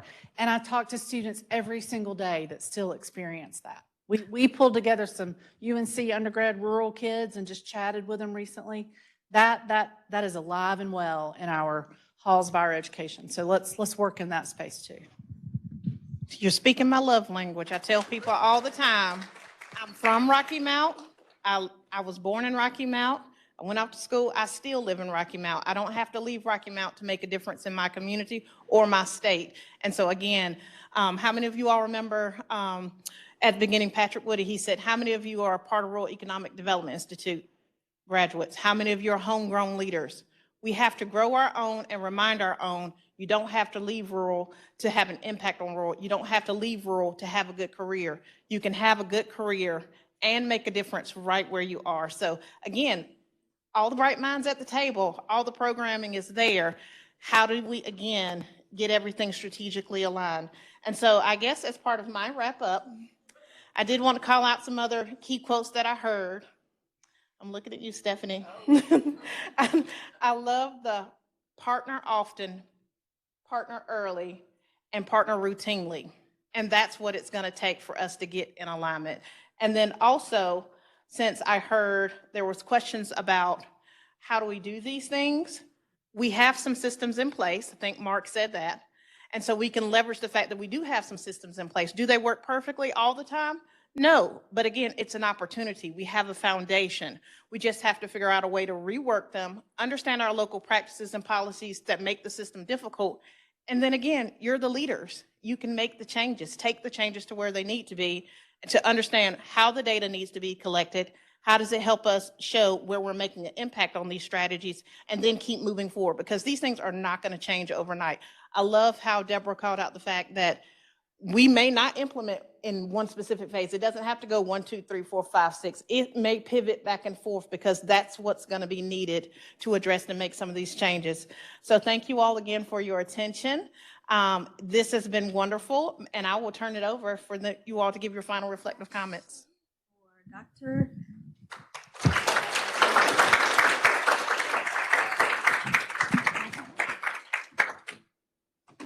All right, if you'll bear with me for one moment, I'm going to switch the slide set here. Like, oh my God, at 3:25, he's going to show us slides? Like, what is actually going on with this guy, right? Now, how do I change the screen? Flip me to my, don't tell me I may not be able to do this. No, I'll do it without the slides. This is from my hometown. There was in Wisconsin. I'm from, everyone gets up here and they're trying to prove that they're more rural than the next person. Okay? And I was going to show you a slide to prove my bona fides in being a rural person. I grew up in central Wisconsin, a small town. Neenah, Wisconsin. Do you know where Neenah is? Oh, there you go. Very rural. My parents were from a small town about 40 miles away called Waupaca, Wisconsin. If you've never been to Waupaca, you need to go. You can use our lake house until we sell it this summer. So call quick. No joke, 10 miles down the road from Waupaca, Wisconsin is a town called Rural. And I was swear to God, it's called Rural. So you can all say you're like from rural. I'm like from rural. Okay, it's like 10 miles down the road from where I grew up. It's excited to see such pride, and so I'm excited to see such pride and enthusiasm about that. Now, rural happens to be down the road from two places. One is a place called Little Hope. I'm not making this stuff up. I was going to show it to you on the map. And the other is Shit Creek, okay? Now, the joy that I feel today is that we are far away from Little Hope, and we're nowhere near Shit Creek right now, with all the people who are in this room collectively united behind the effort that we're trying to bring with us to making a difference in our communities. And the needs are no less or more important than they are in urban areas. They just happen to be our focus. And I'm really confident that working together with the enthusiasm, the energy, and the people, the intellectual capital that I've seen here, and the heart and soul that we're going to do great things. This is resilience, right? We are building resilience. Infrastructure is resilience. That's exactly what we're focused on. We're super pleased you're able to come to our campus. How many people was your first time at Mahek? So a number of people. How many people are spending the night tonight in Asheville? Go buy stuff, drink stuff, eat stuff, Christmas presents for your family, go to the Biltmore Estate, do it all, okay? Drop your cash, Top Shoes with Maggie. If you haven't been there, you need to go there. But we're super grateful, and we look forward to seeing you back again soon. Thanks a lot.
As folks are standing around and having conversation, if you pull out your camera and aim it at the QR code, you can fill out an assessment and rate us on how we did today. So if you're feeling the vibe, do that.